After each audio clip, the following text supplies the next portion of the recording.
As you said to me, though, that's why they call it work. 45 minutes. Okay, good morning. We are live on YouTube and Zooming, and we'll call our meeting to order this morning at 10:01 or at 10 a.m. And I would ask our Supervisor Shepler to please lead us in the Pledge of Allegiance.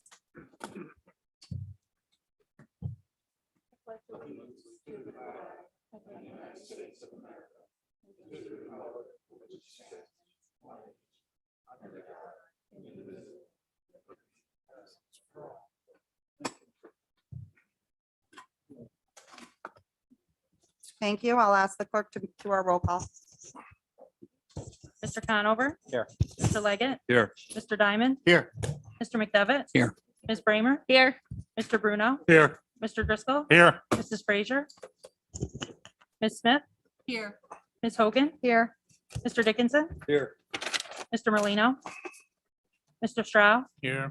Mr. Wild? Here. Mr. McGowan? Here. Mr. Beatty? Here. Mr. Thomas? Here. Ms. Shepler? Here. Mr. Garrity? Here. Chairwoman Seaver? Here. Quorum is established.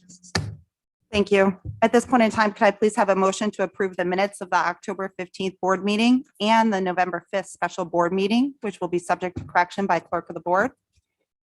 That motion is made by Supervisor Thomas, seconded by Supervisor Hogan. All those in favor? Aye. Opposed? The motion carries. Thank you.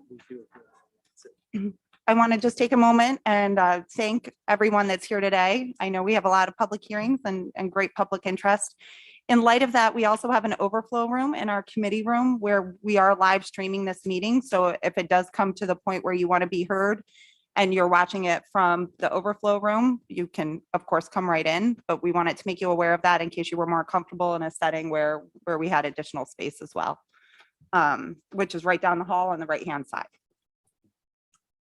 So we'll start off this morning's meeting with our Employee of the Month presentation. At this point in time, I'd like to ask Supervisor Bramer, who's our Personnel Chair, our County Administrator, Ryan Moore, and our Senior Health Director, Janelle Jones, to please join our Employee of the Month, Dan Durkee, for a formal recognition this morning.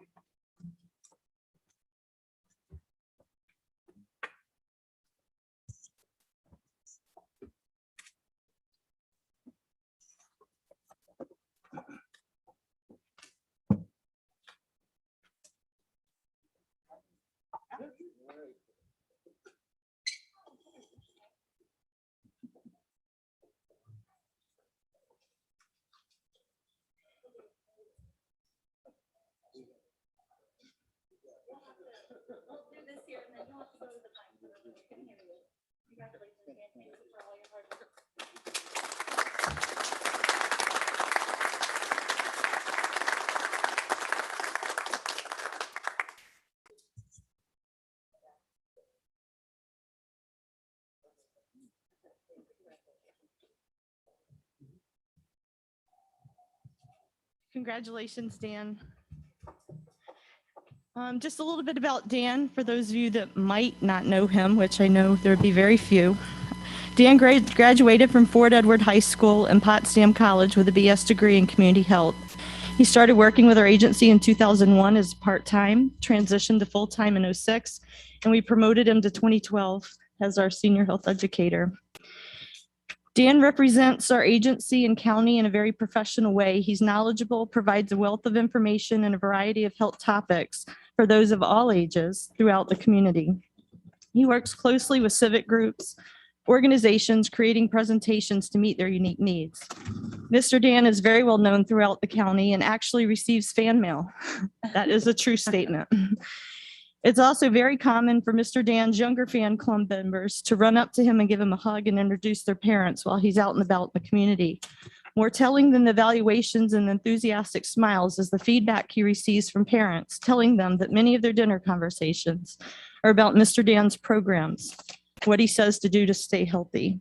Dan has also been able to get our seniors moving in wheelchair workouts and the county's Office of the Aging meal sites. Dan is very well respected with all the lives he touches throughout Warren County. Dan is also very involved in making Warren County healthy, a safe place to work. He's active employee health and safety committee and assistant employee health fairs and a variety of other health-related activities. Dan works hard. This is the abbreviated version, by the way. Dan works hard within our agency and has assisted in most aspects as a resource and has always been that person that's filled the gap. He's assisted in emergency planning, ensuring that grant required tasks are done, including plan updates and drills, and everything's completed in a timely manner. He works with many of the departments throughout the county, such as Office of Emergency Services, Buildings and Grounds, Department of Public Works, and many other key community partners. Dan is a person that knows our county best. When it comes to statistics, he thrives in the county's health data. He's very good at interpreting it for others. Dan is an expert on public health's community health needs assessment and our community health improvement plan. He's been recognized by Adirondack Health Institute as our regional counties for his leadership and knowledge. Dan has always done an excellent job in this capacity and thankfully a resource that we can count on. Dan has been known to many integral agencies and coalitions throughout our region. He has a knack for pulling people together. Dan has worked for over 15 years for the Academy of Physicians for the Tar Wars campaign. Many of you probably know that, where you vote on the posters, and then he creates the calendars that go to the schools. Most recently, Dan has been an absolute godsend. He's been instrumental in filling our agency's COVID-related gaps. Prior to our first COVID case in January and February, he began providing updates to the community. And then he's taken all the miscellaneous calls. When testing became a reality, he set up our testing clinic that's been running since April 9th of 2020. He arrived early to make sure everything was set up. He even arrived early to bail 8 feet of water out of a tent so that it'd be ready to go. There are so many roles Dan has played throughout the pandemic. He's also helped distribute testing kits and trained all of our schools in the testing capacity. Dan always steps up to the plate, literally and figuratively. He's a baseball fan, to save the day for all those between with the miscellaneous things that fall between the cracks, like bed bugs. Most people run from those calls. Dan enamors them and provides that education. He's a dedicated employee, always willing to help, including on evenings and Saturdays and Sundays. His time is scarce, but he does work as a baseball coach, a local school. He's a referee for varsity football teams. And then he also has time to spend with his wife and his kids, camping and supporting their sports. It's hard to believe there's a county employee that's not met Dan, but if there is, tell them he's the one driving through the county in the car with the ribbons, promoting cancer screening. Yes, Dan has a really fun job that looks very easy. However, Dan puts forth great effort in meeting all these demands. And happy early birthday, November 29th. Congratulations, Dan. Thank you.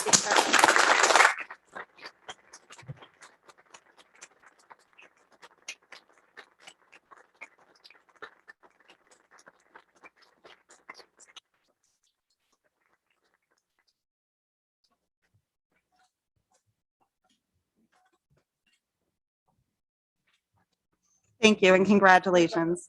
Next, we move on to our graduates of our county leadership training. This year, we have challenged our department heads and senior level supervisors and employees to take a look at a leadership program that has been developed through our HR department and our employment and training office. And it's been something that's been supported not only by this full board, but rigorously from our personnel chairwoman.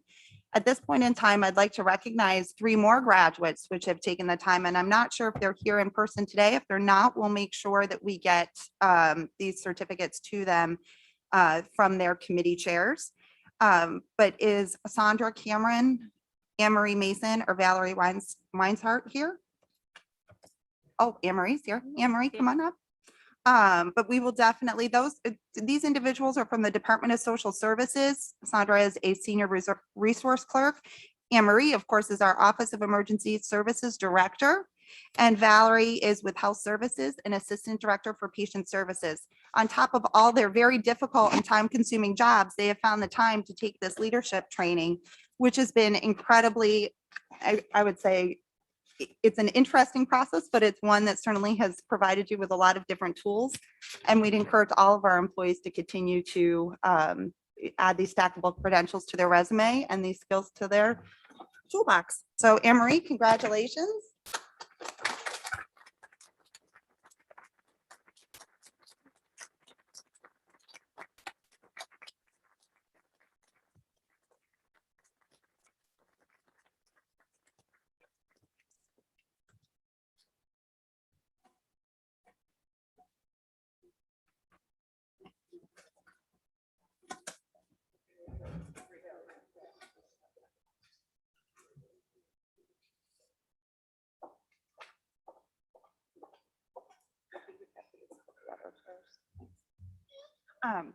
And lastly, Warren County this year, we call it our year of gratitude. We have tried to make sure that we are present not only in the lives of our community, but the lives of our employees and celebrating the wonderful accomplishments that we have. We're so proud of our employees, and this program is a very time consuming, but it's a difficult program. Next, we are recognizing our county safety program. And this with Amy Clute, and I would ask Supervisor Ron Conover. Supervisor Conover, these 3 employees that we're recognizing today are all with the DPW. Douglas Barlow, Matthew Livingston, and Justin Webb. I would ask that you join us up front because we're very excited to give you your well-earned hard hat from completing this extensive training. And we're excited to say congratulations. And Kevin, if you would join us. Kevin.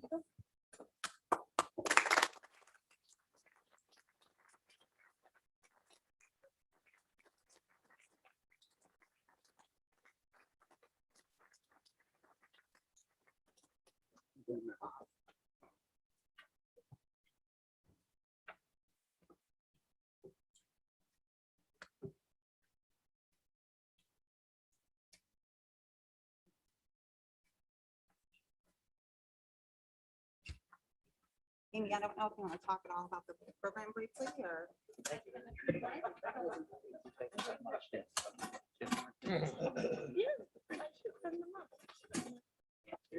Thank you. I don't want to take a lot of your time, but the safety program is very important to keeping our employees safe at work and them going home whole to their families.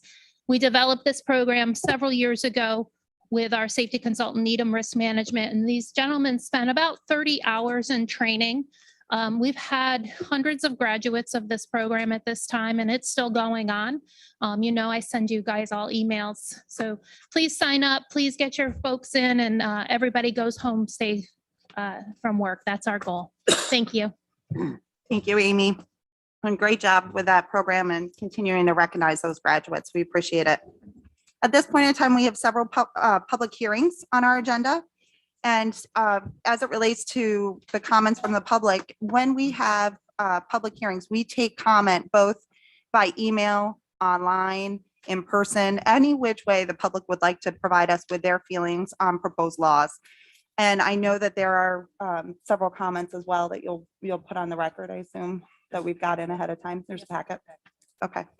And I know that we have many members of the public here as well that would like to be heard. So we're going to go one by one, and we'll close the public hearing after each specific topic. So our first public hearing that's proposed today is on our proposed law number 7 of 2021. It's entitled Septic Inspection Upon Transfer. And at this point in time, I'm going to request that the clerk of the board read the notice of public hearing out loud, and then we will extend privilege of the floor by coming to the microphone and stating your name to anyone wishing to be heard only on this specific matter. Thank you. Notice is hereby given that the Board of Supervisors of the County of Warren, New York is considering the adoption of a proposed local law number 7 for the year 2021 entitled Septic Inspection Upon Transfer. The purpose of the local law is to protect groundwater, surface water bodies, and soils from contaminating exposure to excess nutrients and pollutants. Warren County finds that due to inadequate design, maintenance, or operation, all septic systems have the potential to contribute pollution and harmful nutrients to the waters of Warren County. In addition, such septic systems pose a threat to public health with particularly acute impacts upon the general public through contaminated drinking water and can create widespread negative environmental impacts, impairing recreational opportunities and contaminating precious ecological resources within Warren County. Notice is further given that pursuant to resolution number 430 of 2021, adopted by the Board of Supervisors on October 15, 2021, 2 public hearings will be offered to allow for public comment. The first through a special meeting of the proposed septic inspection at Transfer Committee to be held on November 17, 2021 at 7 p.m. at the Lake George Town Hall, 20 Old Post Road, Lake George, New York, 12845. And the second during the regular meeting of the Board of Supervisors to be held on November 19, 2021 at 10 a.m. in the Supervisors Room at the Warren County Municipal Center, 1340 State Route 9, Queensbury, New York, at which times and place all persons interested in the matter of such proposed local law number 7 for the year 2021 will be heard concerning same. A copy of said local law is available for inspection during regular business hours by contacting the clerk of the Board of Supervisors at the above stated address and may be viewed on the Warren County website. Thank you. At this point in time, If you're wishing to be heard on this specific hearing, the septic inspection upon transfer, I'd ask that you come to the microphone and state your name and share with us your thoughts. I know the order, come on up. We'll make sure we get to everyone who wants to be heard on this.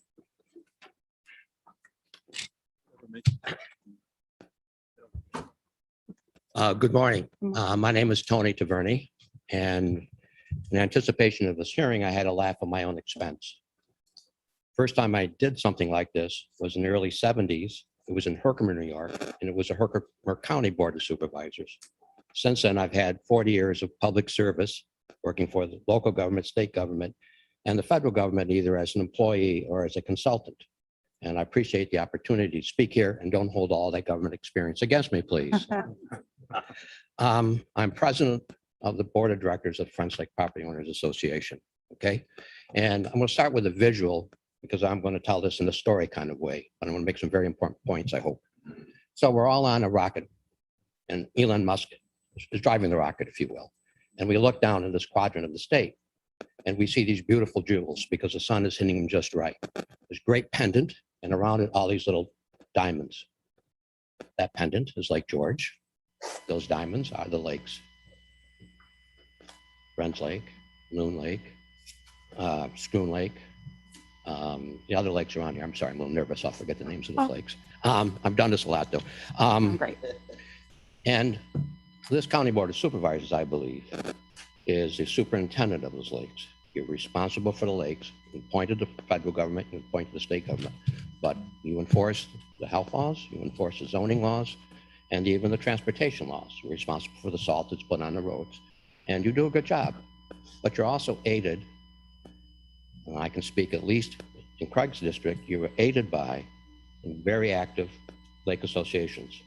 My Lake Association, Craig's nodding his head, the Schoon Lake Association, the Loon Lake Association, and across from us, the Brand Lake Association.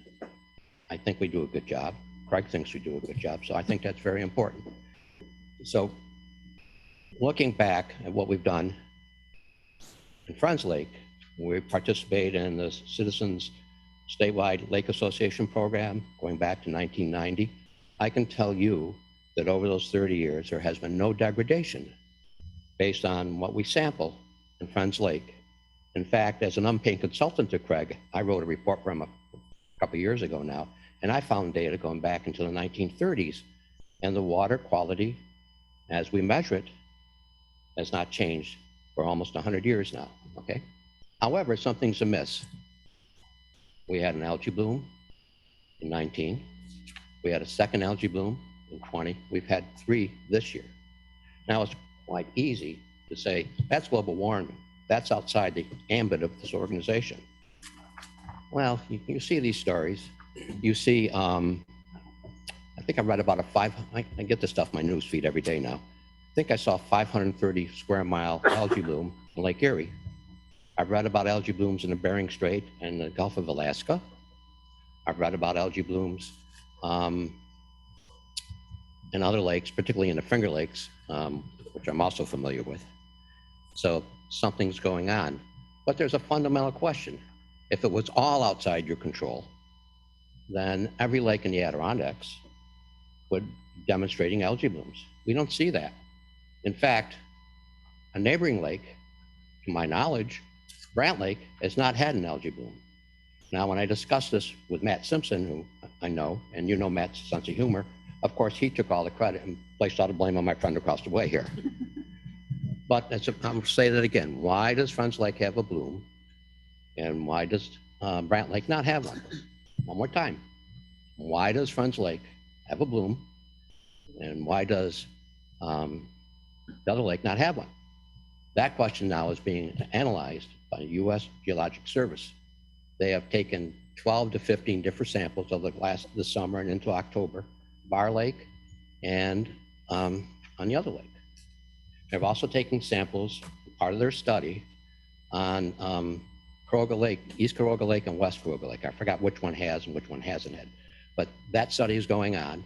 I expect because it's a bureaucracy and they have all these very strict standards, I don't think I'll see a report from them until about a year from now, or maybe not until early 2003. However, they have assured me that they will come and speak at our annual meeting, which I think is, I recall, is July 8th or 9th this summer. So we will therefore, over the course of time, inform our membership and have them speak and get a better understanding. And I think that will, their study and their report to us will guide our thinking on the lake going forward. I put my glasses on because I'm losing my notes.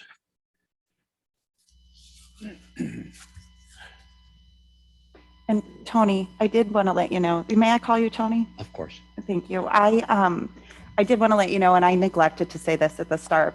I don't have a timer. It's not going to ring at 3 minutes. The suggested time for our public hearings is around 3 minutes. I'm very flexible with it. I know this board is incredibly committed to hearing everyone's comments here today. So I'll just ask everyone to be mindful of that, and also that we aren't in a position during the public hearing to answer questions.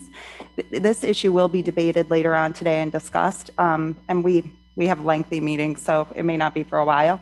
But we are live if anyone wants to watch it live from home and later on today. But So I'm 2/3 of the way through. oh no, And we believe that this legislation is a start. Okay, I can give you some data from Friends Lake. Over the last 5 years, we've had 30 transfers. Now, probably half of those transfers would not be covered by the statute because it'd be farther than 250 feet away. Okay. The other half might be. On top of that, as we looked at the transfers, half the transfers were what I would call legacy transfers. Fathers to sons, daughters, etc., creations of trust. I think I even said creations of LLCs. So that's important because it's my understanding, I'm no real estate expert, my understanding in my experience is if you apply for a mortgage, you have to have 2 tests done, septic and water supply. So this legislation would affect those legacy transfers. The other thing is covered, but I still support this legislation, and I'll tell you why. Excuse me for using my government service here. Do you remember acid rain? We don't speak about it anymore, do we? So this is a bit bragging. I wrote the state legislation. I wrote the language that's in the Clean Air Act of 1990 on acid deposition. And we don't talk about acid rain because it's diminished by 90% or more according to DEC.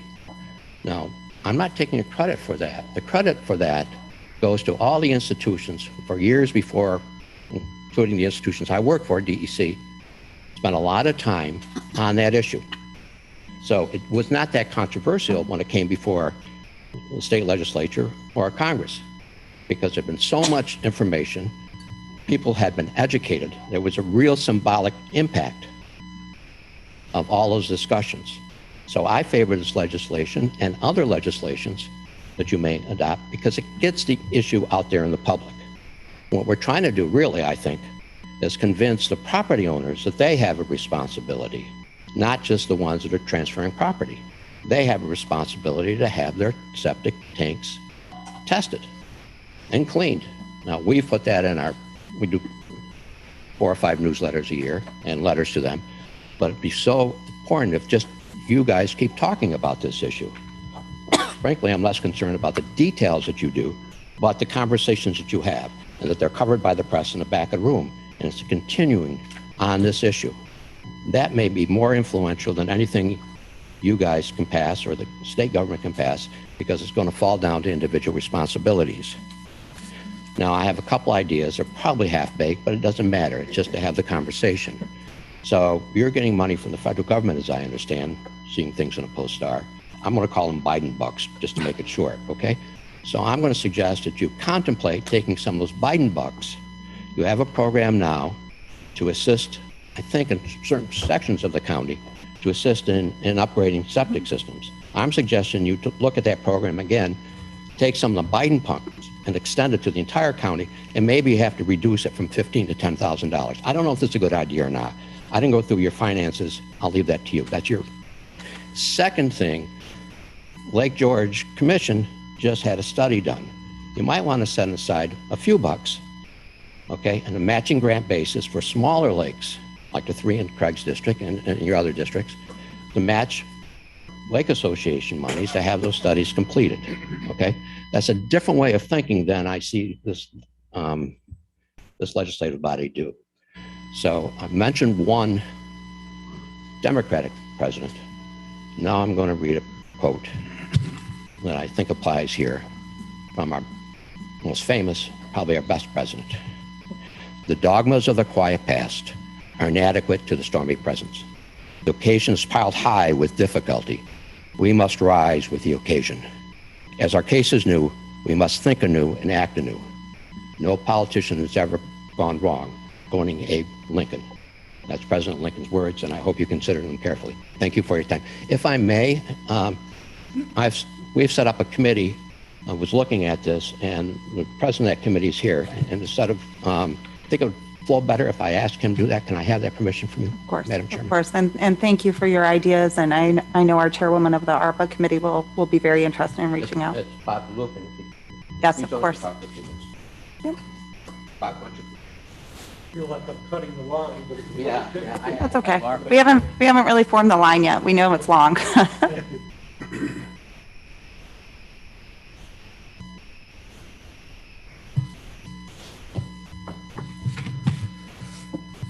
My comments, take this off. My comments will be relatively brief, but as Tony Taverny said, my name's Robert DeLuke. I'm from Friends Lake, and I'm here to speak in favor of passing this proposed transfer law as written. Our family spans 3 generations of property owners, commencing in the late 50s. The Friends Lake Property Owners Association, as Tony indicated, has always been very, very active, going back to that point in time with all issues pertaining to water quality, zoning, overall lake preservation.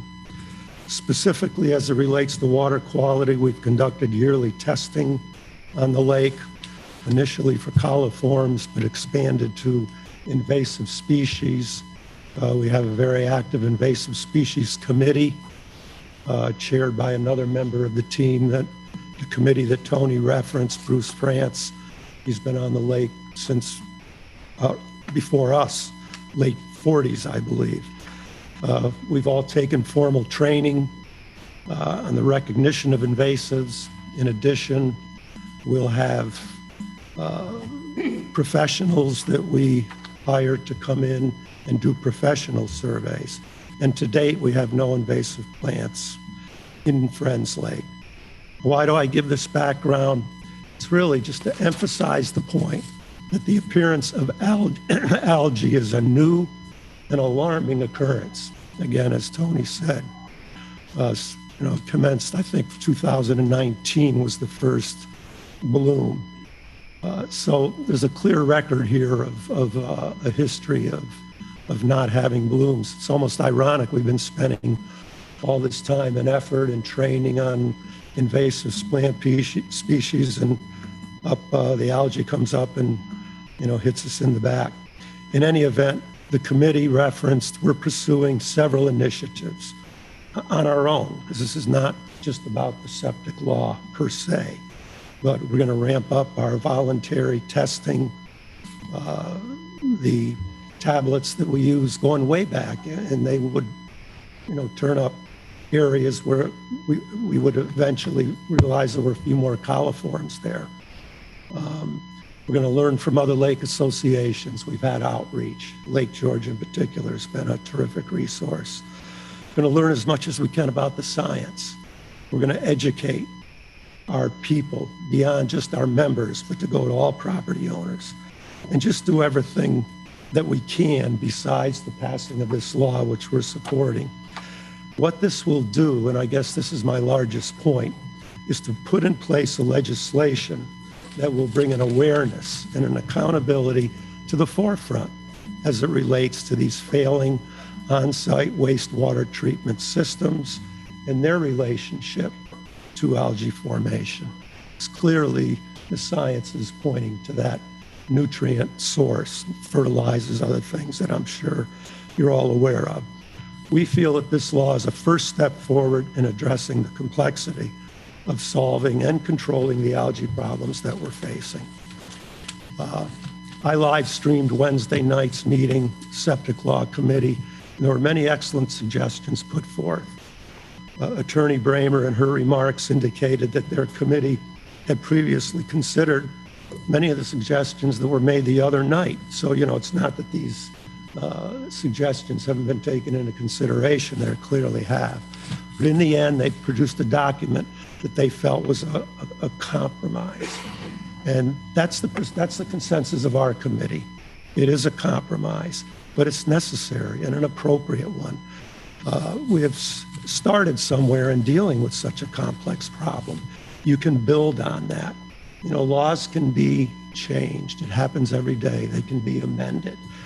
And I think as you proceed along, and if there are problems, there's a commonality with a provision or provisions of this law, you can address it at that point.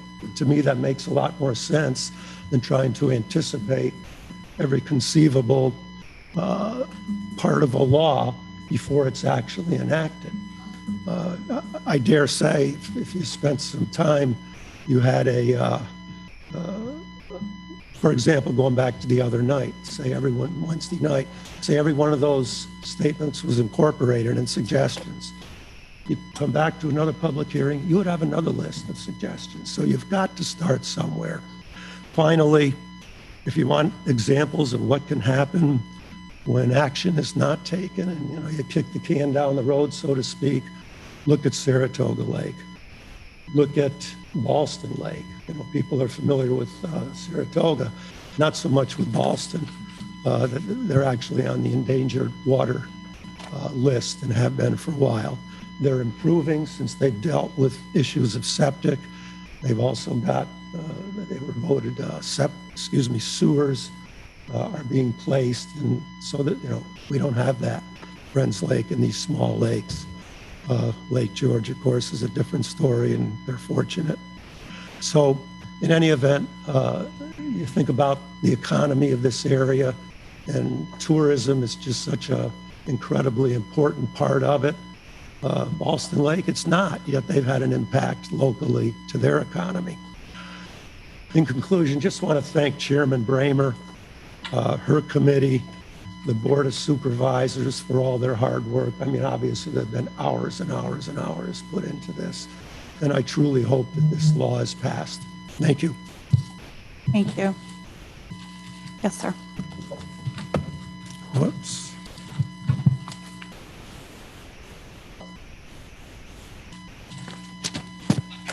Thanks.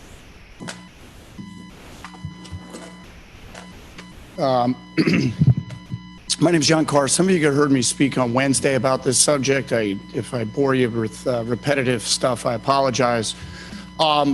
Just a little background about myself, just before I make my comments, so everybody doesn't think I'm some anti-environmental guy. I live in an off-grid house. I drove here in an electric car, and I'm outside charging right now. My commercial building is heated 80% by the yeast that generates a lot of heat. And I've gone to great lengths to reduce my personal carbon footprint. I'd like to address a comment made by one of the previous speakers, not to disagree with him, regarding acid rain. That was not government's work.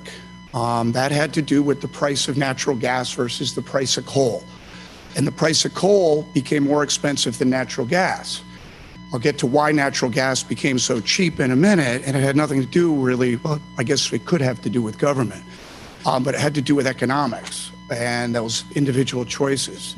When natural gas became cheaper than coal per kilowatt, power plants which have dual capacity switched over, reducing the amount of sulfurs that came into our area. One other thing about lake quality in the water, I can guarantee you I'm the only person in this room that uses that water in a product that I make. We have a pretty extensive lab and I test for it. 20 years ago, I didn't have to do acid adjustments because the pH of that water was acidic enough. I actually have to do pH adjustments now to prevent certain things from growing in it. Algae's right in that category of things that you don't want growing in your beer. So I know a fair amount about it. And I know a fair amount about what goes on overall. I want to talk about individual choices, and I think we all make individual choices about what we do. Some of us recycle, some of us don't. I don't think it's government's role to push this down every individual person and every individual area and every individual unique situation. On Wednesday night, one of the property owners on Friends Lake spoke about the uniqueness of Friends Lake. I know that lake pretty well. I have some family members that water ski on it and enjoy it for many generations. The Krug family, actually. And it's a special place. There's no question about it. There is absolutely nothing stopping that organization from going to their legislature right in town and passing a law. They can do that tomorrow. That can happen quite quickly if it's that important. I think they would find there's no disagreement if all of the people on that lake want that law. Why wouldn't the town board approve that? Lake George has its own issues. Every lake does. One of the supervisors spoke about all the unique lakes in her town on Wednesday night also. Each one probably has a unique thing going on. And each of those associations needs to address it. Maybe it is 100 feet. Maybe it's 500 feet. Maybe groundwater is a problem on that lake where it isn't on Lake George. Each one of these things is different. And each individual person has a responsibility to that. Now, we could pass legislation, but even the people that support this legislation have gotten in front of you guys and said, this isn't going to work because of transfer laws. It's going to take too long to make a difference in my lifetime. I want to see improvements. I've been involved with 4 property transfers this year. All 4 of them, not with your involvement, but individually, those homeowners wanted to have their septic systems tested before they bought the house. Building inspectors are doing this all the time now. It's already being done. It's common practice, just like smoke detectors, roofs, furnaces, all the things that we need in our house for safety. Homeowners need education more than they need regulation. And the reality is the guy that's living in a house right now that has a failing system, you are going to pass a law that is going to make his home valueless. You need to think long and hard about that. And the reality is, what are you going to do about that poor person who lives on the edge and doesn't have $10,000 to put a mound system in? Maybe they can't even put a mound system in. Before you pass this law, and the conclusion from some of the members on Wednesday night was, well, it's a compromise. It's not what we want, but it's a good first step. My suggestion is take some other first steps. And I'm here to commend the leadership of Supervisor Dickinson, who 3 years ago took leadership on a government level with a septic initiative on Lake George. And Supervisor Dickinson knows that he and I don't agree on a lot of things, but that's one I agreed to. I agreed on it. And it's in 3 years had a profound effect on educating people, not transfers, just people that are already there. And all it was a survey. Can we help you find your system? Let's educate you on how these work. And what do you need to do to fix it? And a grant program for people that couldn't afford it. You guys should be looking at that as a first step, not heavy-handed regulation, one size fits all for every lake and every body of water that even the people that support it don't want you to take a lot of the stuff that's in this. And I took offense to the idea that somehow or another democracy ruled with a survey that was, I'll be honest, very poorly written. How many people, if the question in there said, how many people want the government coming into their home, flushing their toilets and making their home valueless to save the lake? If the question said that, what response would you get? But I think if you took a survey on Wednesday night, even the people that want to protect their bodies of water that they live on and value highly had problems with this law. So I would urge this board to look at what other first steps that are not controversial and are probably going to be far more successful in the short term. Require septic systems to have access ports. Go buy 1,000 of them, give them away for free, put a pile of them out front, give them to every septic hauler who digs up a septic system. I pumped out my septic system this Wednesday. It was a very easy thing because I put an access port in there when I bought the property. Cost me about $150. Easy. You know, that's something that would help people. And as I said on Wednesday night, the biggest problem that homeowners have, they don't know where the system is. And again, that's something that you guys could quickly, cheaply help people with starting next year without waiting for a transfer of property that might take 10 or 15, 20, 30 years or may never happen. You know, I urge you to look at other options before you take this measure. Do not vote on this today. I would look at other options and look at what we can do individually. And I would encourage, you know, the Friends Lake Association to immediately lobby their board to pass legislation to protect the unique characteristics and beauty of Friends Lake, as I would encourage any body of water to do individually at their town level. Thank you very much. Thank you. Yes, ma'am.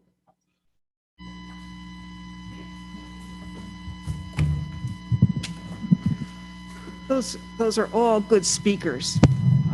My name is Ann Morse. I live in the Glen in the town of Johnsburg on the Hudson River, not on a lake. I bought that house in 1977. It is now 114 years old. It seems to be the impression that if you live on a body of water, you're going to sell your house and make so much money that it's not going to matter how much you have to pay to have your septic system dug out. Our septic system is relatively new. We had it installed. I think it's a really good one. I don't think that there's any problem with it. But we have a small piece of property. It's very landscaped. This is talking personally. If we have to dig that out, it's going to be thousands of dollars in destroyed landscaping, including hardscaping of a paving walkway, things like that. So personally, it would be a real hardship. But I do have two perspectives. I think of myself as an environmentalist. And at the same time, I'm thinking about how much harder this is going to make an already hard step of selling our home, which I've lived in for such a long time and been vacationing in since I was a baby. It's going to be difficult anyhow. We've been enjoying the river, my husband and I, for a combined 90 years at least, swimming, kayaking, rafting. We do want it to be clean. So we're wondering if there's a way to write the law that we do have an inspection port on the septic system. It's a new thing. But the way I read the law, you have to dig everything up so that it can be visually inspected. You have to dig up there's two dry wells, there's a diversion, whatever it is, separation box or whatever. All that has to be dug up. That's going to be our whole yard dug up. My husband, when he was first out of college, worked as a chemical engineer, or chemist actually, of a corporation that they'd put dye into the water to see if anything was coming into the water, leaking into the water from that corporation into a nearby creek. If they showed any pollution, they would be able to stop. If they didn't show pollution, there was no further action necessary. Perhaps we could do something like putting dye in to see if there's any need. Okay, we want to have a cleaner river, if possibly, and if this is for everybody's benefit, clean water, then maybe instead of this huge expense for the individual homeowners, maybe it should be coming out of a common coffer, which is what I'm hearing a little bit from other people. Thank you for your attention. Thank you for your comments. Yes, sir.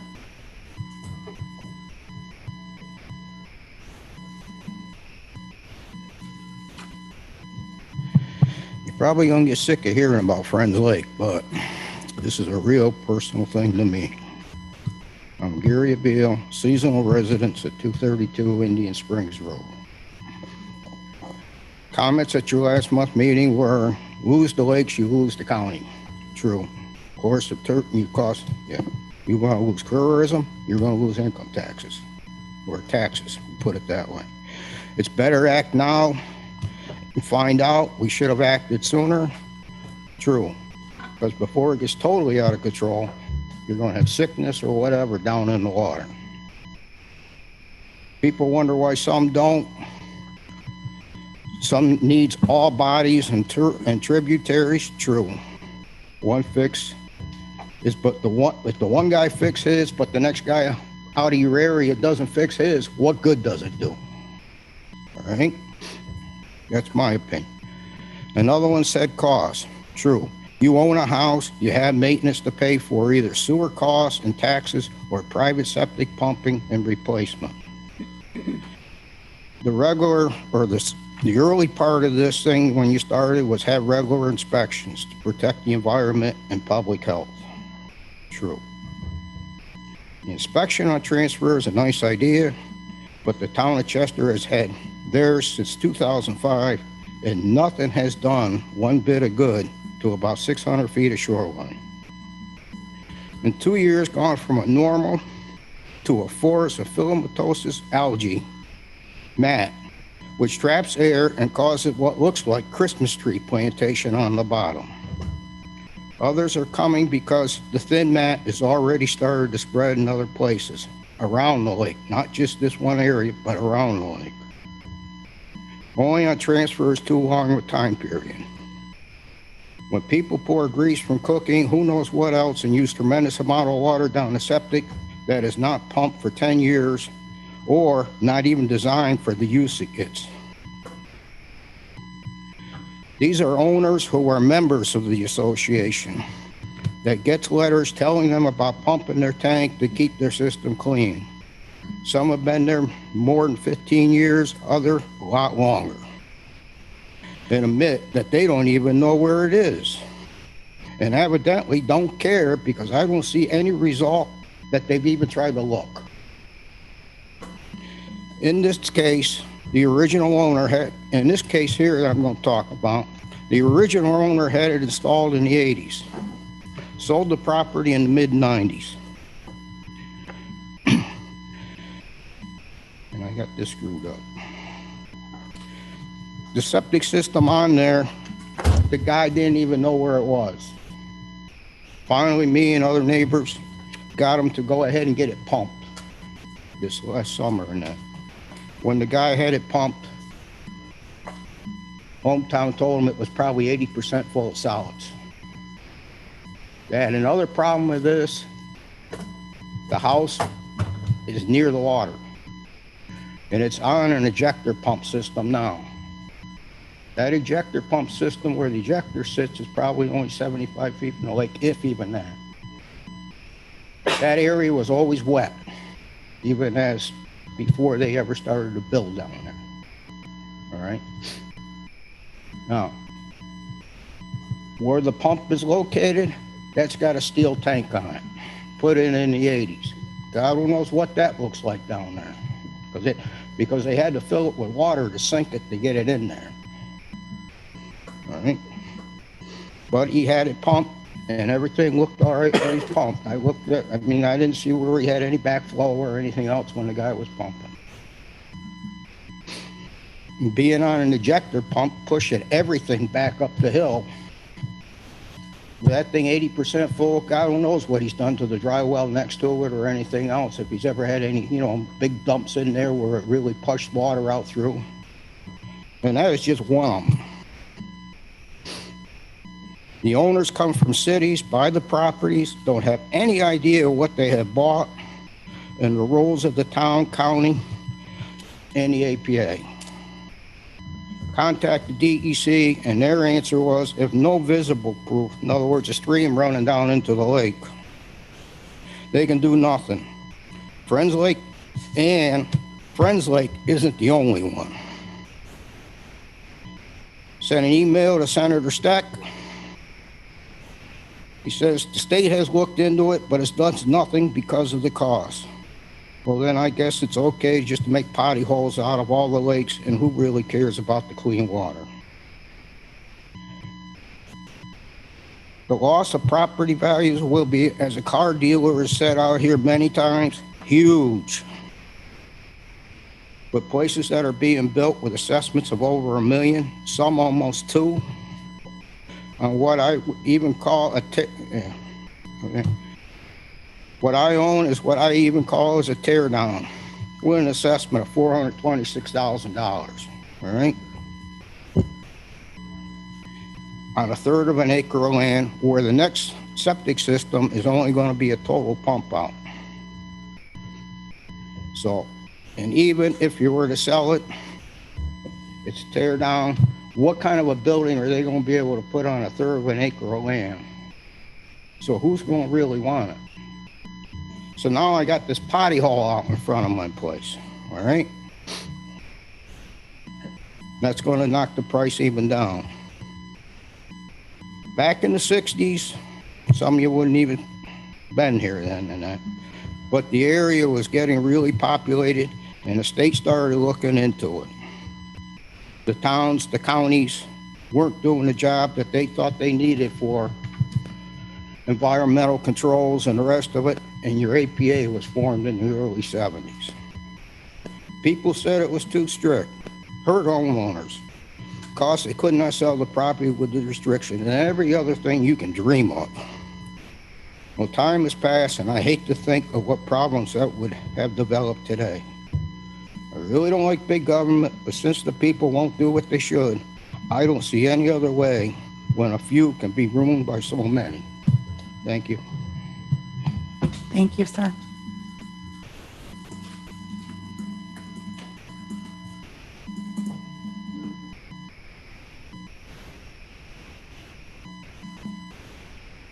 Good morning, Supervisors. Good morning, Chair. I'm Lisa Doster, a Warren County resident. We need to be good stewards. Protecting our water bodies is very important.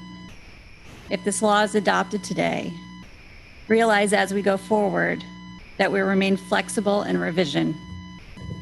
With the implementation of this law, I want to make sure there will be continued grant monies to assist hardships going forward. Predominantly, lakefront and riverfront home values are higher, but so is the price of the property taxes in which they pay. I was amazed at the extreme rate of increase of the property tax in the town of Queensbury during a pandemic. At a time when we need to help one another and lift each other, instead, our property taxes were increased higher when the town already has a surplus of money. I would like to see a property tax rebate of some sort if a new septic system is needed or required. These waterfront septic systems are expensive and run $20,000 and up. So if your system fails you, you're in for paying a hefty price. I would like to see that the towns will not be able to opt out of the septic law. I would also like municipalities to be held to the same standards as the property owners in protecting our water bodies. It doesn't seem fair when property owners living on a river having to abide by this law, but when there is a torrential rain in storm system with stormwater issues, with the sewer plants having to discharge sometimes untreated sewage and gray water into the water bodies that we are actually trying to correct. We need to work together. We all need to be held accountable. Thank you. Thank you. Yes, sir.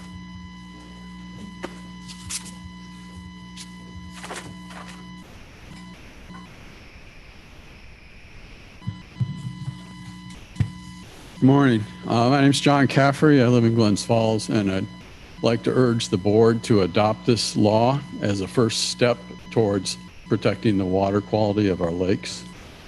I grew up in Queensbury. 50 years ago, my family bought a camp on Lake George, back when local people still could afford to do that. And it's just a camp. It's seasonal. It's not a year-round house.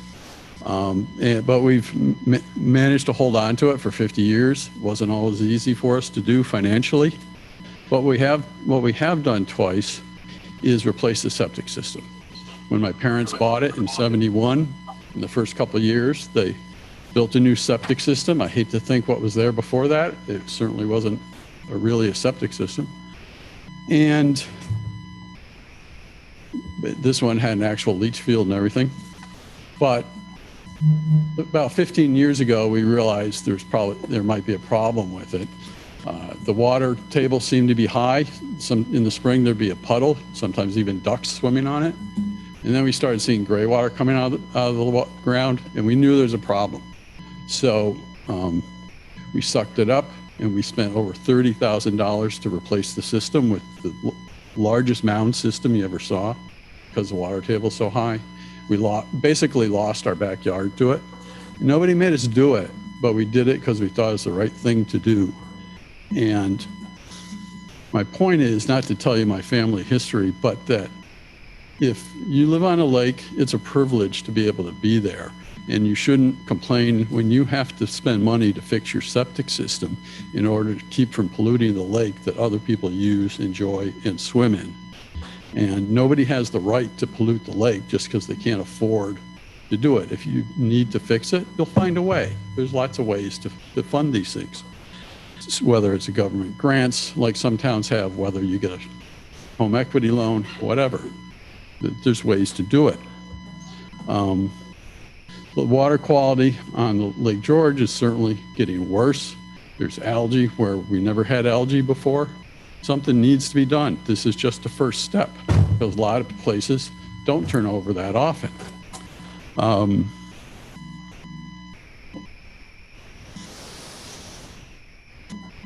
So asking for an inspection at the time of the transfer is just the minimum that can be done.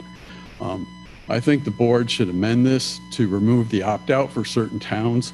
When the other towns are doing the best they can to prevent the lake from being polluted, what gives those towns the right to dump their stuff in the lake and pollute it when other towns are making the effort to protect the water quality? And so again, I would urge the board to pass this law, remove the opt-out provision, but to pass this as soon as possible. Thank you. Thank you. Yes, sir.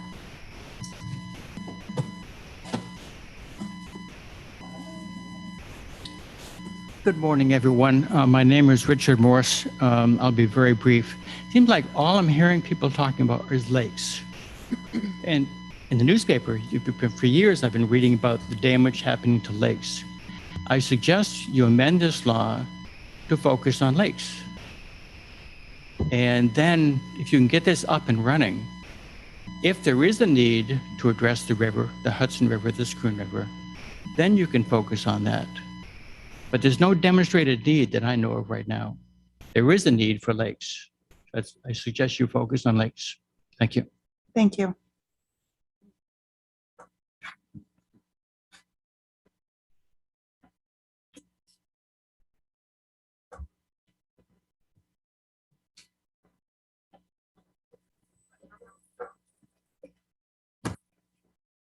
Hello, Morning. my name is Linda Clark. I live on Glen Lake, and I have lived on Glen Lake since I was 5 years old. I'm a longstanding member of the Glen Lake Association and have been on the board for many, many, many years. Glen Lake has already gone through these discussions, and we have a reasonable septic transfer law. During our discussions, many were concerned about the financial hardship that this law would create, especially for those who wanted to keep property in their family. Before you move forward, it is my recommendation that you put in place a grant program to help those folks who would experience this hardship. You will more likely get more folks on board with the transfer law because it really makes sense to protect the lakes and the waterways. If this happens, please include Glen Lake with the ability to apply for these grants. Thank you. Thank you.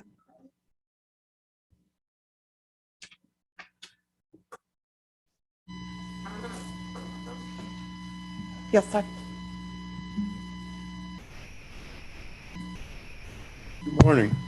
My name's Jack Herring, and I live in the town of Lake Luzerne. But I do not have property on Lake Luzerne. I am on the Hudson River, as a few other people have mentioned.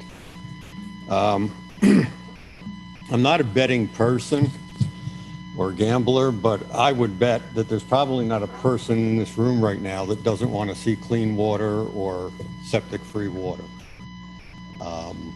myself included. And I would also like to throw out, just from my background and personal experience, that in a very general way, laws don't work. Laws are designed to deter certain type of activity and to criminalize it. There's two basic types of deterrence, general and specific. General is what we all law abiders go by. Why don't we smoke in public buildings? Because you're not supposed to. You know, why do we obey the speed limit? Well, sometimes, because you're supposed to. Specific deterrence is aimed at those who don't really think the law applies to them. And I don't think that a law is going to change the issue of whatever it is, if anything, that's creating these issues in our water. I think that everyone here that has spoken, everyone that spoke the other night has had very good input, and I think every single one of them is sincere with what they've said. I think that they believe that their position is correct, and I'm not disagreeing, it very well may be. But I don't think a law is the answer. Providing, and these are just some of the things that have been mentioned by other speakers, providing some sort of impetus or funding to convince people to check their systems, see if they work, have them inspected, have them pumped out, those types of things would be much more productive. As far as the law itself goes, I have some problems with the wording.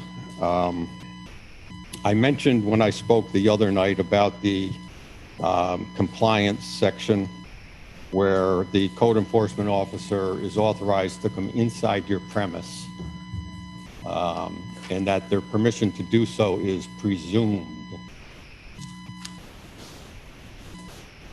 I doubt if any of you that either wrote this law or are supporting it feel that in this current situation, either this committee or this county or whatever is going to send the Gestapo in, walking in people's doors to go flush the toilets. But laws are forever. You folks are here for certain terms, and the people, the code enforcement officers, are certain terms. And look back in history just a little bit. Some laws that get enacted at a certain time, many years down the road, are being enforced in a totally different manner. Not to mention that I don't believe that a phrase such as that in a law would ever make it to constitutional approval, just to have somebody walk in. I mean, if you could do that, why not pass a law that says the police can just walk in to check anyone's house for drugs? Because you can't. There's some very ambiguous terms in the law. And again, please keep in mind, I am not against clean water. There's a term called undue hardship. Can anyone define that? It's difficult because it's ambiguous. The standard that your septic system must meet: substantial, satisfactory performance. What is that? What is substantial? Why is satisfactory performance not okay? Is that not a passing standard? Substantial throws a whole different curve to it.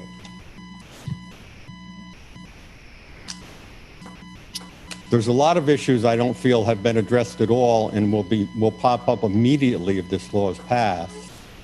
And that is with the cases that don't seem to be covered in here.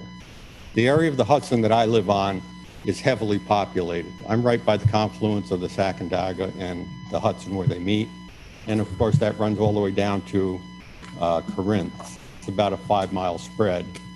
and it is loaded with houses, summer homes, camps, those type of things.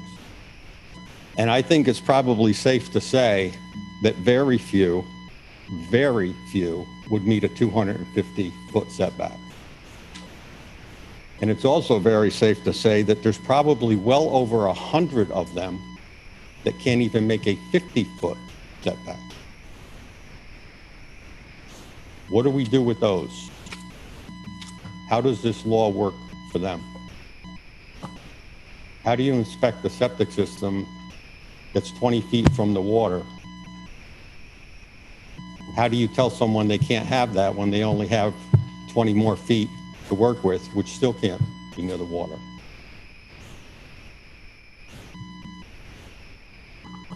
There's also an issue of holding tanks that I don't see addressed in here. Some people have stepped up and disbanded their septic systems because of being too close to the water and have holding tanks. A lot of them are seasonal places where the septic goes nowhere but into a tank and then it's pumped out. There's no discharge whatsoever into the ground or the waterways or anything like that. Is that considered a septic system by this law? If so, how would one determine satisfactory performance of that? The main street in our town, I'm sure some of you may be familiar with it, the majority of structures are less than 250 feet from the river. Those structures include government buildings, businesses, homes, stores, all those types of things. There's a major problem with those structures as far as septic goes. There has been since the day they were built. What do we do with them? If one of those is going to be sold and they're told, no, this can't have a septic system, it doesn't meet the setbacks. And these aren't just one or two places. As I said, I say with confidence, there are hundreds in that 6-mile stretch that those various components are elements of. I think it's a step in the right direction. As I said before, I don't think anybody, you'd have to be out of your mind not to want this stuff in your water, but it's going about it in totally wrong way. And I've heard a lot of comments both today and the other evening with regards to let's pass it, let's get it done, and then we can change it. Well, think of how hard it is, if not impossible, to change laws once they're passed. Repeal bail reform, repeal the SAFE Act. Decades is not at all uncommon to get a change made. In the meantime, to those people that spoke of hardships, what does the person do that's got this property they want to sell and they can't? Does that fix the problem? No. If they have a bad septic, they can still keep using it. The law solves nothing. They just can't sell it. So I think this is a step in the right direction. I think that it needs a lot more work.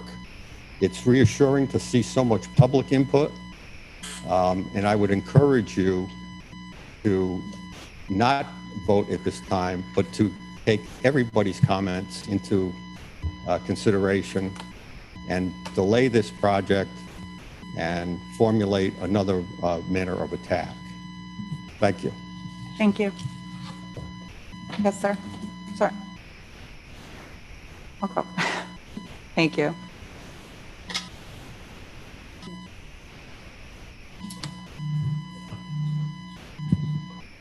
So Neil Brandmeier, retired mechanical engineer. I own 2 properties in Horicon, one on Scroon Lake and one on a tributary to Brant Lake. I commend the Board of Supervisors. I know you've been working on this. I attended one of your working sessions in Horicon. I know you've been working on this for 2 years, and I think it's a commendable effort.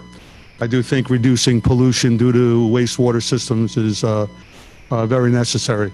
I do have some concerns with the language of the local law. I am an engineer, I'm not a lawyer, but I've done a lot of contracting in my life. And I read through this document twice, the local law twice, and I do have some concerns. One, and some of these comments are redundant from your working session. I do think there should be all bodies of water, not just the 7 on Appendix A. You know, I do live on a tributary to Brant Lake. It's an old farm. And if my septic system failed, I would cause problems with that stream and with Brant Lake.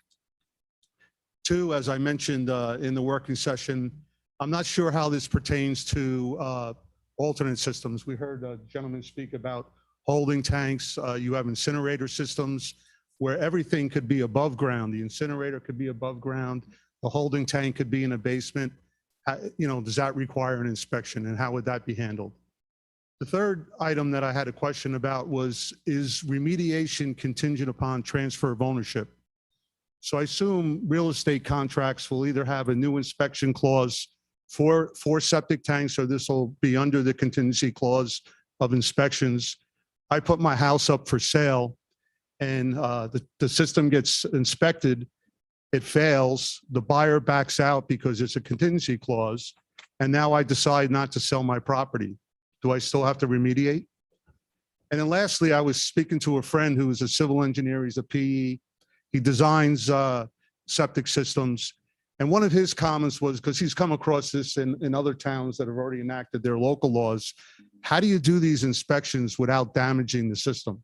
You might have a working system, and as you do your inspection, you damage the system, and now you have to remediate. So thank you very much for all the work, and thanks for listening. Thank you.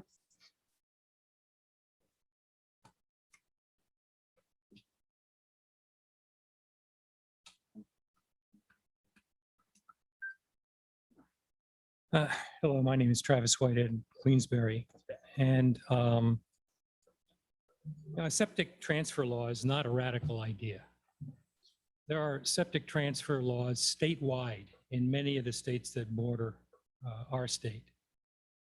Massachusetts, Connecticut, New Jersey, all have laws. If you sell your home, doesn't matter if you're near a lake or not near a lake or a tributary, or you have to have an inspection. Not too long ago, I was involved with the sale of a home in Connecticut. In-law of mine had passed, and I had to deal with that, so I'm somewhat familiar with that. And it really wasn't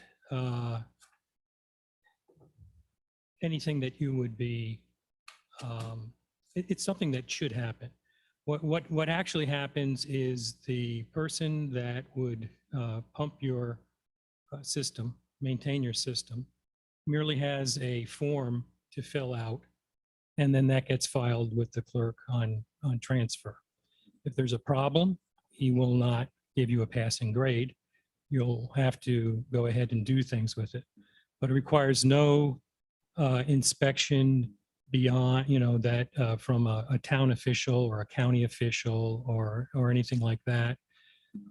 The only inspection he did was he had a probe probing around the field to see whether or not it seemed like the field had failed, but you could tell an awful lot by looking inside the tank, as most people can. Maybe this isn't ideal, but it's a lot better than what we have now. Maybe what we're proposing today is not ideal, but we have nothing. In fact, I think everybody here in this room would agree that the chances of having an ideal law is non-existent. That law ought to be flexible. This law is flexible from what I can tell. There's even an opt-out clause in there. Mr. Caffrey has a concern with that. I would have a similar concern, but I think because this is a work in progress, I think it's a reasonable thing to put in there that towns can opt out or create their own laws. The only thing I would say there is that the town that opts out ought to be obligated to go ahead and say why it is that they're opting out, what parts of the law they might object to, et cetera, and then have to opt out again on an annual basis. So we have known for decades in Lake George that we are facing problems with failed systems. There's no doubt, we've done surveys, they've identified certain types of algae that are associated with human wastes. They could point out where on the lake this happened, but there's no ability to go in there and do anything about it. In fact, those very same properties may have changed hands multiple times in this past decade, and the new owners might be totally unaware that there even is a problem. And that's a shame. A law like this would benefit everybody, not just people on the lake. And I would really prefer to see this be county-wide without restriction on, where in the county you live, by a lake, by a tributary. It helps everybody. In my neighborhood, when I bought the house, I asked the owner where the cleanout was, and he couldn't tell me. That's a big problem. I searched around myself that fall and couldn't find it, but I knew in the spring things would become a lot more clear to me when the snow started to melt and where it melted first. And that was the case, and I got it pumped out, and it turns out there's no problem. But I have seen over the past couple of years, lawns torn up all across my neighborhood because of failed systems that had to be replaced at great cost, simply because the owners probably didn't even realize they had a septic system. I mean, many of us come from out of the area, have always been on a sewer, et cetera, and don't give this a lot of thought. You flush the toilet and you don't worry about it too much. It's a shame, but it happens. If we had a law like that, I believe everyone would be educated as they transferred the home to know, okay, well, yeah, this is where the port is, and it needs to be taken care of every few years, 5 years, whatever, depending on the number of occupants you have in the house. And you're building a relationship with that septic hauler who's going to go ahead and when you do decide to sell the house, go ahead and say, yeah, this is all you need. But that's not what's in the law right now. There's really nothing specified in the law right now how this is going to be taken care of. And that's one of the problems. But you can't wait here forever. You can't kick this can down the road forever. I mean, this problem is like the Titanic. It will not turn on a dime. The problem has been with us for decades. And even as we start to take care of these issues, it's going to take decades before you might see any real benefit. But I just hope that we don't see the algae blooms and such that will tell us and every other person who might think about coming to this county and spending their tourism dollars that there is a problem here. So do not wait till that period of time. And one other thing I'd like to say, and that is that laws do matter.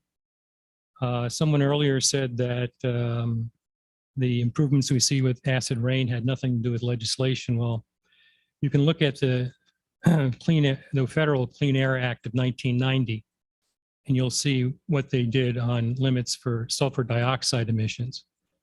Now, that did change the price of coal, because coal that had high levels of sulfur all of a sudden was worthless.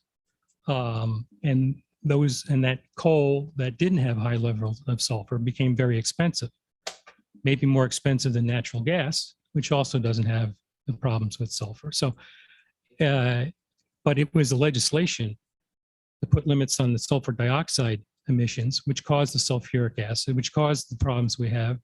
And it was that legislation that led to the cleaner water we have today. So I ask you not to kick this can down the road, that you are stewards of this county, and it's time to do something today. Thank you. Thank you. The other, yes, Mr. Rackback.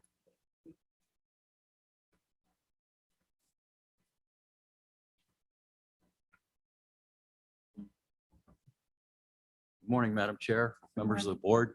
I'm Brian Reichenbach. I am here today in my capacity as an attorney representing a client in Lake George. I want to make it very clear, not on behalf of any of the towns we represent who are sitting here at the table. Mark asked me to make that disclaimer. I certainly want to make that clear. We think there's a false choice here before you folks. If you're not in favor of this law, it doesn't mean you want to pollute the lakes in Warren County or the rivers. It's just not the case. I think we all want clean water, clean air, clean grounds. I think we can get there a different way. This proposal starts on a presumption that people's systems are failing. Yet that presumption doesn't apply to a municipal system. Doesn't apply to the $1 Million Beach, which was built 50 years ago. Doesn't apply to the city of Glens Falls. Heaven forbid that there could be a fault in the sewer system or the septic system in the city of Glens Falls. They're exempt, so it doesn't matter. I don't know why a client who has a new system that they built 4 years ago now is presumed to have a faulty system and needs to do this if they sell their property. It just doesn't make sense to have that presumption of inadequacy that's going to affect everybody who tries to sell their property. We think that you folks are rightly and correctly and justifiably frustrated and upset when you get an unfunded mandate from New York State, from Albany, that's driven by the delegation from New York City or from Long Island. Here we are, an unfunded mandate on private citizens here in the county. We think it's inappropriate. To some extent, we've got people that are exempt from the laws here voting on whether this is going to be an imposition on private citizens in other towns. You do it that way. We're good. Finally, we think that this is constitutionally insufficient. You have a right to be free from unreasonable searches and seizures. And saying that because you're going to sell your property means you waive your right to be secure from such searches is not effective. You can't do it in other contexts. We don't believe you can say that because we've passed a law, you then deem to have your property available for a search without a warrant, without probable cause that anything's gone wrong, without any protections against that unreasonable search where you can be found to have violated the law. So thank you for your attention. Thank you.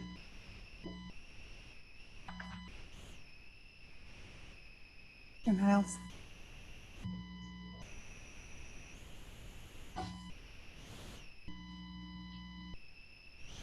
I'd like to thank the committee for working on this for so many years. I'm Jim Niles over in Lake Luzerne. I live on the Hudson River. I'd like to remind everybody here of the expertise we have on the committee. We have a contractor, we have a lawyer, and we have an engineer. I don't know what the other people on the committee do, but when you think through the process that they've gone through to work on this proposed legislation, you got to remember that we have semi-experts in the area already. I really like the idea that came up today that if we run into a property owner that can't afford to fix a system, that some assistance be offered. I think that plugs a big hole in the problems with this legislation. To make no bones about it, I am in favor of this legislation. My house will be affected by it. When I go to sell my house, I'll have to pay for an inspection. I bought my house on the Hudson River because I love the Hudson River. I'm happy to pay for an inspection to maintain my property value and maintain the beauty of that river. I do have a kind of controversial suggestion. I hope that we don't vote today because for whatever reason it appears as though Lake Luzerne is not represented today. Thank you. Thank you. Is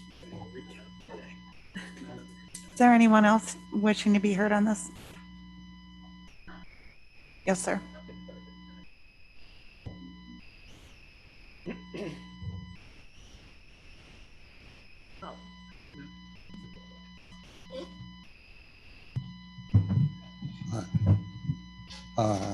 Thank you for letting me speak today. And first, I want to again thank the committee for all the work that they've done. My name is Frank Gabriel. I'm a homeowner on Friends Lake. And I want to just kind of shift a little bit. And it's almost like I agree with what everybody says. And I know there's differences in there. But what I want to shift to is that, like what I said the other night, is that I am very much in favor of a septic inspection law. I just don't think that this law went far enough. But with that being said, there was discussion the other night about compromise. And I understand, yes, there's compromise in government. That's the way we get things done. And I get a sense that this is the best we can do at this time. And I can accept that. So I am in favor of having this law passed. The only thing that I would like to talk about, just to shift it a little bit, at last week's meeting, there was discussion about keeping the committee together. Rachel talked about it. I think Claudia talked about it, and I think that's a good idea. And I want to try to lay out what I think is a couple goals, and I'm sure you'll have many more. And the committee members are probably saying, oh my gosh, we're going to continue on this for another year or two. But I think it's important. First of all, we talked about the following up to make sure the administration and enforcement is happening. And along with that, I don't expect that the committee is going to do that. I expect that the staff is going to present some ways, and you probably have already started this, as to how that's going to happen. But what I'd like to see is a year from now, as our president of the Friends Lake Association said, that if there's only 30 transfers in a 5-year period and half of them are out of the zone, I mean, that's a logic, just simple math, 3 inspections a year. It just doesn't go far enough. But I think you need data in order to understand that. And in looking at data in a year, it might give you a good sense. The second thing I'd like the committee to continue on is there was talk about the town of Lake George septic inspection program. And as we all know, the Lake George Park Commission is probably spending millions of dollars right now on this same issue. I think the committee should get periodic reports from that committee to kind of see what they're doing. What I heard, I don't know much about it, is a time-based septic system. And that feeds into one of my issues with this one here, and with what others are saying, is this is going to take forever to do. So I think you should continue to follow up to see what they are doing. And the last part is grant money.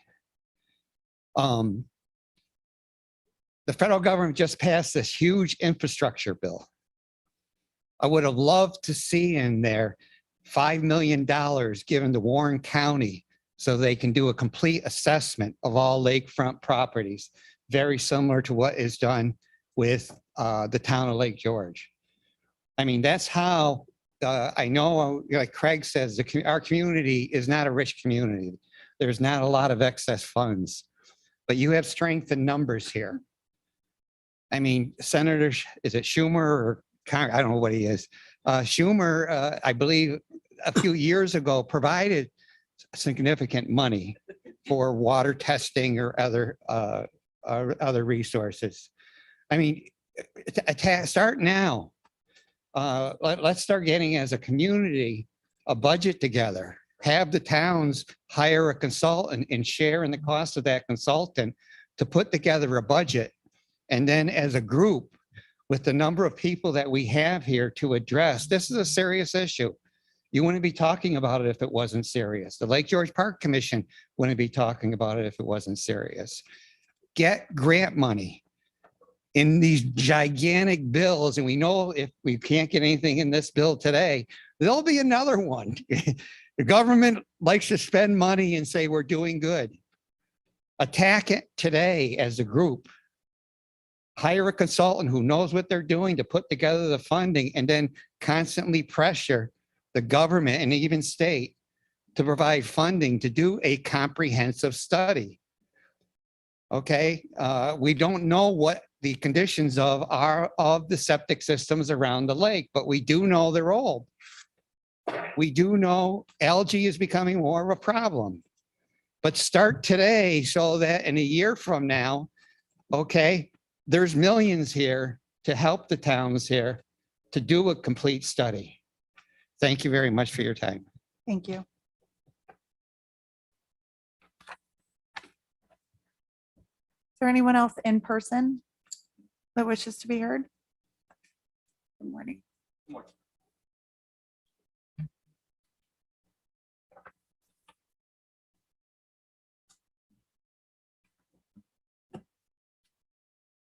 My name is Brian Curran. My wife and I own property in Lake Luzerne, also on the Hudson River. I didn't know there were going to be a few other people from the Hudson River area here, but it's nice to see them. I oppose this proposal. I think it should be voted down. I find it to be overbroad, somewhat arbitrary. I'm particularly troubled by a couple issues that were raised earlier about the presumed access to my property. I think that's constitutionally deficient. And I think this probably belongs more a local matter. And I'm glad to see that there was an opt-out provision in this. Thank you for your time. Thank you.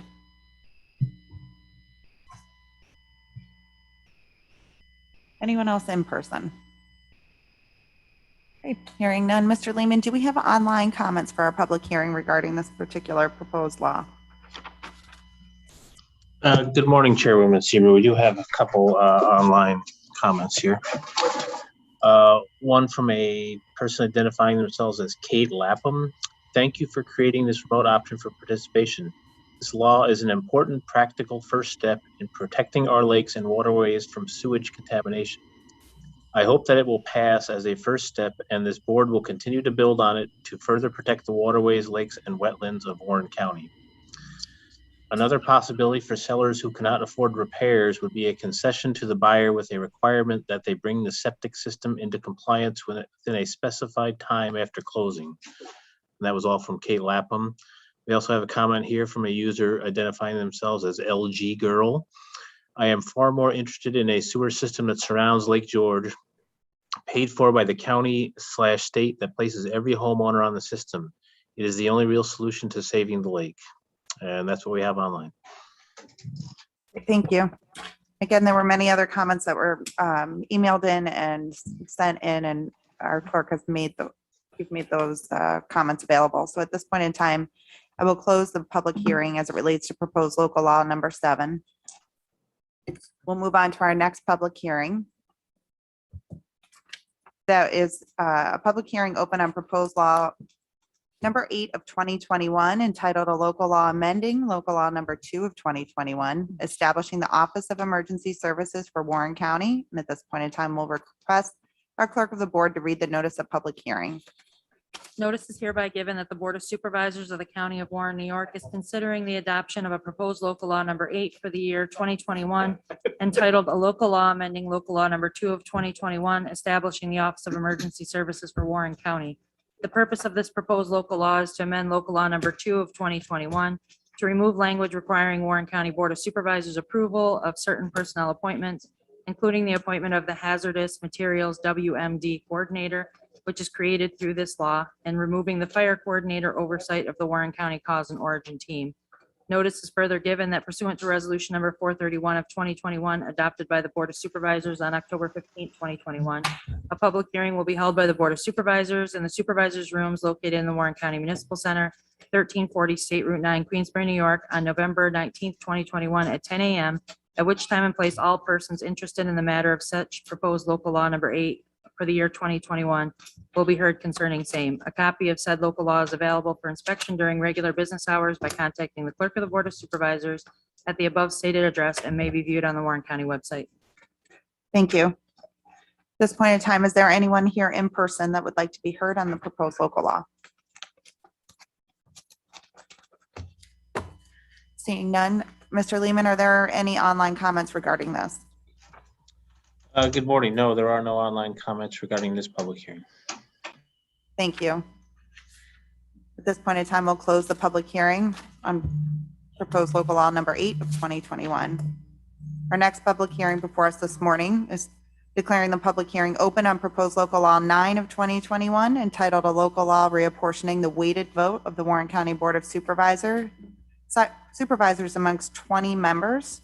At this point in time, we'll request that the clerk of the board read the notice of public hearing out loud. Notice is hereby given that the Board of Supervisors of the County of Warren, New York is considering the adoption of a proposed local law number 9 for the year 2021, entitled a local law reapportioning the weighted vote of the Warren County Board of Supervisors amongst 20 members. The purpose of this proposed local law is to reapportion the weighted vote of the members of the Board of Supervisors in accordance with the results of the 2020 federal census of the County of Warren. Notice is further given that pursuant to resolution number 448 of 2021, adopted by the Board of Supervisors on October 15, 2021, A public hearing will be held by the Board of Supervisors in the Supervisors Rooms located in the Warren County Municipal Center, 1340 State Route 9, Queensbury, New York, on November 19th, 2021 at 10 a.m., at which time and place all persons interested in the matter of such proposed local law number 9 for the year 2021 will be heard concerning same. A copy of said local law is available for inspection during regular business hours by contacting the clerk of the Board of Supervisors at the above stated address and may be viewed on the Warren County website. Thank you. Is there anyone here in person that would like to be heard regarding this proposed law number 9 of 2021? Yes, Mr. Whitehead.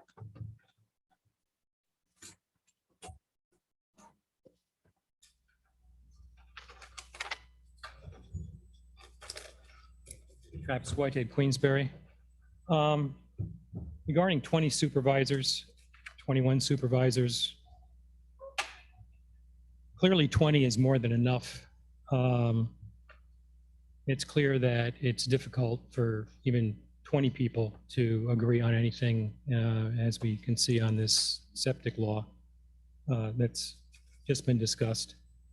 But actually, it would take, if you wanted to get rid of the weighted vote, which is another real problem, you'd need 50 or more people here, with probably 20 of them being from Queensbury. I doubt whether you could find 20 volunteers to go through this from Queensbury. The whole concept of Board of Supervisors has been left behind in the dust by most counties in New York State long ago. We're one of just a small number of counties that still employ it. They all have gone, or most of them have gone, to a legislative system with equal votes. Every person carries the same weight, represents the same number of people. There was a proposal to do just that here. It would have gone down to 9 legislators. I think 9 legislators is a whole lot better than 20 or 50 or whatever you need to pull this off. And, but I don't see that this board, the 20 people on this board, will ever agree to go ahead and consider giving up this opportunity that they have to sit here and act as they do. That's all I have to say. Thank you. Anyone else here from the public wishing to be heard on this local law? Hearing none. Mr. Lehman, are there any online? Hello, no, there are no online comments related to this public hearing. Okay, thank you. At this point in time, we'll call that public hearing closed. Our next public hearing will declare open on the Warren County Sewer District, the Industrial Park Assessment Roll, and ask that the clerk please read this notice of public hearing out loud.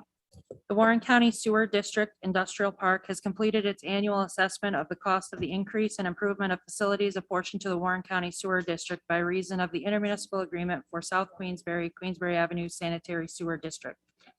A benefit to tax roll for 2022 has been completed, showing the annual assessment on the lots and parcels of land in the Warren County Sewer District in proportion to the benefit which each lot or parcel will derive therefrom. The assessment roll describes each lot or parcel of land in such a manner that it may be ascertained and identified, and shows the name or names of the reputed owner or owners thereof, together with the aggregate amount of assessment levied upon each lot of parcel or land. A copy of said assessment roll is available for inspection during regular board business hours by contacting the clerk of the Board of Supervisors at the below stated address and may be viewed on the Warren County website. Pursuant to resolution number 458 of 2021, adopted by the Warren County Board of Supervisors at their meeting on October 15, 2021, a public hearing will be held by the Warren County Board of Supervisors at the Board of Supervisors Meeting Room in the Warren County Municipal Center, 1340 State Route 9, Queensbury, New York, on the 19th day of November 2021 at 10 a.m., at which time and place said Board of Supervisors will hear and consider any objections that may be made to the assessment roll. Thank you. Is there anyone here wishing to be heard regarding this public hearing? Mr. Lehman, is there anyone online? Hello, no, there is no online comment related to this public hearing. Okay, great. And any other comments? I haven't had any, but for the septic inspection, and those are on everyone's desk. Okay, great. Okay, at this point in time, we'll close that public hearing. We'll move on to our final public hearing for the day. We'll declare open the public hearing on the 2022 tentative budget. And at this time, we'll request the clerk of the board read the notice of the public hearing out loud. Notice is hereby given that the Budget Officer of the County of Warren has prepared and filed a proposed budget for fiscal year 2022, and that the Board of Supervisors will meet in the Supervisors' rooms at the Warren County Municipal Center located at 1340 State Route 9, Queensbury, New York, on the 19th day in November 2021 at 10 a.m. for the purpose of holding a public hearing on the tentative budget of the County of Warren for the fiscal year beginning January 1, 2022, and that at such hearing, any person may be heard in favor of or against the tentative budget as compiled, or for or against any items therein contained. Copies of said tentative budget are available for inspection during regular business hours by contacting the clerk of the Board of Supervisors at the above stated address and may be viewed on the Warren County website. Pursuant to Section 359 of county law, the maximum salaries that may be fixed and payable during the fiscal year 2022 to members of the Board of Supervisors and to the chairman thereof are hereby specified as follows. Members of the Board of Supervisors, $18,815 each. Chairman of the Board, Chair of the Board of Supervisors, $20,000. Further notice is hereby given that the following is a summary of the tentative budget of Warren County for the fiscal year beginning January 1, 2022. Gross appropriations in the amount of $173,338,735, less the amount of $126,506,774, which includes interfund revenues and surplus appropriated, but does not include sales tax credit, leaving a balance of $46,831,961 to be raised by taxation. Thank you. Any members of the public here today in person that would like to be heard regarding this public hearing?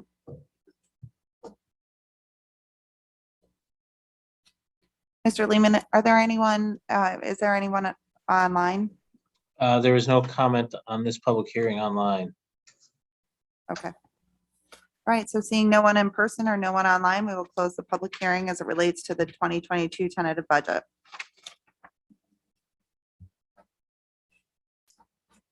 I just wanted to take a moment as we go into our committee reports to ask that after our report from committee chairs, I will be asking for a 10-minute recess. Our meetings are long. I've been approached by members of the board and have been asked to take a formal recess.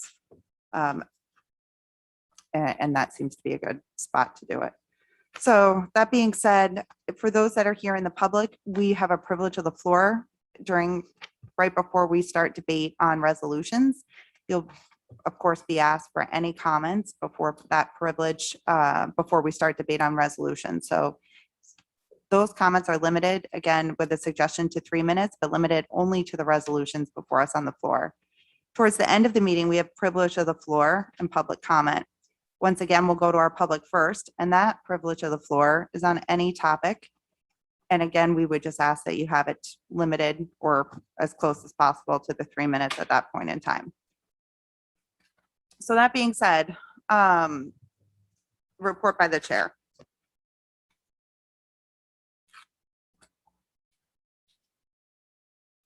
This month, I attended all of our committee meetings. I attended our public hearings. And I think what we heard here today was that our public definitely, they're interested, and they should be. It's great to have that engagement. But I would also ask that as we move forward, that we consider some of their suggestions. I've asked for a committee meeting on the septic to be placed onto our regular committee meeting calendar for them to entertain the idea. And I would highly suggest that they listen to the members of our public, but I would also appreciate the opportunity for them to look at extending their septic committee. So that meeting has been requested and set on your committee calendars for December 2nd. On top of all of our committee meetings and additional public hearings, I had an opportunity on October 29th to not only present our proclamations that have been passed by this board, but to the Ben Osborne Memorial Foundation at their event, at the ARCC Chamber event honoring Mark Bean, and also at the fire advisory or the fire officers meeting on 10/29 as well, where we honored Brian LaFleur and his years of service, but also presented a proclamation to all of our first responders and our fire departments that evening. I attended many meetings as it relates to the budget, to our goals, our performance evaluations. I had an opportunity, I attended our ARPA meeting, and again, want to thank Supervisor Hogan for our first official ARPA meeting and getting that all underway after looking at thousands of responses from our community. I think we had around 1,100. that came back and just the survey results. Inter-county, we had our inter-county meeting yesterday. That was the last meeting of the year, and I've been honored to chair that this year. We had NACO representatives as well as our NISAC representatives that were on that call, and we heard a lot of very positive updates as it related to a current bill that they're debating as it relates to ARPA and an ability to be much more flexible with those fundings. If that passes, it looks like up to either 10 million or 30% of the award could be used on infrastructure cost. So that is one of those changes and benefits, I think, for us in sitting back and taking in our public comments and forming together a committee to look at this. They also talked about the infrastructure bill. And during that time, we also spoke to NISAC and we asked them to help us as it pertains to advocacy and advocacy to the state level for testing and for booster clinics. We've noticed that in our 12-county inter-county region, while there's many state-assisted booster and vaccination centers going on up in the north part in our region, we haven't seen as many. So NISAC is becoming involved with helping on that level and providing us with some sample language to be a little more proactive in that area. I really wanted to focus my report this month on an opportunity that was sponsored not only by the New York State Association of Counties, but the National Association of Counties, and of course by our board here in Warren County. On November 7th, I had an opportunity to go to DC to NACO headquarters and meet with 21 other representatives from around the country. There were 21 other states. They were all elected to their various roles. Many of them were county executives and commissioners and legislators. What that provided us an opportunity to not only look at things from an aerial perspective, but about our policies and procedures. And one of the topics that we've talked about here all year long has been about our rules of the board. We were asked to bring with us an adaptive challenge that we have in our boards. Every state came to the table with a different adaptive challenge. The challenge I brought were our rules of the board. And one of the beneficial, the dialogues that came out of that was listening to how other boards operate from across the country, and then comparing our rules and looking at Robert's rules and taking a look at how we can improve upon them. We've had multiple requests from our board to take this up. What I would like to do is starting next week, I've asked our clerk of the board to prepare our rules of the board and send it out to the entire board with our clerical updates, which happens every single year, but never before have we sent it out to our entire membership months before an election of chair and also as we start into 2022. So during this time, I'm going to ask every single member to please take a look at the rules of the board, to get back any comments to Amanda Allen as our clerk, and please provide her with where you think our rules could be improved.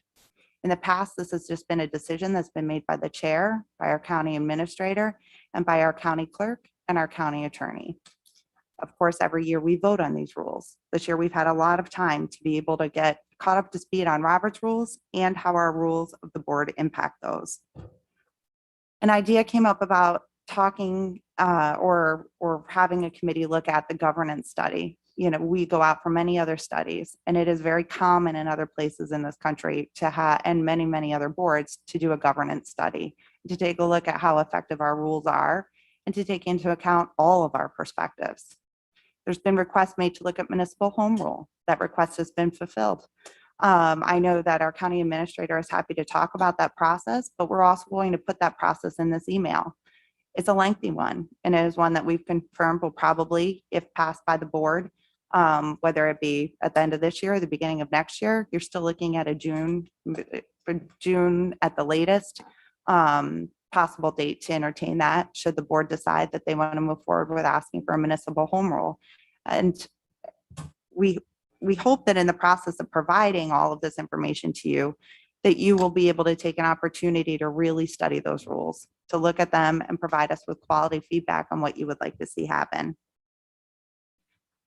So I'm asking to have that feedback back to Amanda no later than December 2nd or December 1st, excuse me.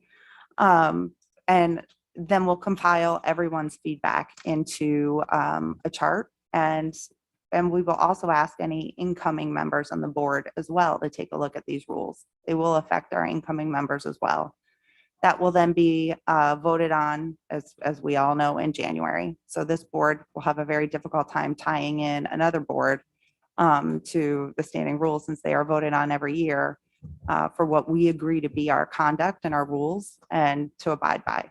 So I hope that many of you will find this as an opportunity to take that list that I hope you've all been keeping all year long and provide that feedback directly to Amanda for us to improve upon this process. These are our rules as a board, and it's really important that every single person have their voices heard in them. I think it's quite the adaptive challenge, and I'm very grateful again for the opportunity to have been able to think this through and to talk with over 20 states about this issue. And I appreciate your dedication and commitment to this. That being said, I'd like to start with our other committee reports. At this point in time, Supervisor Beatty, I know the executive committee did not meet, but if you would please report on finance and government operations and advocacy. Okay, thank you, Madam Chairwoman. Government ops met on October 18th. We have one resolution in front of you that concerns the fireworks local law. In that resolution, basically, we're requesting to have 2 public hearings in December concerning the new local law and rescinding old law. So if you read that 476, it clearly states and spells it out how this will happen. I believe it was Mr. Conover who brought the motion to the board. I think Mr. Wild seconded it. And that motion is 476 in your packet. I wasn't able to attend the finance meeting, one of the few I've missed this year, but my vice chair, Mr. Thomas, did. So without objection, Madam Chairwoman, I'm going to have Mr. Thomas go over the finance resolutions since he was the chair. Thank you. Is that okay with you, Supervisor Thomas? Yeah, yes, it is. Very good. Thank you. Thank you. The Finance Committee, I forget what date it was, but anyways, we did meet and it produced resolutions 502 through 508. And 502 is setting up a capital project for the Countryside Adult Home and allowing for the transfer of funds to that project. 503 is authorizing the treasurer to enter into a contract agreement with Drexler and Kalick for audit services. 504 is authorizing the county treasurer to complete a property tax settlement that is directed by the courts. 505 and 506 is adding funds to capital projects. One is the Middleton Bridge over the Schroon River, and adding funds to Johnsburg Bridges, Glen Creek Road, and Dippykill Road over Glenwood Creek. 507 is authorizing appropriation of funds from the computer reserve to, I think there was 2 departments. I think the sheriff was one, and I don't recall what the other one was. And 508 is authorizing $70,000 from the occupancy tax reserve into the special event fund. And that concludes finance. Thank you, Supervisor. Supervisor Beatty? Yeah, I'd like to give the floor right now, if I could, to Mr. Swan. He gives us an update from the Treasury Department without objection. Of course. Treasurer Swan? Good morning, everybody. Thank you for the time. The first thing I'd like to do is request that the finance chair, Supervisor Beatty, pull or table, whichever is appropriate at the appropriate time, Resolution 504. Unfortunately, when I drafted this, I neglected to put in a very important part of this resolution that I think needs to be discussed at committee, so I would request that. I'm not sure at the appropriate time, but Treasurer Swan, if the board doesn't object, let's take care of that right now. however, Madam Chair. I'm told by our clerk that we can ask for a motion to withdraw and are we moving back to committee? Withdraw and send it back to committee. Is there a motion that's made by Supervisor Dickinson and seconded by Supervisor Beatty? Is there any discussion? All those in favor? Aye. Opposed? Thank you. That motion carries. That is now withdrawn. You can remove that off of your index. Thank you, Treasurer Swan. Thank you very much for that. I appreciate it. I'm sorry that was an oversight on my part, so I apologize for the inconvenience on that. Just as another updates on a few things, as you see, sales tax and occupancy tax are way up. We're having a boom year. And it's not just in Warren County, it's across the country. I was at my granddaughter's wedding in Florida a few weeks ago, and I talked to the resort manager there. They've had the best year they've had in 15 years in Florida with weddings. Everybody is out and going and spending. As a result, most people in the industry feel that we need to be cautious, just like 2020 was a down year. This 21 may be a big surplus year because of the boost of people getting out. And if you're going to do long-term projections, you may not want to include 20 or 21 in your projections going forward for budgets. Other than that, our outside audit was filed with the state controller's office. Everything is there and ready to go. We're getting ready to close the books for 2021. And our contract with Granicus, which is the company that we contracted with to search for short-term rentals in the county, is off and running. We just had our kickoff meeting with that earlier this week, and that I'm hoping, and I'm very, very confident that's going to turn out to be a good thing for us. Any questions from anyone? Any questions for Treasurer Supervisor Hogan? Thank you. Any idea when you're going to be sharing the information from Granicus with the towns? They projected us that it will be about 3 to 4 weeks from now before we get the information. I'm assuming that after that, it's going to be a couple of weeks for us to assimilate all of that, to cull it, because they will be giving us everything, and we need to take out who is already registered. So I'm guessing probably 6 to 8 weeks from now. Thank you. Other questions for our treasurer? Hearing none. Thank you, Mike. Thank you. That concludes my report, Madam Chairwoman. Great. Thank you. Supervisor Bramer, Personnel, Administration, Higher Education, and Septic Inspection. Thank you, Chairwoman. On personnel, and I'll try to keep my report very brief since we've heard a lot already today. We've done a lot in the Personnel Committee the last month. One of the main things that we've done this month is onboarding our new county attorney, and I want to have everyone please welcome Mr. Ellman if you have not already. It's great to have you on board. Thank you. The other two items that I just want to mention briefly are resolutions 498 to 500. They are two changes to internal policies regarding our internships as well as the education policy. I think these are really exciting opportunities that we can provide for our employees, and I'm happy to have them, and I hope that you guys will support those. And I want to thank Jackie Figueroa for helping us on that, as well as Tammy DiLorenzo for working out the details on the policy changes there. With respect to the septic, this is a serious issue, and we do need to move forward. We need to address it, and we don't want to let it continue to stagnate. The Septic Committee has worked very hard. There have been a lot of workshops, there's been a lot of input, and there have been a lot of considerations, as was mentioned today by people on this committee who are knowledgeable and worked hard to get up to speed where they weren't knowledgeable in certain areas. And I think that we did take into consideration a lot of the things that were mentioned on Wednesday night, as well as today, about the 250 feet versus a 500 foot or a 100 foot applicability. Do we apply this to all water bodies or not? These are the things that we talked about a lot during the committee, as well as what constitutes a failure or what is substantial compliance. We talked about that as a lot as well. And this is a compromise. It's not perfect. We're never going to have a perfect law. It is a good compromise, though, of the people who were on the committee who wanted to put something forward for this board to consider. And I want to thank all of the committee's members for their hard work and their sincere input and thought into all of our deliberations. It was very well done, and I'm very thankful for you all engaging in that process. That all being said, I do think that this is a good compromise and a law that we should move forward on.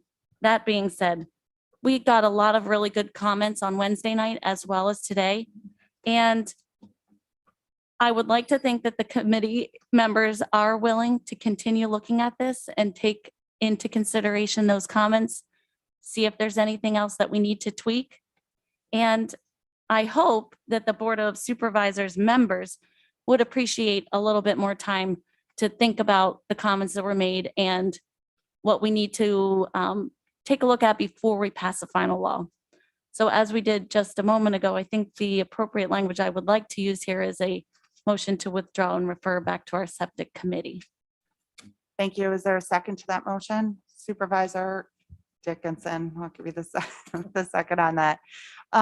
Is there discussion on this motion to withdraw, move back to committee? Okay, hearing none, all those in favor? Aye. Anyone opposed? Thank you, Supervisor Bramer. Thank you. That That's my motion report. carries. Thank you. Supervisor Conover, Public Works. Thank you. The Public Works Committee met on October 19th and represented in your packet by resolutions 484 through 491. They're all really straightforward administrative type of resolutions. My only comment would be that hopefully 491 relative to the Middleton Bridge resolution represents a continued progress forward on that very long-standing bridge replacement project. And that really concludes my report. Thank you.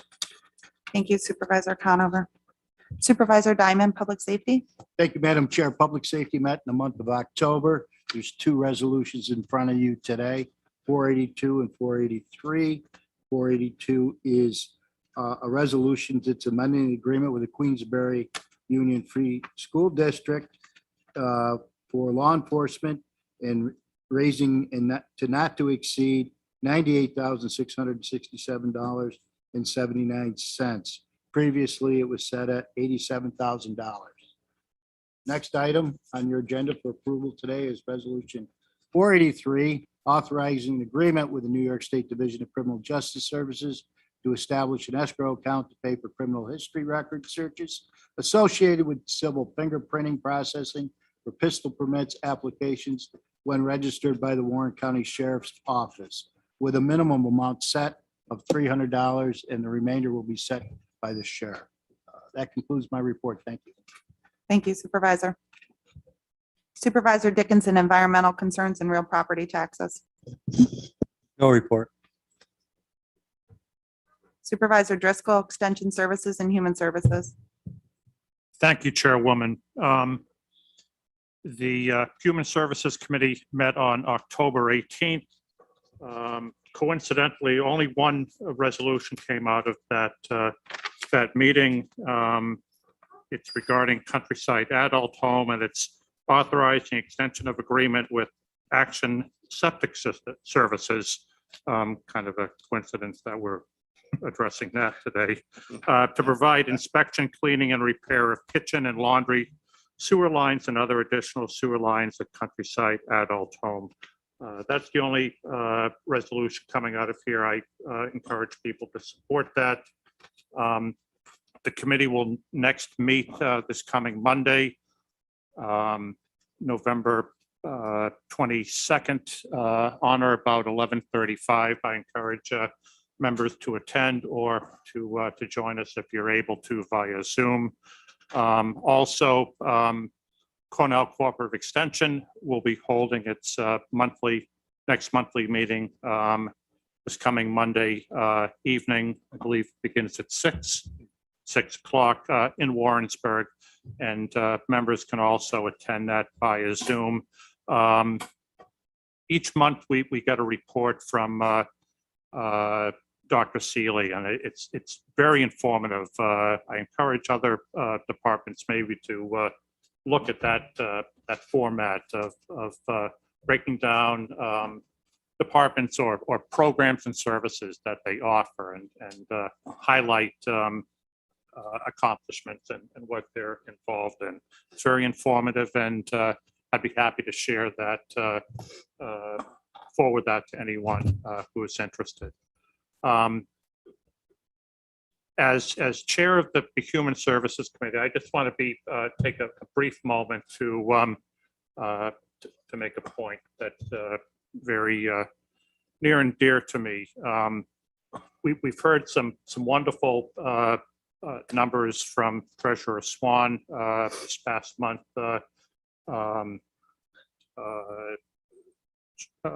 Supervisor Thomas gave us some great numbers, but the COVID numbers are troubling. They're sad. They should make us all mad. Our numbers higher than Albany County. During the month of November, they fluctuated between 50 and 60 new positive cases every day. To those people that say that, I think today's numbers were 62 positives and 66 recoveries as being good news. It's not good news. The analogy that I share with friends is when my credit card bill comes in and I pay off the $300, and then the next month it comes in and Ton has spent $270 on clothes. I'm still in the same place I was before. So we've got to do better. I'm not going to throw out the word mandate, because that gets people riled up, and then they start waving the Constitution and all kinds of things, religious freedoms and all that type of stuff. To me, it's garbage. It's utterly garbage. It's insensitive. Rather, I invite and ask, politely ask people to consider wearing masks more often, if you're able to do the social distancing, the hand washing, all of those types of things. As you know, we're nearing the holiday season. These numbers are real. They're not going to go away. People are still dying. A lot of people are getting sick. They're getting sick at all ages, even people without pre-existing conditions. So let's up our game. Let's talk to our friends. Let's talk to businesses within our communities about doing the right thing. I'm going to support more businesses that care about their customers than those who thinks it's a myth or a fallacy or something that the government has made up. The government I've never heard the government tell us that we have to do this stuff. They've asked us to do the right thing. And the way that I was raised, I learned right and wrong, and right is masking, is encouraging people to vaccinate, and to just practice common sense things for our loved ones, our friends, neighbors, co-workers, and everyone else. And I know that Jeff Jones and all of the people who have put in countless hours over the last 2 years, haven't worked a 40-hour week or a 5-day week, work 7-day weeks, 6-day weeks, don't see their families, don't get out to see their friends or go on even day trips. These are people that it's getting to. I'm surprised it hasn't gotten to them already. We owe them a debt of gratitude, and not just a thank you or a plaque, but again, to do what they're asking us to do, not to be smart. Thank you. Thank you, Supervisor Driscoll. I think you touched on a lot of what Supervisor Frazier's report would be. I know that she is not here today, but I wanted to offer up two different alternatives here. Supervisor McDevitt, you're the vice chair. I didn't know if you wanted to give a report on her behalf. And I believe Janelle Jones may also be online, and perhaps. Yeah, I would probably defer to Janelle and kind of leave it at that. We do have a committee meeting, I believe, on Monday. I don't know if, I know our attorney had an issue. I don't know if he wanted to talk about that now, Larry, or. I'm sorry, Mr. McDevitt, one second. County Attorney Alman, are you prepared at this time to talk about whatever issue Yes, I he's am. referring to? Thank you. Thank you.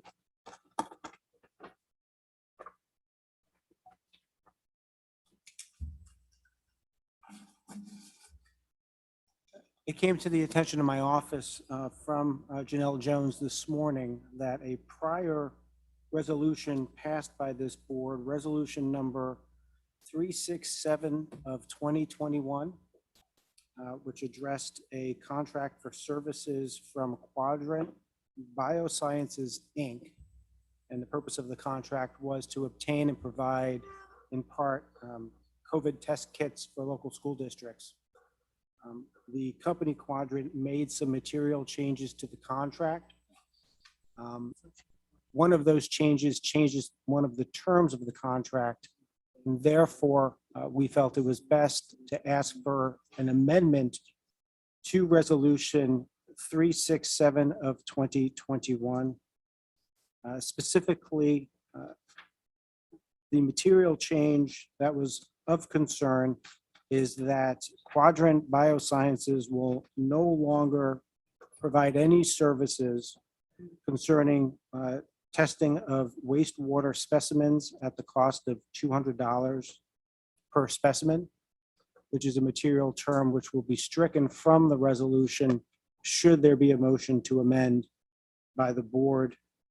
Additionally, the term of the contract will be modified from July 1st of 2021, terminating July 31st of 2022. And the change will be to make the contract effective for 1 year, commencing on the date of the contract execution, as we're now approaching December of 2021. Those are the two material changes to the contract. The total value of the contract will remain unchanged. Thank you, Larry. So, Thank you. Madam If Chairman, I may, go ahead. County Attorney Alman, is that your recommendation?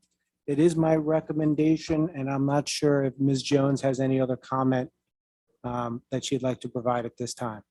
I think given I first and foremost would just like to get it on the floor to handle this quickly if in fact we're going to discuss it. Great. So Supervisor McDevitt, if Yeah. you're prepared to make a motion to waive the rules to discuss this, Yes, that needs to go first. that is what I would Okay, like is there a to do. second for a motion to waive the rules? That's made by Supervisor Driscoll. Any discussion on waiving the rules for this? Hearing none, all those in favor? Aye. Opposed? That motion carries. Secondly, Supervisor McDevitt, are you proposing to make a change to Resolution 367 of 2021? That's exactly what I'm proposing. Is Yes. there a second to that? To get on the floor for discussion? Seconded by Supervisor Hogan. If you don't mind, Supervisor McDevitt, in the spirit of discussion, I would ask our clerk to read the amended language. Thank you. Thank you. Okay, so this is going to say, whereas the Director of Public Health Patient Services has requested to enter into an agreement with Quadrant Biosciences, Inc., 505 Irving Avenue, Suite 3100 AB, Syracuse, New York, 13210, to provide laboratory services to facilitate COVID testing to support schools and help maintain in-person instruction, at a rate of $20 per clarified COVID-19 test kit and any shipping charges incurred, for a total amount not to exceed $1,730,012 for a term commencing July 1st, 2021 and terminating July 31, 2022, or upon 90 days written notice by either party, with the option for one additional 1-year term dependent upon grant funding availability and less than a 5% increase in the rate. The rest of the resolution is not changed. Thank you. So at this point in time, I'd like to open this for discussion. Supervisor Dickinson? I'm kind of curious about the testing of the septic. What's that got to do with the other testing? Were they doing that? Our county attorney? It's my understanding that no testing had started, but the original resolution passed by this board authorized the company to do wastewater testing at the cost of $200 per specimen. The company that term is not in the revised contract provided by Quadrant.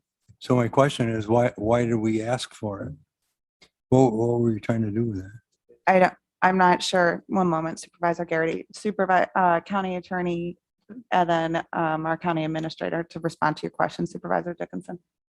County Attorney Elman, That is not a question I can answer today.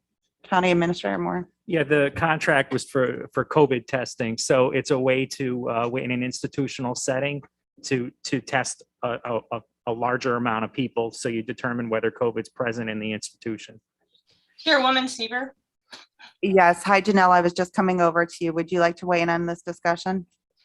I was going to say, this all came to fruition back in July when we were given this ELC funding.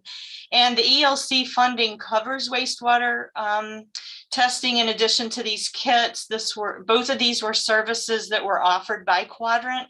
So I was kind of trying to include them all. The wastewater testing was kind of a provision for the schools that didn't want to do the testing, where you could test the wastewater in those communities and if you could see that you had COVID or not. But I will say a lot of counties aren't doing that, and I'm fine in the benefit of trying to get this contract signed, sealed, and delivered so that we can work with this vendor to get testing kits to the schools. I'm willing to kind of let it go without that. I wasn't really intending to use it. It was just kind of a provision should we decide to. Thank you. Thank you, Janelle. Supervisor Dickinson, does that answer your question? Oh, yeah. Okay, Supervisor Hogan, you had your hand raised next. Thank you. My question was mostly his, but I do have a follow-on. Do we have any schools that are refusing to do testing? Janelle, do you know that? Chairwoman Seaver, no, we don't. All schools are testing in varying capacities, but all the schools are on board with testing to some form. Great, thank you. Supervisor Garrity, did you have a question? No, just that we talked about that this summer when the initial contract come up. I think I raised a question about testing of this waste. Okay. No, that was it. Very good. Supervisor Leggett. Thank you, Chairwoman Seaver. Just for clarification, then this contract does stay then at $1,730,000 and doesn't change. And that is a funded program.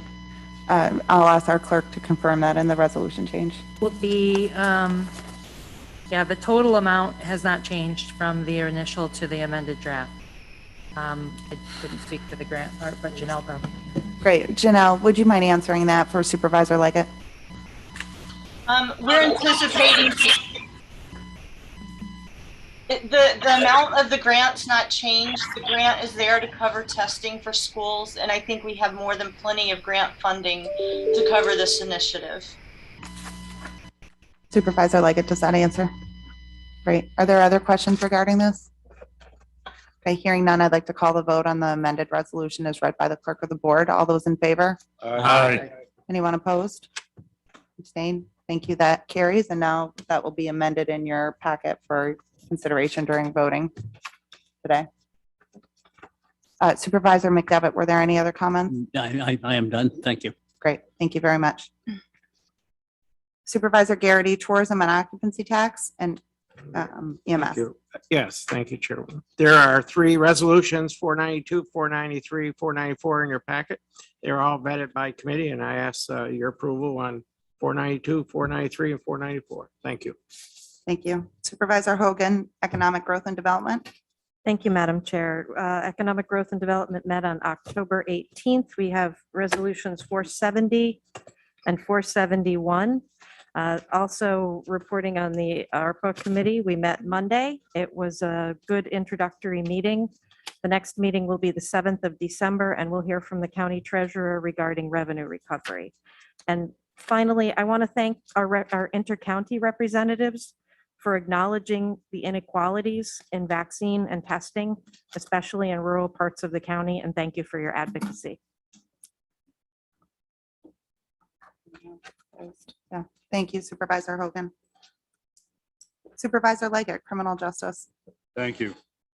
Criminal Justice met on October 18th. 3 of the first resolutions on your packet are from the Public Defender, 467, 468, 469. And really, it's 469 that had spurred 468 and 467. There was a taxi company that was not able to come up with the necessary insurance to cover it. So we're rescinding a contract with them, 469, and then going on to figure out how to get people into court and to other appointments, and that's on 467, 468. Those are all funded by ILS, passed the Criminal Justice Committee. Appreciate your support. Thank you. Thank you, Supervisor. Supervisor McGowan, County Facilities. Thank you, Chairwoman.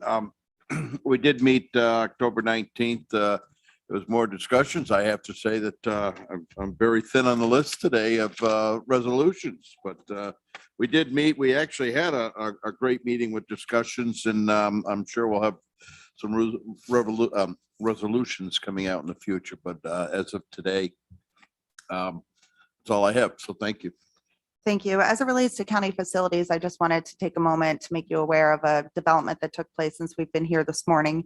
We did have a plane crash at the airport this morning. It's a small plane. There were no fatalities, but there are injuries, and Hicksford will be closed. And we're sending our thoughts and our prayers to everyone involved in that accident, but we are getting a public information notice out as we speak to notify our community. And Kevin Hadros is over there as we speak with them, with the state police on this. Supervisor Thomas, budget. Thank you, Madam Chair. The Budget Committee did meet on November 2nd. I gave a overview of the proposed 2022 budget. And then we, as you all know, on November 5th, as budget officer, I did my presentation, and they're up. We stand here now with the budget in front of us. There are 3 resolutions, and one is adopting the budget for 2022. There's another one, 514, is makes appropriations for the conduct of business for 2022. And the last one is 516, and that's levying taxes on the city of Glens Falls.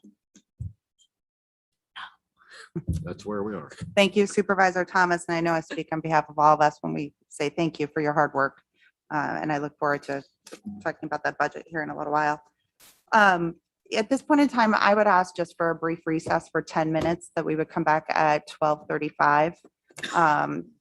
That is something that does require a majority to vote on it, although it is not debatable. But if someone would please make that motion for a 10-minute recess, as made by Supervisor Smith, second by Supervisor Garrity. All those in favor? Aye. Anyone opposed?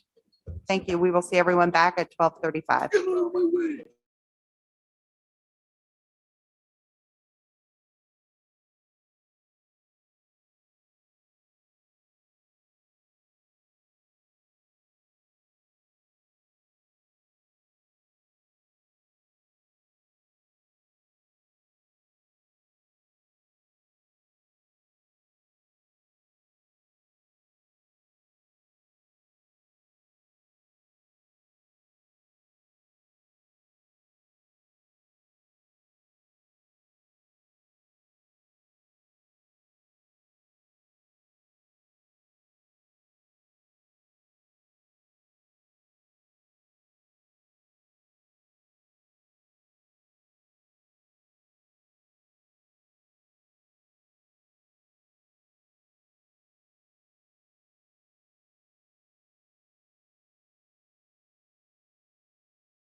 Thank you very much. Thank you, members of our board, for that brief recess. At this point in time, we'll call our meeting back into order at 12:40. We left off on our report from our county administrator. Thank you, Madam Chair. Good afternoon. I'd like to acknowledge a significant employee anniversary this month. With 30 years of county service is Alan Mead with the Department of Public Works. Congratulations, Alan. Thank you for your dedicated service to this county. We truly appreciate it. I'll keep my report short. Since the last board meeting on October 15th, the week of October 18th, a lot of work primarily finalizing the budget, which was filed by the budget officer on Friday, the 22nd. I would like to thank the budget officer for all the work that he put into it and that he puts into it year after year. And also thanks to the members of the budget team. That's Deputy Treasurer Rob Lynch, Tammy DiLorenzo, and Christy Miller in my office, and all the other supervisors on the board who got involved at various stages and helped us put together this budget. I think it's a good budget. It reduces the county tax rate for the second year in a row, which is the only fair thing we can do in my eyes during COVID. And I appreciate all the work that everybody put into it. Thank you. On Friday, the 22nd, I had a conference call with Amy Clute in the self-insurance division and our insurance broker regarding the insurance renewal for the property and casualty coverage.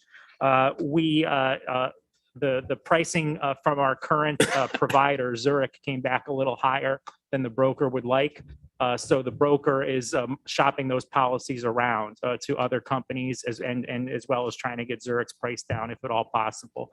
That process is still ongoing. We're hoping to pull all of that information together in advance of the December 2nd personnel meeting. That's where Amy reports to. And we hope to have a proposal that gets to the bottom line that we need at that meeting. We'll have more details on that as we know them. On Saturday, October 23rd, I toured various sites for the Special Olympics. And what a great event that is to have here again in Glens Falls. We have them for 2 more years at least. I'm very grateful for that. It was a meaningful day to get out there and see those athletes and take my family and enjoy that. I urge everybody to get involved in that next year. And if you didn't get out to see these athletes, to do so next year is very special. Monday and Tuesday over the last week, the 8th and the 9th. The 8th was our county attorney's first day. I want to congratulate Larry and welcome him to the county. Very pleased that you're here. You've been great to work with so far. And the 8th and the 9th, we spent quite a bit of time together, just debriefing and getting up to speed on issues and priorities. So thank you, Larry. And this Tuesday, the 16th, I just want to point out I got my booster shot. It put me down for the entire day on Wednesday. I was in bed, but I was able to work. So regardless of how bad the side effects are or were, I would urge everybody to get the booster shot. Getting vaccinated is the only sure way we're going to get out of this pandemic that keeps dragging on and on and on. So that's the extent of my report. Thank you, Madam Chair. Thank you. And our county attorney, Larry Ellman, welcome. Thank you. Good afternoon. My name is Larry Ellman. I want to thank each member of the board for the trust that you have placed in me as the county attorney for Warren County. I've been very pleased and honored to meet every member of my staff. They've done a tremendous job prior to my arrival, dealing with a significant number of large issues while operating shorthanded. And special thank you to Robert Terwilliger, who performed tremendously in the months prior to my appointment, and a personal thank you to him as well. It certainly makes coming into the position easier, knowing that things were being addressed by the office on a rolling basis. There's really no significant report. There's a tremendous amount of activity that the office has been handling and is handling. I'll have more updates for the board as we hit the December meeting.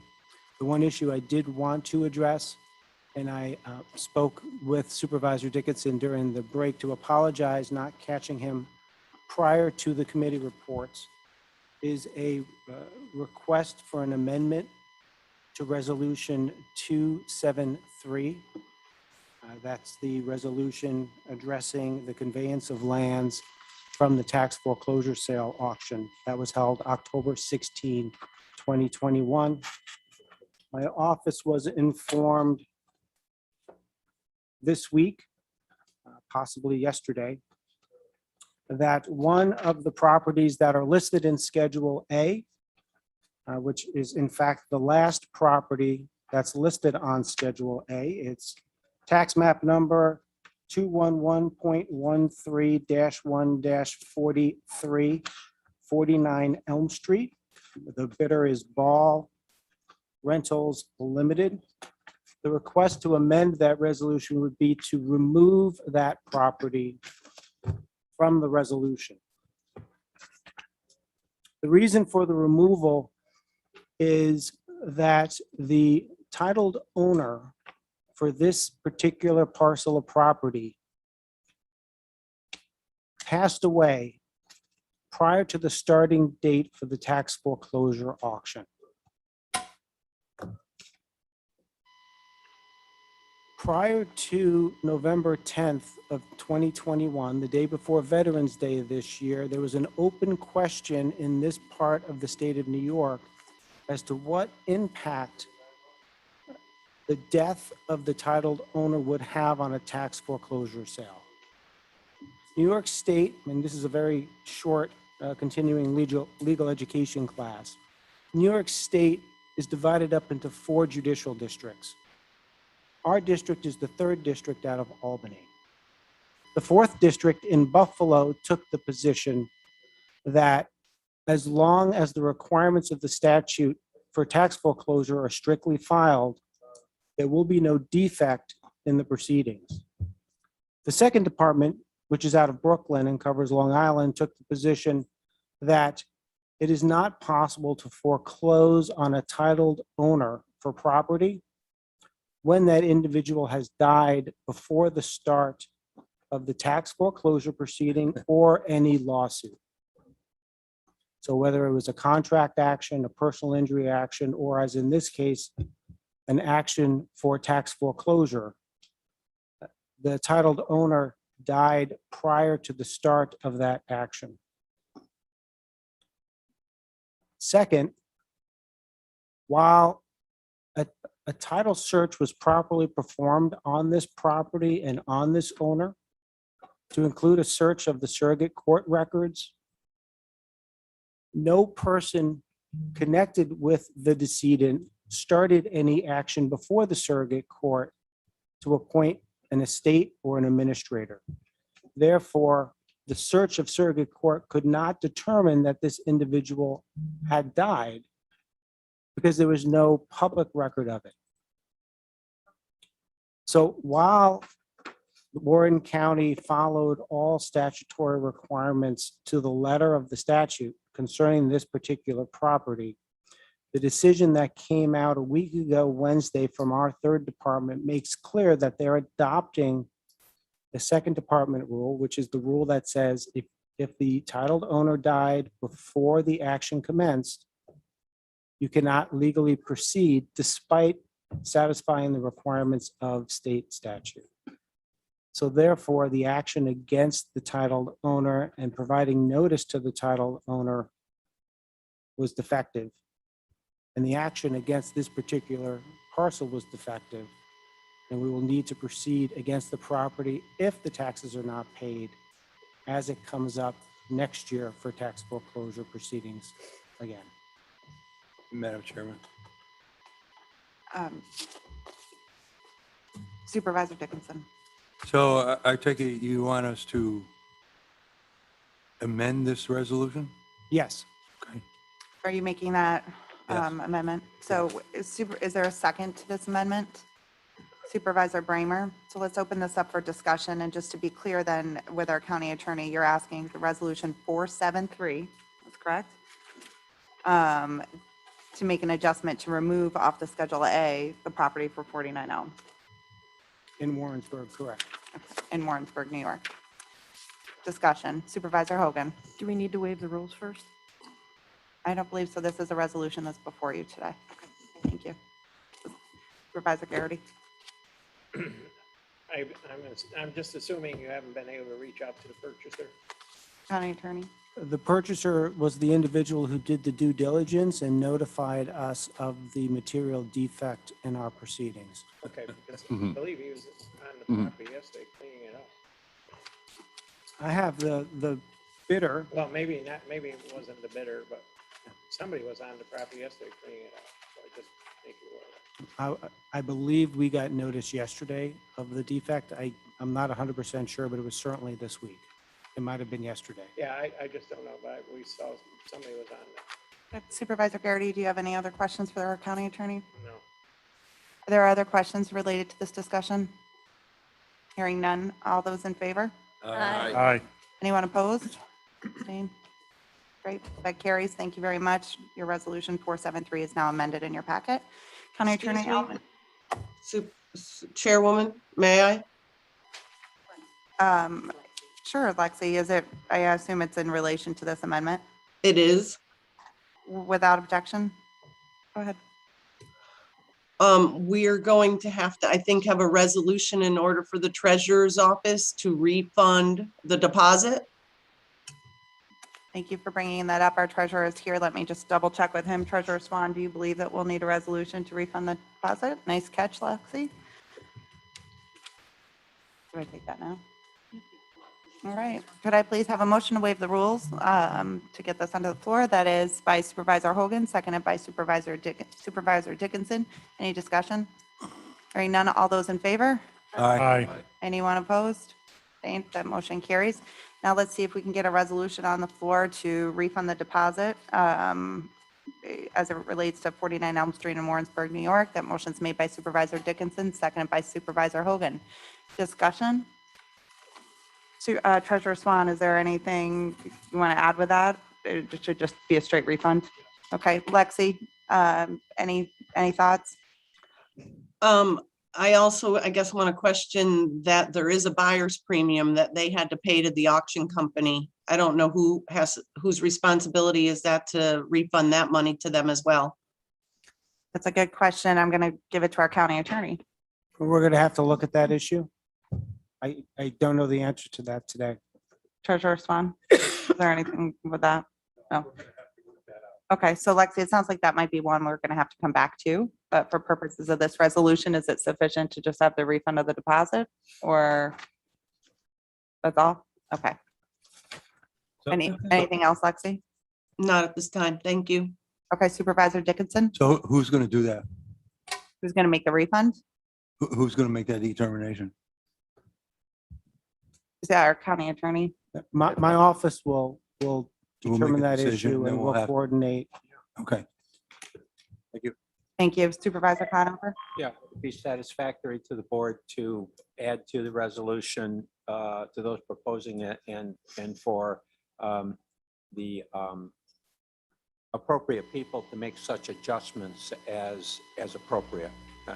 And then once they get the answer to that, otherwise we'll be here. Right. You won't be resolved. We'll be dealing with this Sure. next month. I'll agree to that. I would say let's, Okay. whatever the conclusion is, that's what we do. That's a good suggestion, Supervisor Conover. Thank you. Is that agreeable, Supervisor Dickinson? Yes. Supervisor Hogan? Yes? Okay. So given that amendment and the change to the initial resolution, is there further discussion? Do I have to do a vote on the second amendment? No. Okay. All those in favor? Aye. Opposed? Abstained? Great, that carries. Thank you very much. You'll have a new resolution in your packet that Amanda, when she does reading of resolutions, will tell you about that one, and the other will be revised. County Attorney Elman, is there anything else in your report? And that concludes my report. Thank you. Thank you, and again, we're very excited to have you on board and look forward to keeping you very busy. All right. At this point in time, let's move on to the reading of communications. Ms. Allen?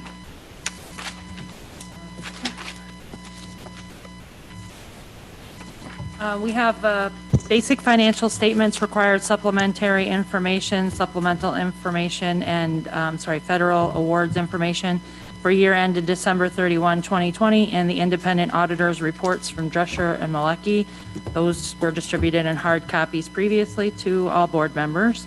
We have a letter from the New York State Department of Public Service announcing a virtual public statements hearing on November 3rd, 2021 to solicit input and comments regarding electric and gas service for Niagara Mohawk Power Corporation, PSC cases 20-E-0380, 20-G-0381, and 19-M-0133. That was emailed to the board on November 2nd. And then we also have a letter from County Attorney Larry Ellman designating the Assistant County Attorney Order of Succession, and that was also filed with the County Clerk's Office. Thank you. Reading of resolutions. Resolution numbers 465 through 517 were distributed to the board and posted to the Warren County website on Monday, November 15th, which met the distribution deadline specified in the rules of the board. During this meeting, resolution numbers 504 and 509 were withdrawn. 473 was amended to remove 49 Elm Street from Schedule A. We have 4 additional resolutions. 518 is waiving of the rules. 519 is amending 367. 520 is waiving the rules, and 521 is authorizing the treasurer to refund a deposit for 49 Elm Street in Warrensburg. Thank you. At this point in time, let's move to privilege of the floor by those that are here in person today. Are there any members wishing to be heard today regarding the resolutions that are before us today? First from the public, please. No? Okay, great. Then I'd like to move on to resolutions that are before us today for discussion. Madam Chair, I believe there was a hand raised. Supervisor Conover, I will get to him as soon as I look up. Thank you. So we'll move on to discussion on proposed resolutions before us today. Supervisor Stroud. Yes, I'd like to propose a resolution from the floor. And I was told that the best time to do that is after the reading of the resolutions. So this is a resolution approving the use of lot number 302.8-1-2, also known as 275 Bay Road, also known as the Mullen site, for the purpose of providing a Warren County bikeway amenity. Supervisor Stroud, this was on our desk when we came in today, right? So we all have a copy of it? Yes.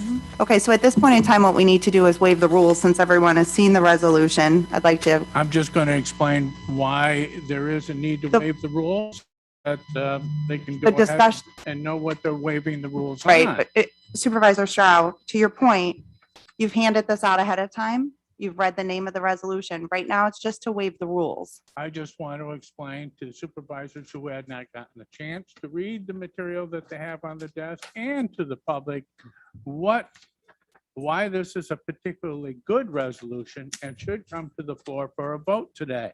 Supervisor And so- Stroud, I'm with very strict flexibility on this. Again, this vote is only on waiving the rules. Wow. If you would please be very brief about what this resolution is in order, really all that's required to this is to read the name of it. If it's without objection from this board, then of course you can read the entire resolution, but it would have to be without Chairperson, objection. You didn't even give me the opportunity to finish reading the name of the proposed resolution, which I will. I'm sorry, I thought I did. I thought it was the parking You did not. facility. Please read the name of the resolution before us. All right, approving the use of lot number 302.8-1-2, also known as 275 Bay Road, also known as the Mullen site, for the purpose of providing a Warren County bikeway amenity, a pedestrian bicycle parking or park facility. Great, And thank you. there's very good reasons for doing this. Point of I order. do have. Point of order. I'm sorry we- that trumps all else. Point of order, state Point your of order. point. We have to waive the rules before we discuss this resolution. So Well, I would, point of order, I have the floor. Thank you, sir. Oh, no, I didn't give up the point of floor. Excuse me, I a point still of have a order, Point of floor. and Gentlemen. what's Going on and I got interrupted, excuse me, okay? excuse me. What I'd The like to point, do- Supervisor Stroud, Just a explain point to of the- order. You're out of To order. explain to the supervisor. Supervisor- And explain to the public Supervisor Stroud, what they're a voting. point of for. order by a member trumps everything else going on. It is an immediate point of order. Supervisor Beatty has made a point of order saying that you're out of order. Well, of course. And I asked him to state his point. He has the floor at that point in time. Thank you, Madam Chairwoman. Madam Point of Chair, order. another point of order. I had to It does stand when I not, did my they point go of in order. order. Who You're doesn't have absolutely, to? I'll be Thank quick. you. Knock it off. Mike, does that help? The point of order is, before we discuss this, the rules clearly state we have to waive the rules. So let's have the vote on waiving the rules. And if the rules are waived, then the supervisor is clear to state what he wants to talk about, and as well as anybody else. But we haven't waived the rules yet.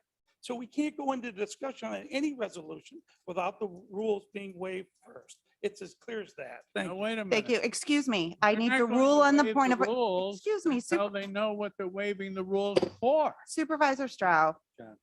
As soon as the point of order is taken, I have the opportunity to rule on the point of order. If this board feels that I'm not ruling appropriately on it, you may appeal my ruling. Supervisor Beatty brings up clearly Robert's rules. We are here to waive the rules. Any discussion around this topic has to be around waiving the rules. So your point is well taken. At this point in time, you have introduced your resolution. It is a motion to waive the rules. And Supervisor Dickinson, I see your hand up and I see Supervisor Bramers. Unless this is specifically about the ruling that I just gave and the motion to waive the rules. I make a motion to waive the rules. Thank you, Second. Supervisor Dickinson. I would like to appeal your decision on the point of order. Okay, then you need to state that it's a point of order. So right now you're calling a point of order to appeal it. I'm appealing your decision on the point of order so that Mr. Stroud can make his point regarding his motion to waive the rules. Okay, so at this, you'll need to give me a moment. I need to check with our parliamentarian and make sure on that appeal. She'll do a roll call vote. And if this board is so inclined to overrule that ruling to waive the rules and provide him with an opportunity to talk about his resolution, which again, you have to waive the rules first. The waiving of the rules discussion is only about the discussion of waiving the rules. You've all been handed out the resolution ahead of time. You've been given the name. Amanda, could you please do the roll call vote? And this is to waive the rules or the point of order? I know, right? So Supervisor Leggett, what's happening now is I have heard Supervisor Beatty's point of order. He has stated his point. I said it was well taken. Supervisor Bramer takes objection to my ruling and is asking to appeal it. The only way to appeal the ruling of the chair is to have a roll call vote by the members of the board. Should this board decide yes to appeal the ruling of the chair, then it will go back to Supervisor Stroud and for him to state very specifically what his request is to waive the rules. It was in my determination that he read the name of the resolution. It was handed out. We all know what it's about. Now, should the rules be waived and we go into a discussion, then of course we'll have a full discussion on the proposed resolution that he's asking for. But this is the process. So is it about going around and voting? Okay, Supervisor Conover. Correct. So just so I'm clear, so if you vote yes, you're voting yes to support the Supervisor Bramer's motion to overrule the chair. If you vote no, you're voting to uphold the ruling of the chair. Is that correct? I'll ask our parliamentarian to clarify. Yes, yeah, I agree. If you say yes, you're agreeing with Supervisors Bramer's appeal. If you say no, then you're agreeing with Chairwoman Sieber's Ruling. Okay. All right, very Okay. good. Just so I All right. know how I'm voting. Thank you, Supervisor Conover. Amanda, would you please do a roll call? Certainly. Ms. Shepler? Yes. Mr. Garrity? Yes. Mr. Conover? Yes. Mr. Leggett? Yes. Mr. Diamond? Yes. Mr. McDevitt? Yes. Ms. Bramer? Yes. Mr. Bruno? No. Mr. Driscoll? Yes. Ms. Smith? Yes. Ms. Hogan? I'll vote yes, but can we put a time limit on it? Mr. Dickinson, No. Mr. Stroud, Yes. Mr. Wild, Yes. Mr. McGowan, No. Mr. Beatty, No. Mr. Thomas, No. Ms. Seaver, Carolyn Seaver. No. There are 588 votes in favor, so the appeal does carry. Okay, Supervisor Stroud, at this point in time, the item before us is for you to talk about why the waiving of the rules need to occur as it relates to your resolution that you're proposing before this board. That is what we will be voting on next. Well, the reason why I'm asking for a waiving of the rules is to get this particular resolution before the board for a vote. And it is reference to 275 Bay Road. The Mullen site, originally this board set a limit of 67.5 as a minimum bid. That was never achieved, but that's a good thing. And this is one more parking area. I mean, this is a very unique piece of property. How often are you going to get a piece of property that has like 300 foot aside the bike trail and is off of a main arterial, Bay Road? Rare. So we ought to take the opportunity for this. I mean, given the restrictions, the setbacks and everything else that many of you already know about, and the zoning and what would be allowed there, it's just not a very suitable lot for any kind of development. However, it's unique and perfect as a lot that will accommodate the users of the immediately adjacent Warren County Bikeway. And the uniqueness of this piece of property is that you can go from scratch on this. In other words, it's a piece of property that we can get designed to better accommodate these bicycle and hikers and runners, people that use the bikeway. Yes, for example, you could put up a pavilion with picnic tables. No other parking area has that. Yes, you could put up a butterfly garden, as some residents have asked to do that. Yes, and you can landscape it so it looks very attractive and acts very transitional from industrial area, BD Bard and so forth, and the adjacent neighborhood. And I've given you letters, thanks to Peter and others who interviewed some of the local residents, and this is what they would like to see. But also, going forward, as you probably already know, we have connected, the feeder canal is now connected to the Champlain Canal system. New York State put in a lot of money, putting in a tunnel, putting in a bridge, putting in a parking area. It's connected. So we're going to be connected to the outside world. And as we go forward, we need to plan for that.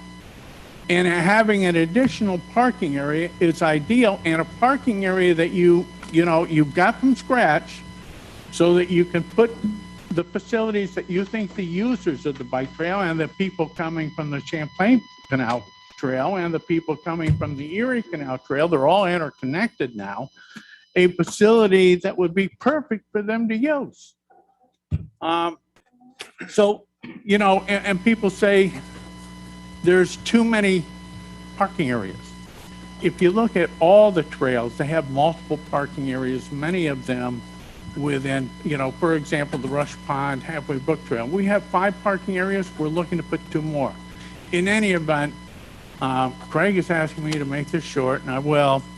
I think this is a very good thing for the county to do, and that's why I got the resolution, hopefully, for a vote before this board. Thank you.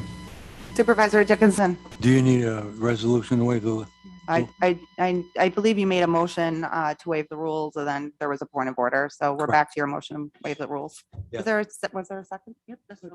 Mr. Leggett made the second. Yes. So at this point in time, since we have a motion and a second, let's open this up for, if there any discussion on waiving of the rules discussion. To bring this to the floor. Right. This is just a waiving of the rules. If this passes, then there'll need to be a motion for a resolution to bring this resolution Supervisor Strauss proposed to all of us to have a discussion about that. Please vote yes. Excuse me, Supervisor Strauss, as chair, I have the floor. Thank you very much. Is there discussion on waiving of the rules? Supervisor Hogan. I'm going to vote no on waiving of the rules. And arguably, there's no one in this room who loves a butterfly house more than me. But this should come through committee. This should have been brought up under our committee structure. We have a process for this kind of thing, and I'd like to see that followed. Thank you. Any further discussion on waiving of the rules? Supervisor McGowan. Yes, thank you. Well, I'm going to go along with Supervisor Hogan, and I'll be voting no for this. It really should go through committee. It is, it's always started there. I mean, this property already has $344,060.17 in back taxes. Supervisor owed to it. McGowan, I am sorry to interrupt you. It needs to be about waiving of the rules. All right, so I'll be voting no. Thank you. Thank you. Discussion on waiving of the rules. Supervisor Dickinson. We have a resolution in front of us that we need to act on this Mullen property. It has to be done today. So if we're going to consider something else, we need to get that on the floor so we can discuss it, so that we can do whatever we need to do on the present resolution that we have for the Mullen property. So it doesn't go through the committee, it's going to go through the board. So again, I'm waiving the rules. Supervisor Bramer. With all due respect, that there doesn't need to be anything done today. This property has been sitting in foreclosure for 20 years. It's not paid taxes since 1995. If we don't pass either resolution and it goes back to committee, that's going to be okay. I'm going to vote no on waiving the rules. Send it to committee. Supervisor Conover.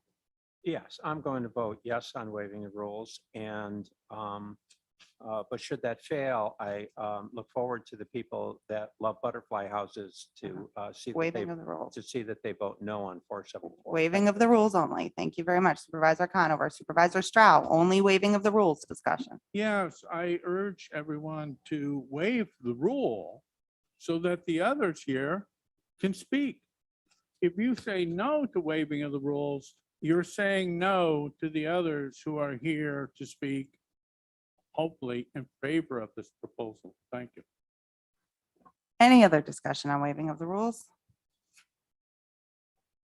Could you please do a roll call vote? Okay, this is a roll call on whether to waive the rules to bring this resolution to the floor. Supervisor Shepler, Yes.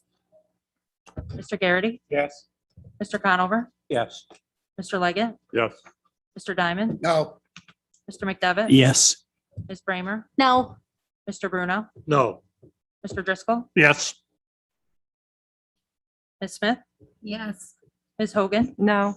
Mr. Dickinson, Yes. Mr. Stroud, Yes. Mr. Wild. Yes. Mr. McGowan, No.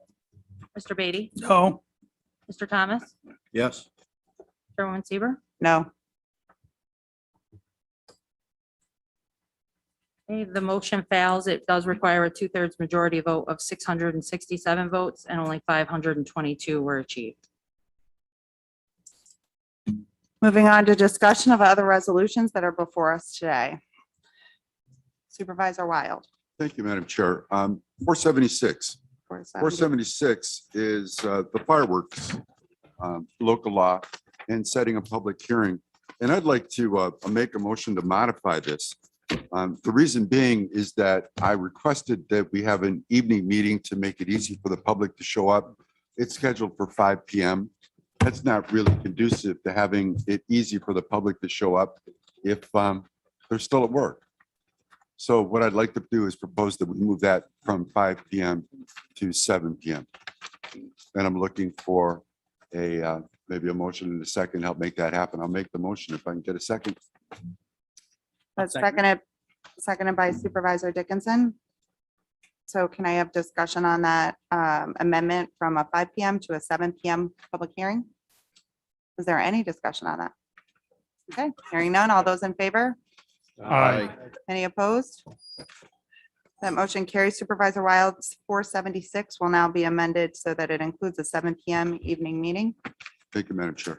I want to stay on 476. Is there any other further discussion on 476? Okay, hearing none, I'm going to close 476 for discussion then.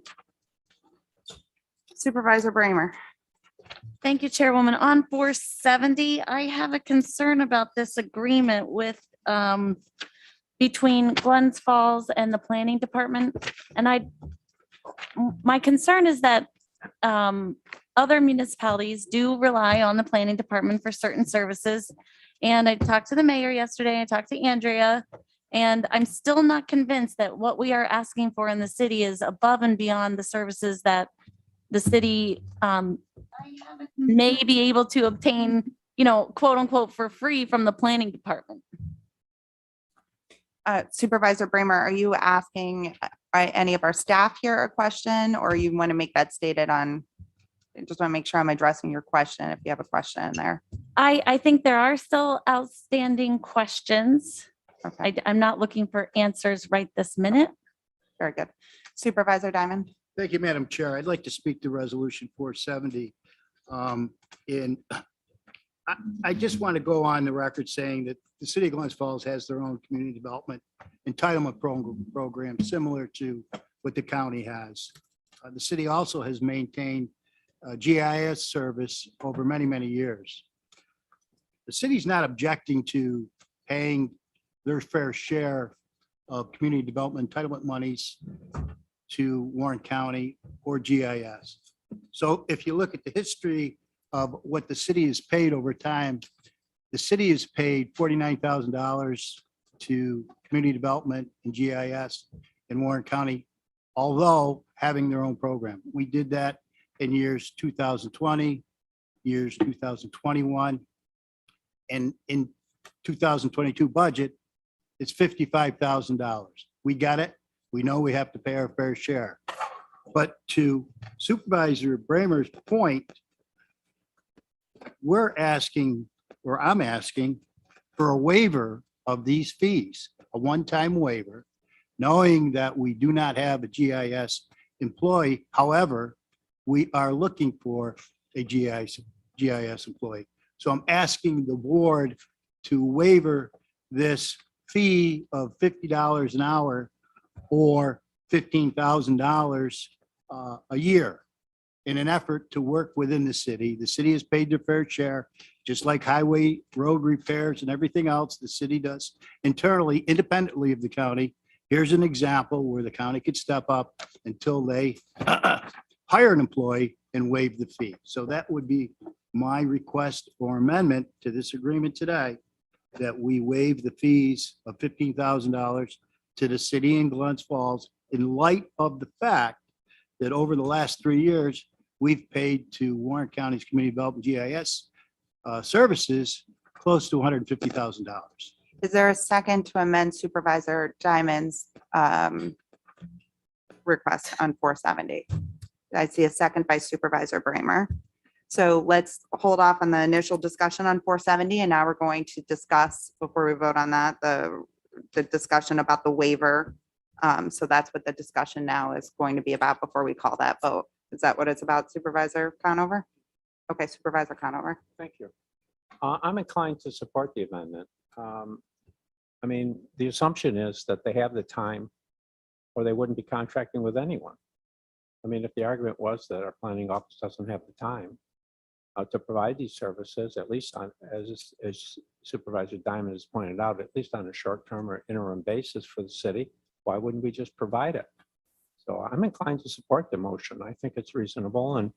And now, if at some point our staff does not have the time, given all the other county responsibilities to extend itself, well, that would be, as they say, a horse of a different color. But until that time, why wouldn't we extend ourselves for any municipality? I know we're calling them all the time and asking for all kinds of maps and information and services, as I know all of you are. So I'm inclined to support it.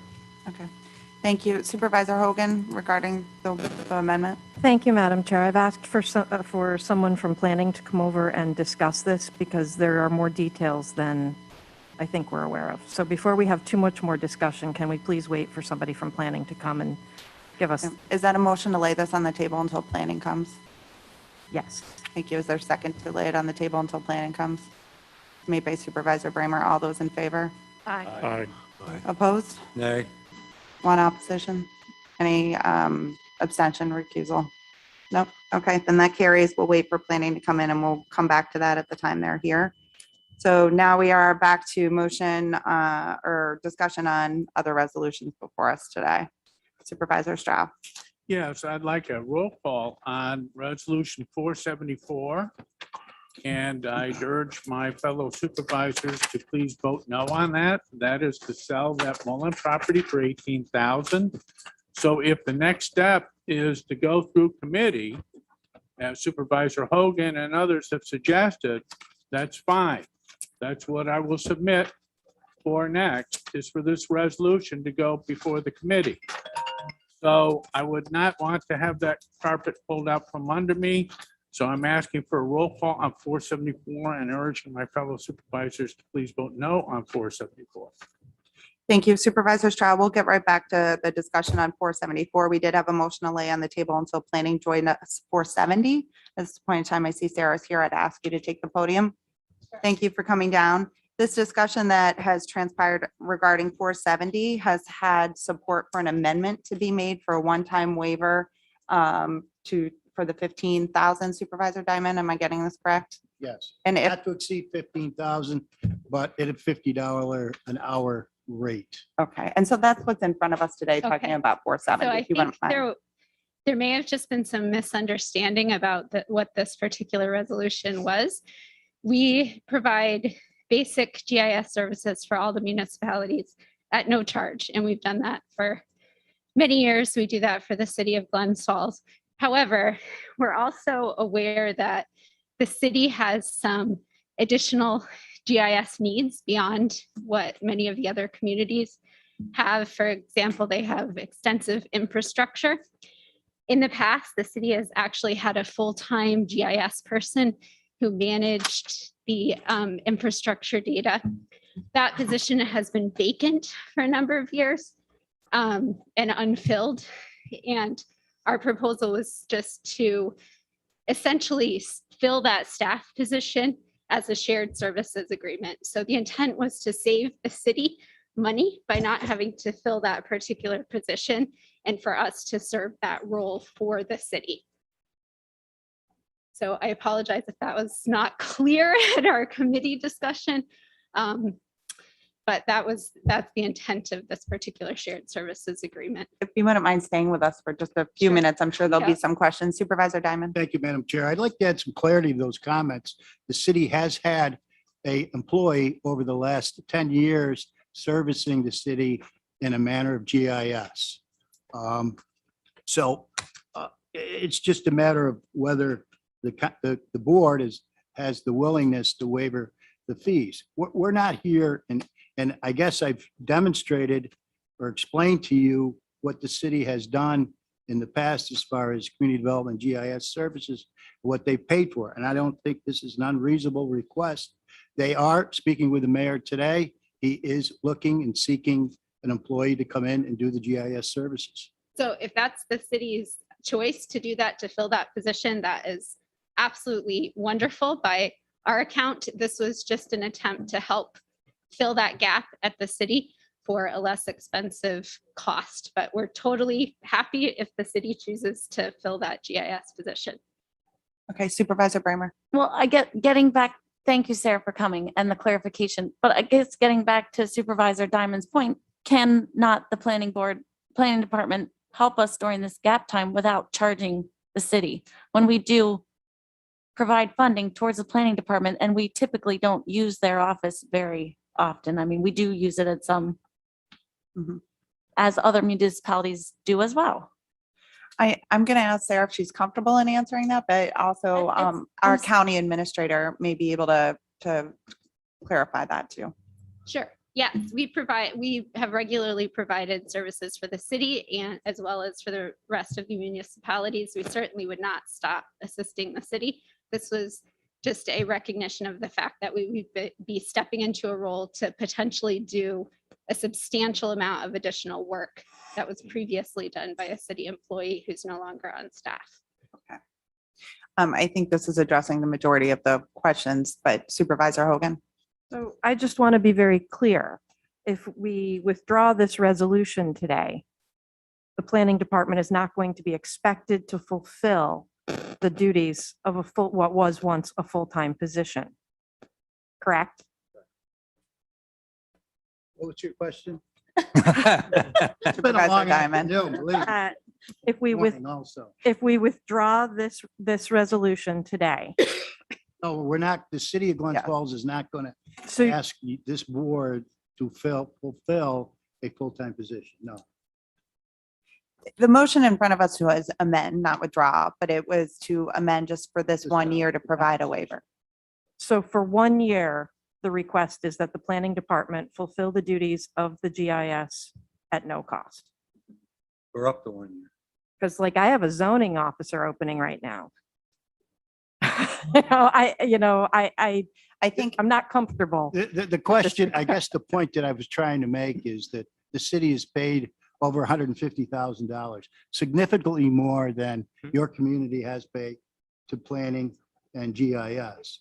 And in exchange for the city maintaining their own personnel and their own community development during a hardship time where we don't have an employee, just recently he left, he worked in both roles at the Water and Sewer Department to ask the county to help the city in regards to that. And I don't think that's an unreasonable request, considering we paid $150,000 in 3 years in maintaining our own departments. Supervisor Leggett, he had a question, and Supervisor Stroud, the rules of our board, you do not need to snap at me, wave at me, yell at me. I will get to you as soon as I can. Thank you very much. Supervisor Leggett had the floor. Supervisor Leggett. Thank you, Chairwoman.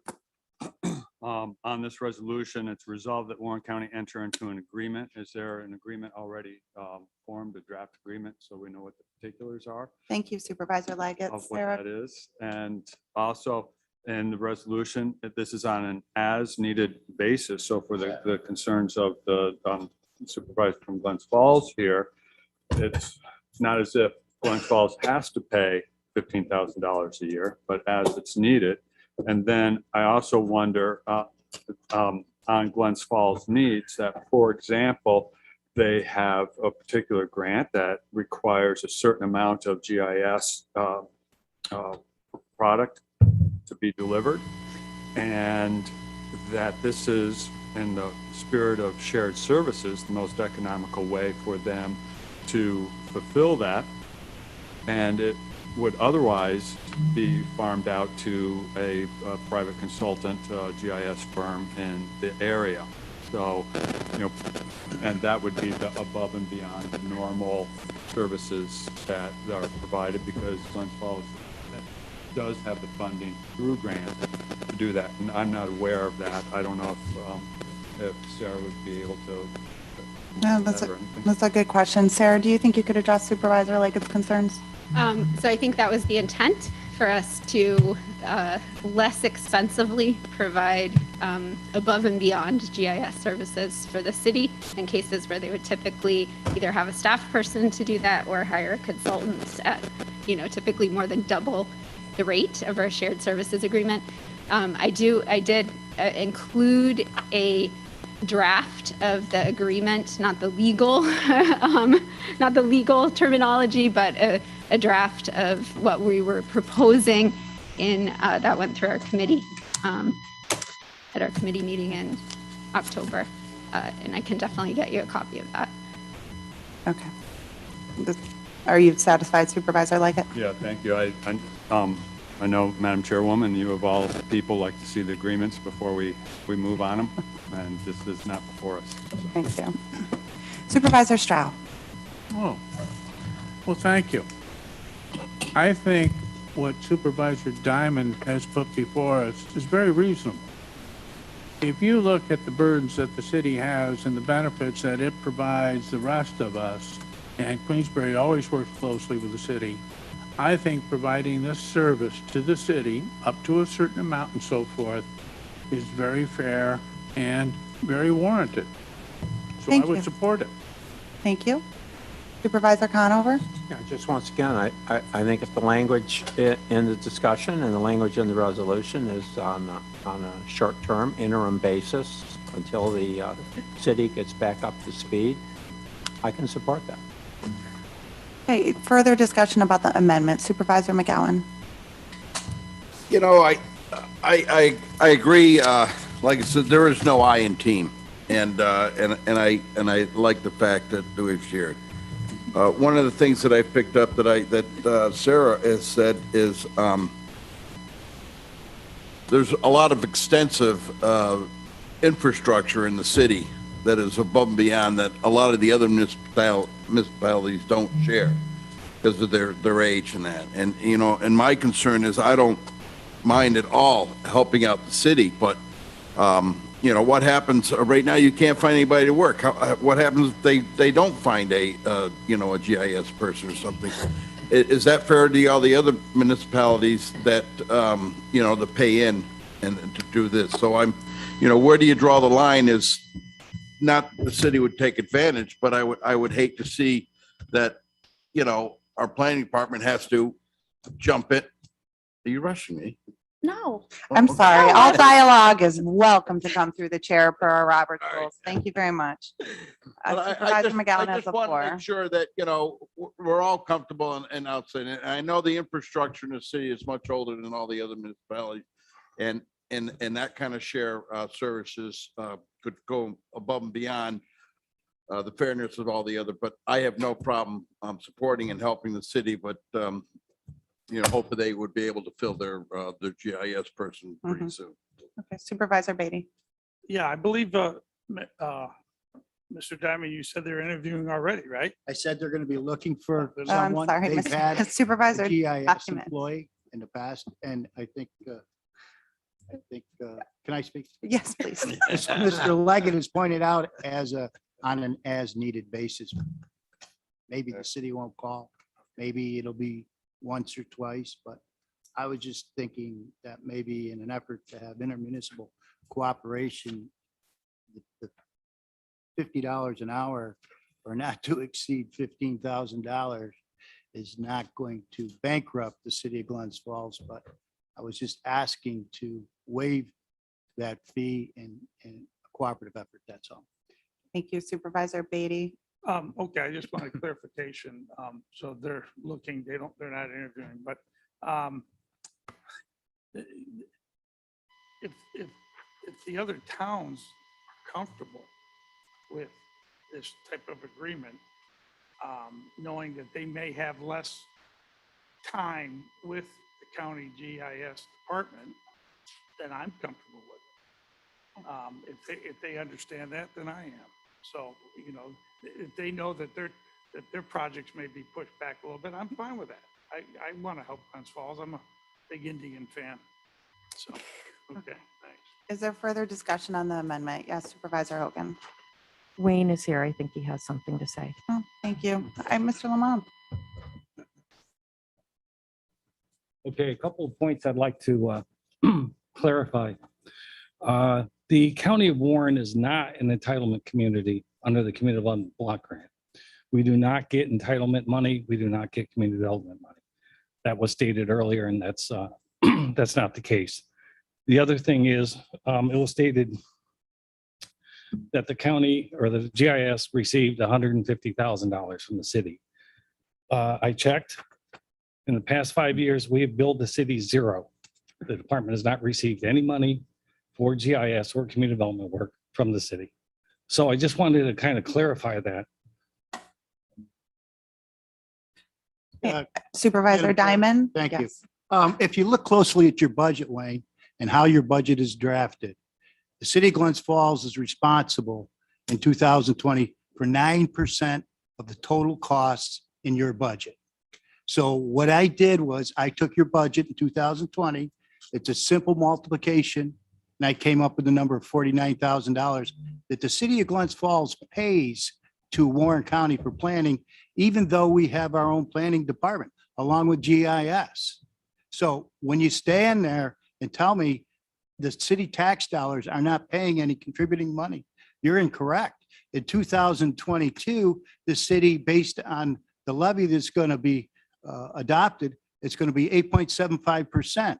All you got to do is take your total, your budget, and look at that, multiply that out. And that's how much the city pays to Warren County for planning and GIS when we retain our own community development and GIS services. So I just wanted to make that statement. And so everybody understands how the process works. You're going to collect over $4 million from the city of Glens Falls. Everybody here's community pays a percentage of the total budget. Queensbury's right around 35%. So every expense that comes out that is expended at Warren County, Queensbury's paying about 35%. Bolton's paying 16%. Lake George is paying 9%. City of Glens Falls is paying 8.75%. What are we getting for that? All I'm asking for is a waiver of $15,000 total as needed basis until we get back on our own feet. That's all. But I want everybody to keep in mind how much you're contributing to the total budget and the operations of Warren County. And sometimes people don't understand how that works. Because I called the mayor and I asked him today, he says, where is it in my budget that I'm paying? That's the money that the taxpayers, that Glens Falls is collecting from their taxpayers to keep Warren County's budget to where it is today. Thank you. Supervisor Bramer. Thank you, Chairwoman. Just so the concerns about the requests, fulfilling a full part-time position. I don't see it that way. And I think that the way that we can realistically limit it is still stay within the 15,000 max. Just we're asking that 15,000 not actually be paid. So we're not, and it would just be this one-time, one-year waiver for 2022. And obviously, I guess just one more point, that if our GIS can't handle it in the planning department, they're just going to have to tell the city, we can't take it on right now. So it'd be, as needed, as they can work it into their own schedule. And if not, the city's going to have to, hustle up on hiring someone. Okay. Thank you. I'd like to keep the discussion going, but recognizing that, well, we're going to call a vote on this here shortly and have Amanda read back the amendment. But Supervisor Hogan. I am not against communities working together at all, but I need to make one thing abundantly clear. Every community in Warren County benefits from the services of planning and GIS, whether you pay an additional 15,000 or not.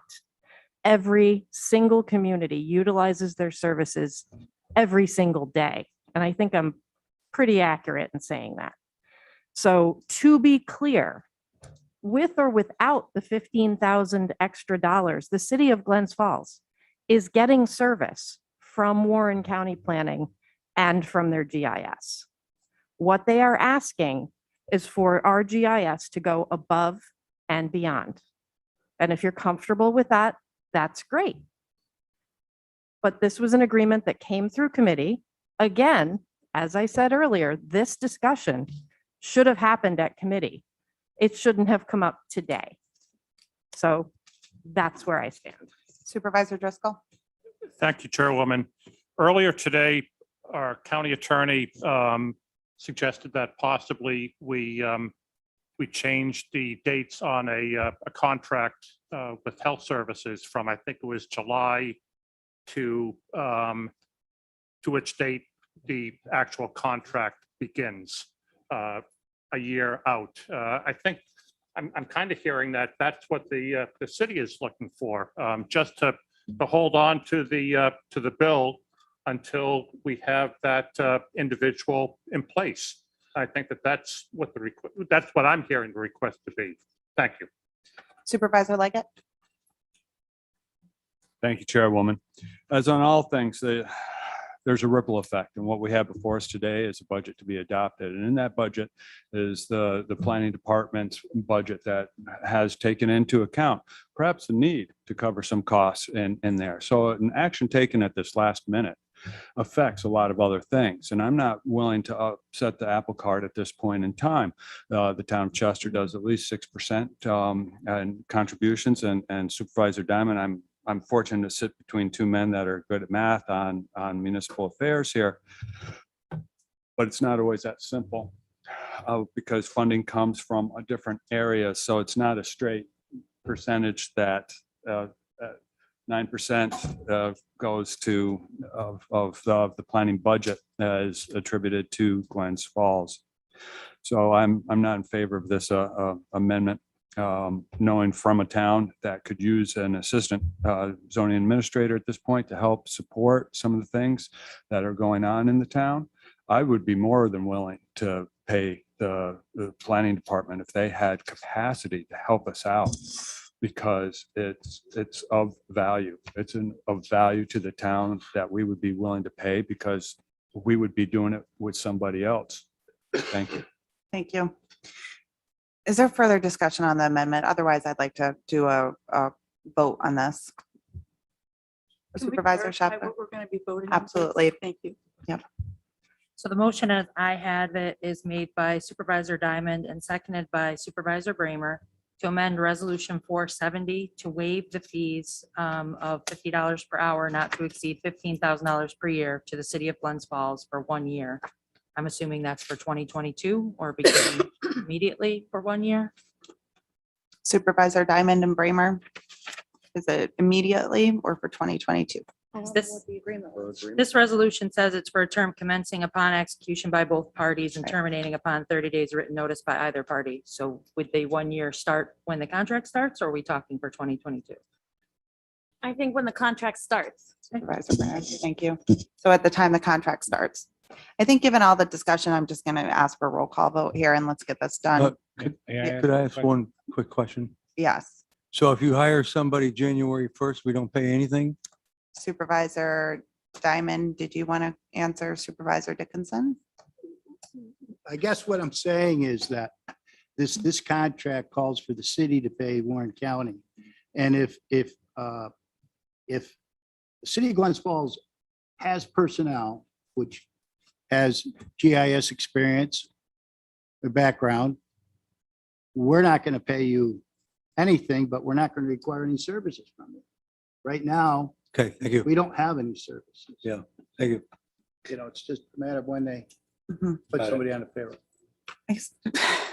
May I offer? a I, point? yes, I would like to offer one alternative though, however, and I will get right to you, Wayne. Okay. Our parliamentarian also has notified me that an option on this may be, because this is looking for a change in 2022, you could always withdraw this and send it back to committee to further look at this, if that's so inclined by this board. But as a note of an option, Wayne, please. Well, that's close to where I was Oh, going. good. If there's not going to be a fee, there's no need for a contract. So the resolution can go by the wayside. I will say we had discussions with Jeff Flagg yesterday and with the mayor, and they were both in agreement with going forward. But if it's the will of this board that you do not want to charge a fee for extra services that normally go way above and beyond what we'd normally provide, Mhm. that's your discretion. It will impact our budget, our revenue sources. But that's your choice. So the option is just withdraw the resolution. Thank you. Supervisor Hogan. What is the process at this point to withdraw this resolution? Well, we have a motion and a second on the floor for an amendment to the initial resolution. So unless Supervisor Diamond and Bramer decide they want to change that to a motion to withdraw, we're going to vote on the motion to amend. I guess It's the it really same doesn't matter thing. at this point in Yeah. time. Withdraw is the same thing. You're really looking at the same thing at this point. So So I guess I'm going to withdraw my resolution. is that agreeable to you, Supervisor Bramer? No, it's not, but I will follow his lead. Thank you. It's not agreeable. I would, I'm If- disappointed. It's okay. We're testing our Robert's rules today, which is wonderful. No, I will support are you making a motion to withdraw instead? I guess the withdrawal is actually accomplishing the same thing. We're waiving any costs No. associated. No, we're You not. would be talking about withdrawing the motion that we're talking about right now for 470. Withdrawing resolution 470 in its entirety, or it's the motion to amend it to waive it for the 1 year. Supervisor Bramer. I'm bad at No, it's, I guess my concern is that we withdraw it. The planning department is going to say, well, we have no agreement, so we're not going to help out the city with this above and beyond stuff. Okay, so it sounds as if the motion on the floor in front of us is it to amend it, is what I'm hearing. Is that correct, Supervisor Diamond and Yes, Bramer? yes. Okay, and if, I'd like to call the vote, but Supervisor McGowan, So, can we just table this and bring it back to committee? yeah. It won't, that's not gonna trump it. I would support that if Supervisor Diamond will. I'll support that. We're really spending an awful lot of time on this particular subject matter. And I do have an engagement at 2:00. We'll go back to committee. It's not that important to me. I was just attempting to try to have an effort that the county could help the city with no additional cost. Okay, so here's how we do this. We have a motion and a second to amend 470 for a one-time waiver. I would suggest this, that we vote on that. If there becomes a motion right after that to table 470 in its entirety, then so be it, and table it and put it back to committee. But we have 3 resolutions really that we're debating here in front of us at the moment. So let's clean this up. Let's do. So this is we're voting on the motion. Yeah, I think the motion to table would take precedent and a discussion would end and we would vote on the motion to table. I believe that's the appropriate path forward. But not to debate. But it does allow a debate for the motion to table. So it's not without debate. Take precedent. So were you doing a point of order? Well, you might as well, just for the fun of it. If you'd stand Yeah, up and do I a make point a of mo- I- order. I You make a guys motion- stand, Ron. Oh, Sorry, Supervisor Conover. excuse me, no. Thank you very much. Point of order, I'm making a motion. I'm happy to stand. What is, After sitting so long. call me on it so I can uh, say your point is well taken. I make a motion to table this. Second. Thanks for standing, but he's also correct in terms of the point of order. The motion to table takes precedence. There is discussion on it. It is now made by Supervisor Conover, seconded by Supervisor Bramer. Discussion on tabling 470. Oh, hearing none. All those in favor? Aye. Is anyone opposed? Thank you. That motion will go now be removed from your packet from 470 and it will revisit the committee during the next round or whenever Supervisor Hogan has us back on the agenda. Oh, thank you, Wayne. Thank you, Sarah. So please remove 470 from your Thanks, Sarah, for running right over. Supervisor McGowan. Sorry. You do not have the floor. Okay, next resolution, we had a motion to lay on the table to go and talk about 470 while we had 474 going. So Supervisor Stroud finished his comments on 474. And now I'm opening back up discussion on 474 here today. Supervisor Hogan. No. No. Okay, so anyone on 474 at this point in time? 474, we're talking about the Mullins piece of property, just in case anyone forgot. Supervisor Leggett. Thank you, Chairwoman. I would ask for no vote on this. At $18,000, this property is much more valuable to the county and to the people of the county, as was described earlier at length by Supervisor Stroud of its how it fits into the bigger regional picture of providing trails and amenities. Some may say we don't need another parking lot in Queensbury right now. Right now, that might be true, but in soon, it would be very true to have it. I bike from Chester all the way down to the end of the trail. And as I looked over it, it's a wonderful spot for accessing this trail. I think it would be very short-sighted of this board to let this property on Bay Road go for $18,000 is incredible. I'm the one that supported that it be at least up towards the assessed value of 68 something, and that never went through. So I would ask my colleagues to not vote in favor of resolution 474. Okay, other discussion 474, Supervisor McGowan. Yes. On 474, I am not really against having a parking lot there. It was brought up back in a March of 2020 email that I sent out stating that when I was trying to see what the best value or what we could do is sell the building. And, you know, it was brought up to Mr. Stroud that I thought it was going for the Queensbury Welcome Center bike trail. I don't have a problem with that. What I want to put out there, though, is that, you know, the county already has $344,060.17 invested in non-taxes on this property that the Queensbury has been paid in full for. And then getting it cleaned up to where it is and all the other fees, it's another $141,118.11. The next thing that concerns me is, you know, once we decide, if you decide to do this, and we have to remove the foundation and the slab, all right, there's gonna have to be another environmental review. And from all the statements that I have seen and of disturbing that lot, then you're gonna have to redo that. So I don't have a problem with that. What I'd like to see is, you know, it is such a great matter, and it'd be a great thing, and John is pushed for, to have Queensbury take care of that, because the biggest bill I have in between Queensbury and the county on my taxes is the county bill. My Queensbury tax bill is really, it's not bad at all. I can't complain. I don't think anybody in Queensbury can really complain. There was a time that we weren't paying any taxes at all, but so, you know, what I would like to see is more of a joint effort of why it always has to come down onto the county. You know, the counties, you know, have we talked to DPW? Is DPW able to handle another property to maintain? I mean, it just starts increasing everything in the county.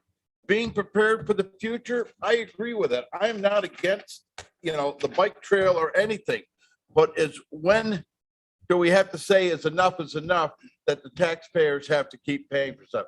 How about the, you know, the bicycle club coming up with, you know, a plan of, you know, contributing toward this? So, you know, those are just some of the questions I have that I would have liked to see more come out in a committee and not thrown on the floor at the last minute. Thank you. Thank you. I'll just remind everyone here as we're continuing to have this resolution debate, we're going to ask any supervisors who have not already been heard to weigh in initially. Then we can always go back for another round of discussion. So Supervisor Bramer, please go ahead. Oh, shit. Excuse Ladies me, first. let's leave the vulgarities aside. This is a boardroom. And on top of it, it is up to the chair to control the order of questions.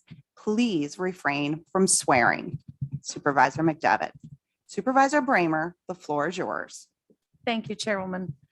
I, like Supervisor McGowan, love the bike path. I think it's a wonderful asset for the county. My children and I go from Glens Falls up and down regularly. We don't have to park anywhere because fortunately we can just ride from our house. I do think that there are areas of the bike path that are in need of improvement and our investment, like on Country Club Road where it has to go out onto the road. That's a little scary, especially going down Round Pond Road where you can hook up with the trail again. And places like Supervisor Shaw mentioned earlier, the feeder canal. I would love to see a more safe connection between the Warren County Bike Path and the feeder canal trail. Those are areas, the safety and those connections that I think are really areas that we need to prioritize.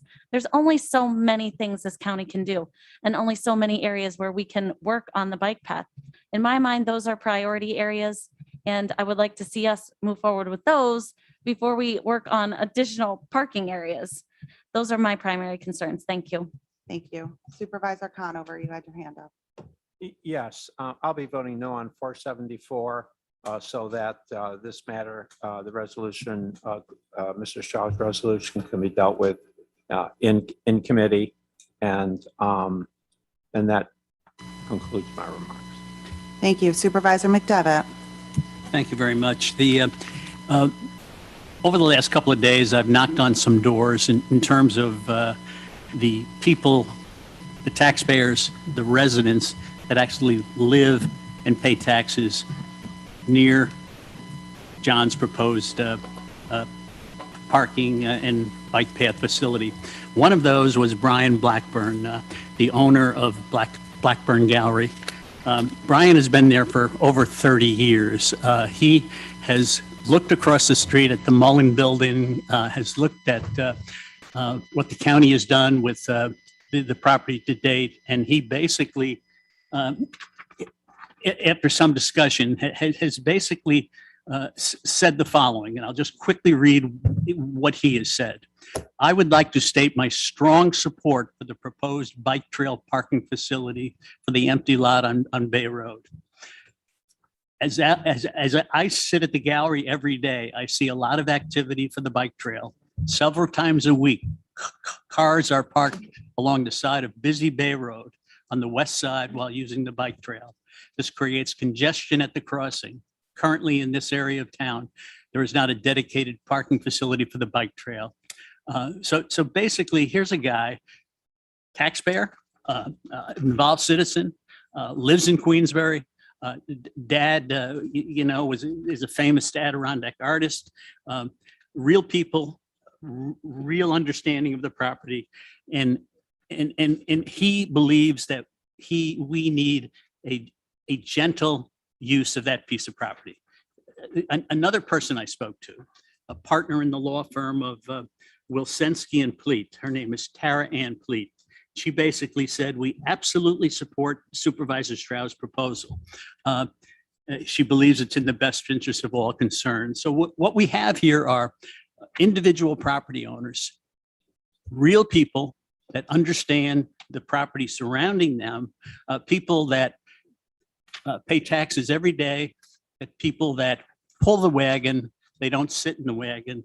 And basically, I think it's important that Warren County, as I think Supervisor Thomas mentioned in his excellent presentation of the fiscal affairs of the county, Warren County is taking a proactive approach as it comes to investing in our roads, okay? We're trying to stay ahead of the curve. We're taking care of problems quickly, precisely, so that we don't have a major problem in the future. The same thing should be true in terms of the investment of our infrastructure, that being our bike path. Invest in the bike path. Encourage people to use the bike path, healthier human beings. A young CEO of driving into our area, trying to make a decision whether to reside here in Warren County, sees that kind of access to the bike path, sees a vision of leaders in our community that recognize the value of providing those kind of amenities, which relate ultimately to economic benefits to the residents of Warren County. So I would ask that we vote no on this particular resolution. Thank you. Thank you. Supervisor Driscoll.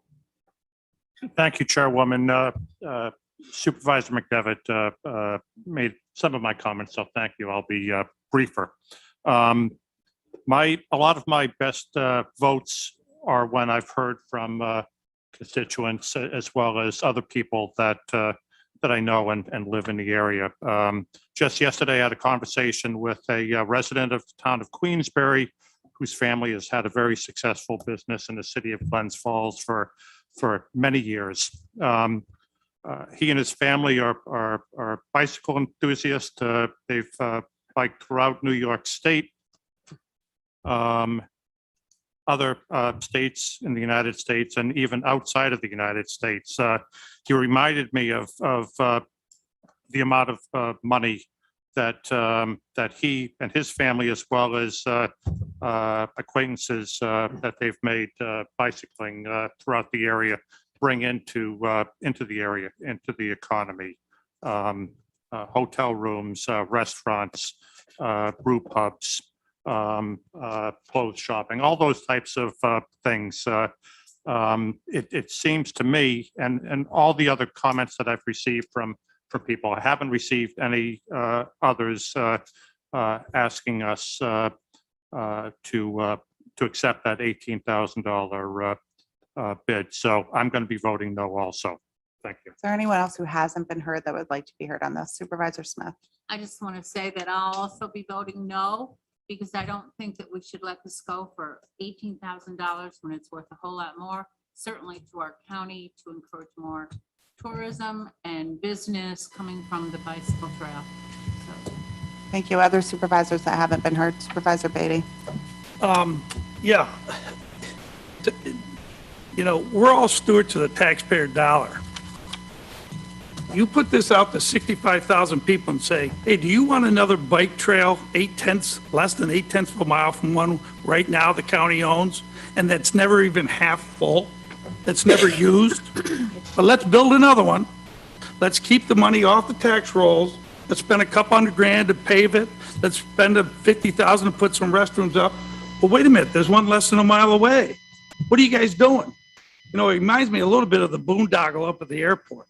A lot of people on this board kept pushing for the airport. Oh, it's going to bring in this, it's going to bring in that. That was all hogwash, which was proven. So, you know, if we're real stewards of the taxpayer dollar, what are we doing here? If there wasn't a bike parking lot within 5-10 miles, you probably get my support. But one less than 8/10 of a mile that never gets used, and I know because I'm there every single day. Not one of you can say that. Not one of you in this room can say that. I'm there every day. And so when we decide not to be. Supervisor Beatty, Well, there's a point of order by Supervisor Driscoll. And if I can allow Supervisor Beatty to continue his comments after I've made my point of order, is that acceptable? Not traditionally. The Okay, point, all what right. is your point of order? I mean, just state your point. During the last discussion on the septic systems, we were reminded that however we voted, we all wanted quality of water. Supervisor Driscoll, I'm so sorry. No, This is no. just, how am I violating? How are the rules being violated? I believe that my colleague is assuming that if we're voting no, that we're not stewards of the taxpayers' money. And I take offense to that. The individual who sat in this seat for 18 years, my mentor, Bill Kenny, I believe to be the most conservative member of this Board of Supervisors. I've been involved with this Board of Supervisors for 36 years in January.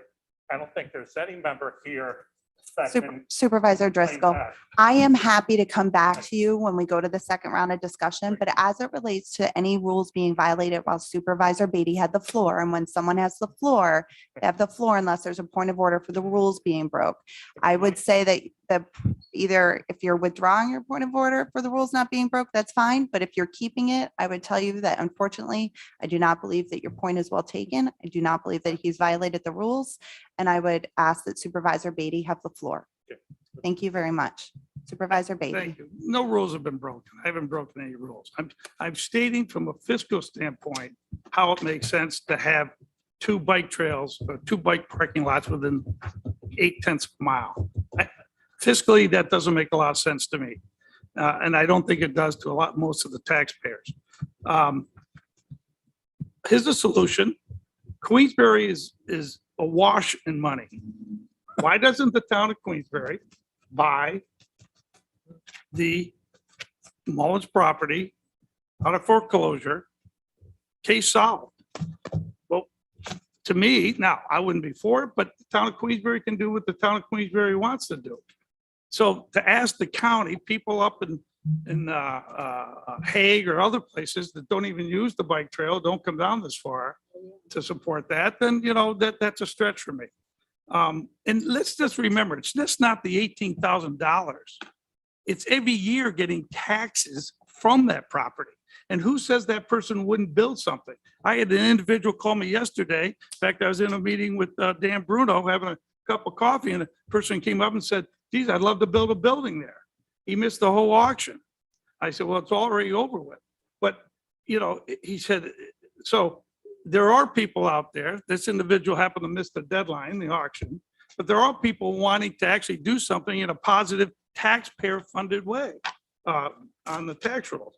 So, we got to look at things. 18,000 is not a lot. But that's just 1 year. They'll be paying taxes every single year. If we turn it into another duplicate parking lot, then we take away that ability to collect the taxes every year. I mean, we can break out the numbers and so forth.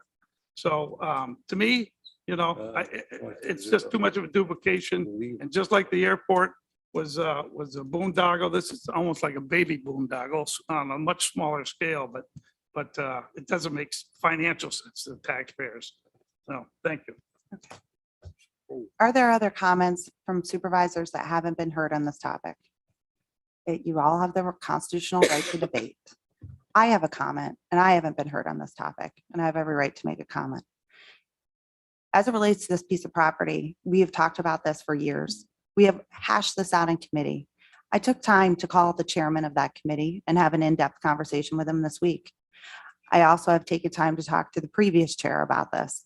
I took time Monday night to go to the Queensberry Town Board meeting via Zoom. I wasn't afforded the right to be heard before the vote happened, but I was after the vote. After the vote was taken in a resolution that the Queensberry Town was asked to support the county holding on to this piece of property. It was voted 3-2. 2 members voted against, 3 members voted for, asking the county to hold on to it. And not only do we have elected officials here from Queensberry, I'm also a resident in Queensberry. I'm opposed to keeping this as part of the county. I think that this has gone on long enough. We have talked about it for quite some time. If it goes back to committee, I certainly hope that this committee chooses to go back out and do another auction, because there are multiple people that continue to be interested in it. But I asked specifically in the chat, it was not read, it was not asked, if Queensberry plans on buying this property. So it's interesting to me that we are sitting here having this discussion on an issue that is very, very much relative to Queensberry, but yet every county taxpayer is going to be on the hook for this. So I will be supporting the sale for the 18,000. We have followed all our procedures. We have talked about this in committee over and over and over for years. I appreciate the spirit of debate here today. And I know that other people that have already been heard would like to be heard again. And I wanted to go back to Supervisor Driscoll because I told him that I would. Thank you, Chairwoman. 8 years on the Glens Falls Common Council, I never had the opportunity, or I don't think any of my members did, to have points of order. So I'm new to that. I apologize for not following the procedures.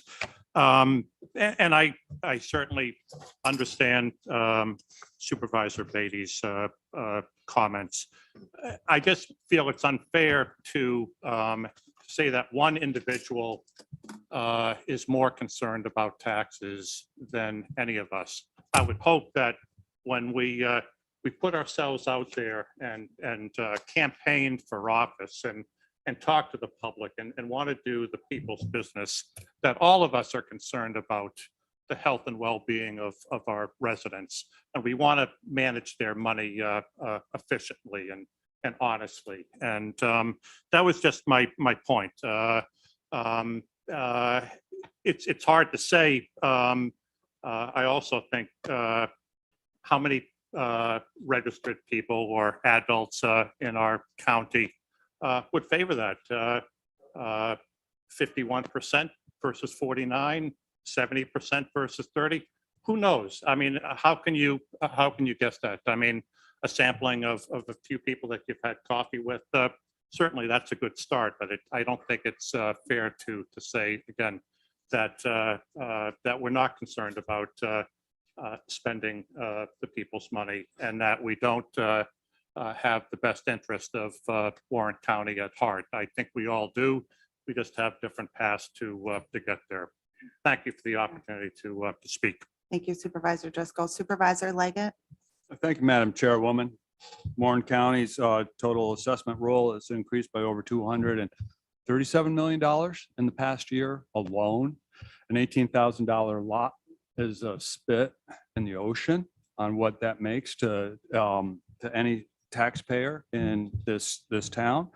I am a large property owner paying a lot of county taxes, and I fully support being able to retain a 0.8 acre parcel on Bay Road that would benefit thousands and thousands of people over time. In the town of Chester, we have a Warren County canoe access site. Hardly ever see cars there. Shady Grove, so down by the bridge there. Should the county sell that? It's much more valuable. Much more valuable. It's hundreds of feet of Schroon River frontage, and there is no discussion about that. This is not a boondoggle. This is actually foresightful of this board to retain ownership of this property until we can find the highest and best use for it. We have not engaged stakeholders. We have not engaged county departments. We have not had the full discussion that we see is so fruitful. Take a look at our septic law, for example. Look at how fruitful opening up the discussion has been to the public on that. And we think sitting around this board right here, we're going to come up with the best plan for this 0.8 acre lot.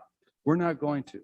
We need to have more fuller discussion. And that's why this resolution number 2474 should be denied, should be voted no today. Thank you.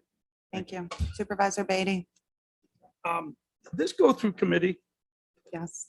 Oh, so it did go through committee. Yes. Well, everybody keeps talking about, not everybody, some people say, well, it hasn't gone through committee. It needs to go through committee. It's already gone through committee. The committee recommended that it be sold. And I thought we as a board usually follow 99% of the time the committee's recommendation. I know Supervisor Leggett loves to follow the committee recommendations, and the committee has recommended that it be sold. So I guess I'm just trying to dispel the misnomer that it hasn't gone through committee. It has. It has clearly gone through committee, and the committee recommended, I believe unanimously, if I'm not mistaken, that it be sold. So I just wanted to point that out. Thank you. Thank you. Supervisor Dickinson? Well, Mr. Beatty, you're correct about going through committee, but information has come up since we made that motion that has changed our mind because we're open to discussion and collecting more information about these things. We have changed our mind and feel that this would be better if it was removed today and gone back to committees and discussed, as Mr. Leggett said, in detail before we make a motion. So I'm voting against this today. Do you recommend tabling it? Supervisor Dickinson, are you making a motion to refer it back to committee or we're just? No. Okay, very good. Is there anyone else who is heard on? Supervisor Stroud, there is no need for the theatrics. I am getting to you. Every couple, excuse me, I have the floor. I have the floor. I have my hand up. You recognize Supervisor my hand. Stroud, I have the floor. Well, Supervisor Stroud, I'm happy to call on you, but I see you. There's no reason to wave at me. Again, Supervisor Stroud, you've been heard on this issue. We're in the second round of discussion. Would you like to add to the discussion? yeah, Thank you. Brad, to answer your concern, this, I've been told by multiple Speaking to the mic. planners of the community, this is an ideal thing for grant funding. So you will get grant funding to create a wonderful asset. And not only that, but as you all know me, I'm a trail builder. And we built mountain bike trails, we built multimodal trails in Queensbury, and they are bringing in revenues that the county enjoys. The Warren County Bike Trail certainly is the diamond of all of them, and that's why we should enhance them. Furthermore, the ACA, which is the advisory group to this committee, is saying they strongly, unanimously support going forward with this proposal. And they give multiple reasons why multiple parking areas are a very, very good thing. So, you know, I'm just saying, okay, fine. Let this go through committee again. And I think people will see it from a different perspective, and it will come to this board where it won't need 2/3 support. It'll just need a majority support. And I believe that this will receive that. So let it go through committee. So you need to vote no on 474 in order for it to make the process like it should. Thank you. Further discussion? Supervisor McDevitt. Yeah, one of the great advantages of Queensbury is that they've had the foresight to develop a trail system if you go to Gurney Lane from Mountain View in the morning, you look at the amount of people that are entering that trail for walking, and I think that that's testament to why Queensbury is such an attractive place to live, because they've had the foresight to put in place a trail system, and basically makes a lot of sense. So this is just an extension of that whole concept, that we indeed recognize the value and the economic value of doing exactly what John is talking about. To suggest that there is no economic value, I think is not terribly accurate. So again, I sincerely hope if you're for trails, if you're for biking, if you're for a healthier environment, you'll vote no on this amendment. Supervisor McGowan. Yes, I'm a little confused here because we seem to be stuck on this. So, can we table this and bring this back to committee where we can discuss it in great detail? And John, you could be there at the committee and bring in, I don't have a problem with doing something. I just want to know, I want to have an M plan. And right now we're asking to take a property off the tax rolls. All right, for bike trail, I just would like to see a plan, and if there's grant money involved in this and that, and I have nothing against building for the future and bringing and connecting it, because I know it was $56 million for the New York State Mohawk path in the Erie connection all the way to Vermont. I remember that at that time, and I don't have a problem, but I would like to discuss this in an atmosphere where we could come up with a plan and maybe have a little bit more of a visual on this, because we're just going to hack back and forth. So can we table this and bring it back? Is there a second to Supervisor McGowan's request for a table? Supervisor Beatty, he said that there's, as I've learned, Supervisor Conover reminded me that a motion to table will take precedent, but there will be discussion on it. So we have now a motion to table by Supervisor McGowan and seconded by Supervisor Beatty. The discussion that's now taking place is regarding tabling. Supervisor Dickinson. Bad idea. Tabling this. We have a contract to sell this.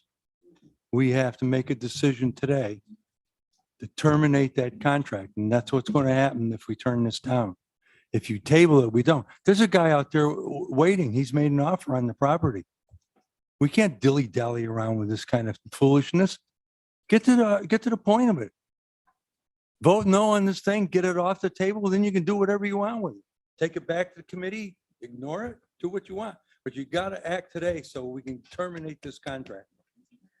As we're having this discussion on the motion to table, Lexi, I know you wanted to be heard on this. Dennis is right. We do have a contract. We've held it off until the answer would be given today at the board meeting. Our auction company also needs to be paid. So either they get a 6% buyer's premium from the person that purchased the property, or we have to pay them $2,000 for a service that they did for us. So I'm hoping that I can get an answer somehow on that today as well.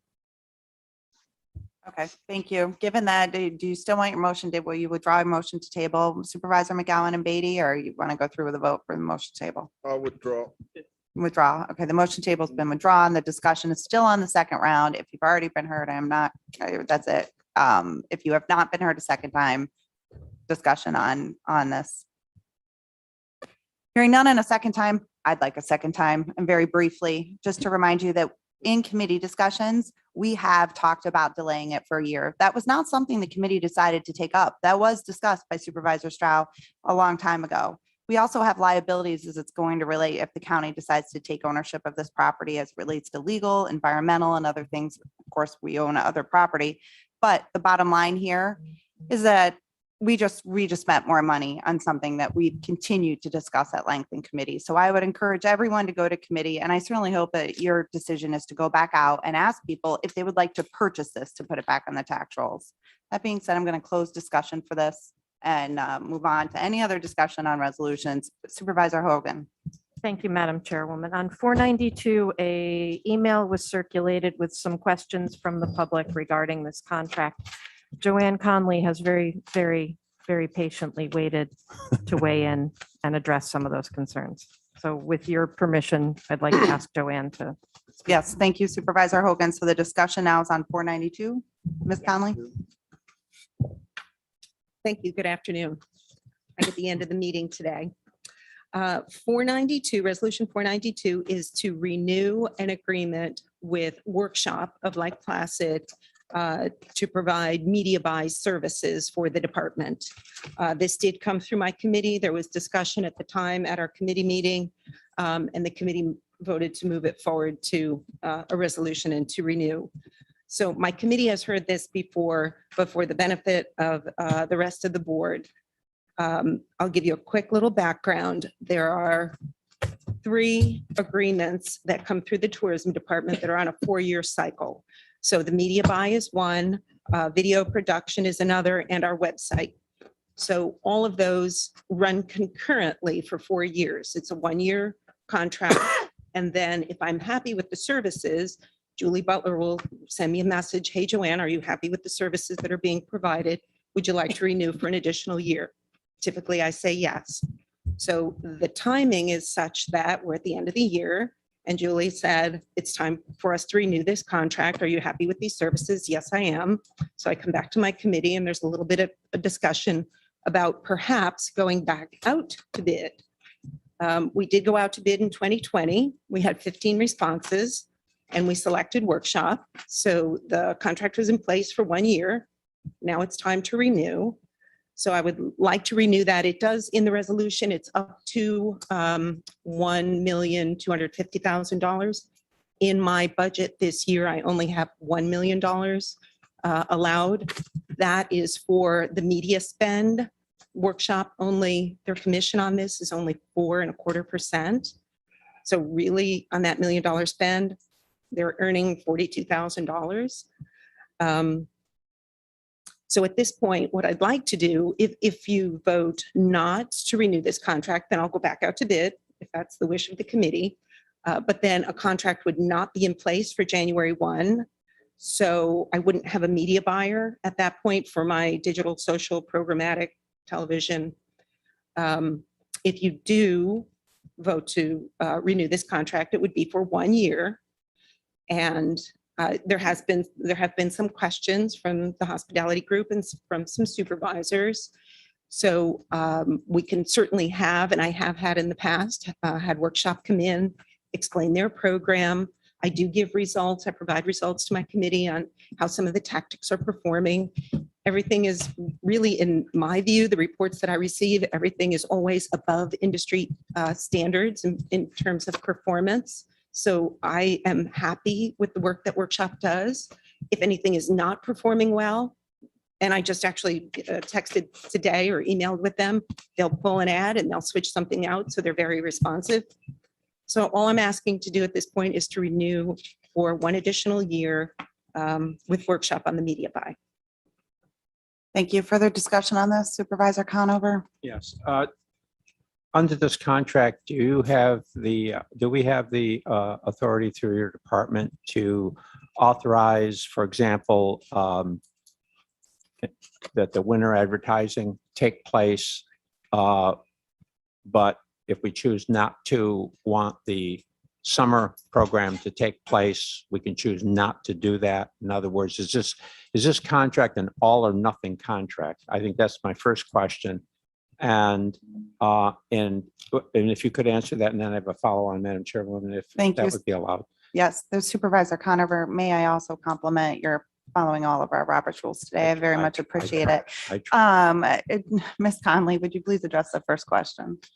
Well, it is a one-year contract that would, begin January 1, which is why I want it in place right now. If we decide not to spend the money, which we did in 2020, because there was a pandemic and we said we were going to pull back our spending, if that was the recommendation of the committee, I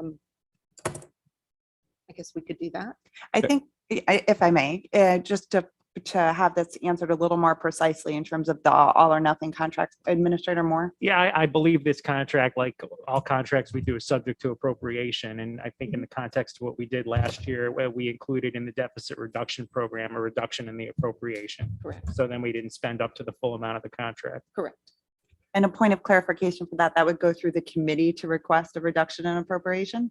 Yes, if you were to amend the budget by reducing or increasing an appropriation, that's an action of the Finance Committee. Supervisor Conover? Thank you for the follow-on. I'm going to support this with the understanding that the occupants, I assume the Tourism and/or the Occupancy Tax Committee has the authority to modify the program going forward under this contract, so that those supervisors that have winter programs are not under, those programs are not, all of us do actually, so that we're not undermined relative to our winter program.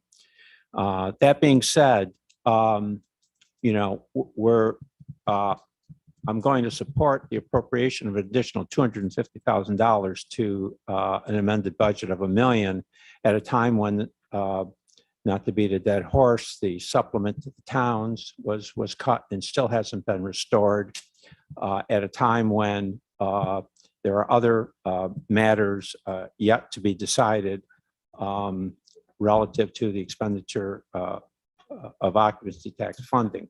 So with that understanding in mind, that we can pull this back at some point in time, we could reduce it to $1 million program, we could reduce it to 750,000, we could modify it accordingly. I will support this resolution. Without that, I can't support this resolution because I think we have some outstanding issues yet to be resolved. Thank you. Thank you. Further discussion on 492? Supervisor Dickinson? Well said, Ron. I find it interesting that we didn't advertise much last year and we had a record season. So yeah, let's keep control of the money here. Is what we're doing. Further on 492? I do. 492, I'm going to request a roll call.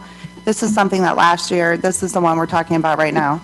And last year we went through this. Last year, many of us voiced concerns about this contract and went out for bid. I'm told 11 people replied. It was awarded to Ad Workshop, but it was with a 1-year extension for up to 3 years.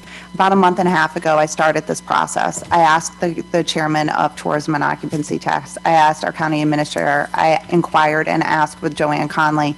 Since that time, I've also spoken with the Lake Georgetown supervisor, on top of the CVB director, and many other members of our community. This continues to be a contract that I am concerned with. It is up to $1.2 million, as you've noted, the 1 million that we're looking at here. The problem I have with this is that we didn't take an opportunity to go back out this year in the way that we said on YouTube last year we would. We said we wouldn't handle this the same way this year, and yet here we are doing the same exact thing we did before. We aren't giving our locals an opportunity to look at this. We have many outstanding items on it, as Supervisor Conover just mentioned. But as we've also seen here today, that we can talk about things in committee, but we can also spend hours talking about them again here at a full board on multiple issues all year long. So, my concern is that there's a lot of outstanding questions as it relates to this contract. I would hate to see the winter promotions be affected by it, but our administrator told me that it is not possible to do a mini contract. I assume it's possible to reject this and go back out altogether, but my concern is that I've heard that there were advertisements when our borders were closed to Canada. I've constantly had feedback from the community on concerns with this contract. And I think it's about time that we really start looking at it. And are we getting our bang for our buck? I just don't think that we are. And I voiced my concern last year on it. I'm going to voice it again this year, and I'm going to vote no on it. I was hopeful today we would have some type of an amendment to this where we'd have some more checks and balances in place, but no one seems willing to work on that. So we're or they did a few days ago and they don't now, and whatever the case might be. The bottom line is I'm not in support of it. And so we'll go to round 2 of discussion on it, but I don't believe Supervisor McGowan was heard. And then I'll go to Supervisor Conover. Supervisor McGowan. Thank you, Chairwoman. It's a lot of money.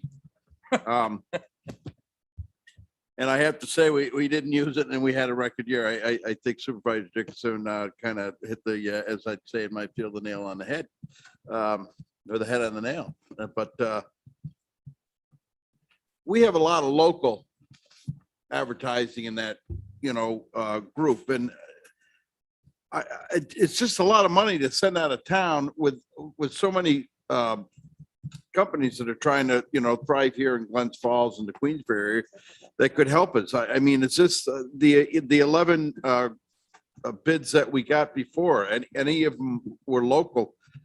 I know it came in, we kind of discussed it, but it was kind of rushed, and I do not want to hold up our winter advertising. I mean, it's too late to make that change, and I'd like to, make sure that stays on. I don't want to pull it back to hurt anything in the future, what we going, because we need that. But I would really like to be able to address this and expand further what we can do more locally. Thank you. Supervisor Conover, then Supervisor Light.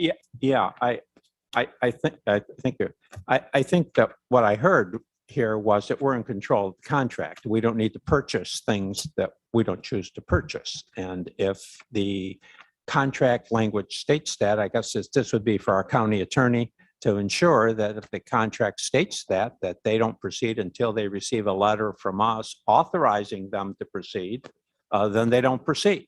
And if between now and whenever we just choose to change horses, that's what we choose to do. But my point being that we're in control of the contract that we are entering into. If we're not going to be in control of this contract, if it's an all or nothing contract, then I would have to vote no today. But if we're in control of the contract, we're in control of the work within the contract, they have to receive letters to proceed from the owner before they proceed, then I can support this, because that would buy the time that our committee structure is going to need, our economic development committee structure and our occupancy tax committee structure is going to need to resolve some of the outstanding issues. So I guess I'm looking for a path here that allows us to stay together on this. Supervisor Conover, I think you bring up a good point. Typically, our contracts read directly as our resolutions read. I've read this contract in detail, but I would ask our county attorney just to address your concern. And then, of course, I'll go right to Supervisor Leggett. But to the point of Supervisor Conover's, the way the contract reads, is it possible to make sure that we're doing the direct placement? The answer is yes. Yeah, if that's what the will of the board is, that's how we will present the contract and what the end result of that contract is. I mean, you need two parties to agree to a contract. So if a material term of the contract required by the board is just that, to have that type of control, then that's how the contract will be presented and drafted. And does the resolution, just to follow up on that, need to be drafted in such a way for that language to be there? I believe the answer is yes. I would propose an amendment to the existing resolution to clarify that the agreement that we're entering into includes necessary letters from the owner, Warren County, relative to the work program that authorize our consultants to proceed. And if we don't receive a letter from us to proceed, then there's no expenditure associated with that. And that's going to give Andrea and Kevin at the moment the opportunity in their committees to deal with some of these outstanding issues. And so then it's not an all or nothing contract. I assume you're going to have a letter to proceed on your winter program, but we're not going to give you a letter to proceed on the summer program. Now, just so everyone understands, there are and I see Joanne's mind, there are lead times here. So it's not like you can wait till July, June to launch the summer program. There's times to buy the advertising. There's times to produce. There's time required to produce the advertising. I mean, there's a lot to discuss here, is my point. So is there a second to that amendment for the discussion? Are you seconding that Supervisor I am. Dickinson? All right, let's open up the amendment then to discussion and supervise. Is there a point of order? Did I break the rules? I didn't get a Please chance to stand. talk on the first thing. Well, you made a motion to amend during, I mean, that's I am chairman of the committee. I mean, I just went. Supervisor Garrity. Can I give you the first round of discussion right now? Would that be acceptable? Sure. Supervisor Garrity? I can assure my colleagues on any of this, the way I read the resolution, it says up to. It doesn't say write a check for 1.2 million. I would hope not. I didn't go into details, read the contract. I understand the concerns of the business community because we have a couple major events that are going to run this winter. It's incumbent upon us to put advertising dollars to make those events successful. I'm not aware of advertising at the border last year, but I didn't, if that happened, shame on us or shame on the ad workshop but I don't think anybody knew when the borders were going to open or not open. But I can assure you from where I sit, we're not going to spend money foolishly. Now, again, as Mr. Beatty made reference to, everything went through committee. And this too went through committee. And now here we are at the 11th hour because people got input from outside entity, maybe the business community, that we're going to have this discussion. I'm going to have to leave. I probably won't even be able to vote on resolutions because I got to get my booster shot today. I need it right now. But anyways, I can assure you as chairman of that committee, and I will work with the tourism department, we're not going to spend money foolishly.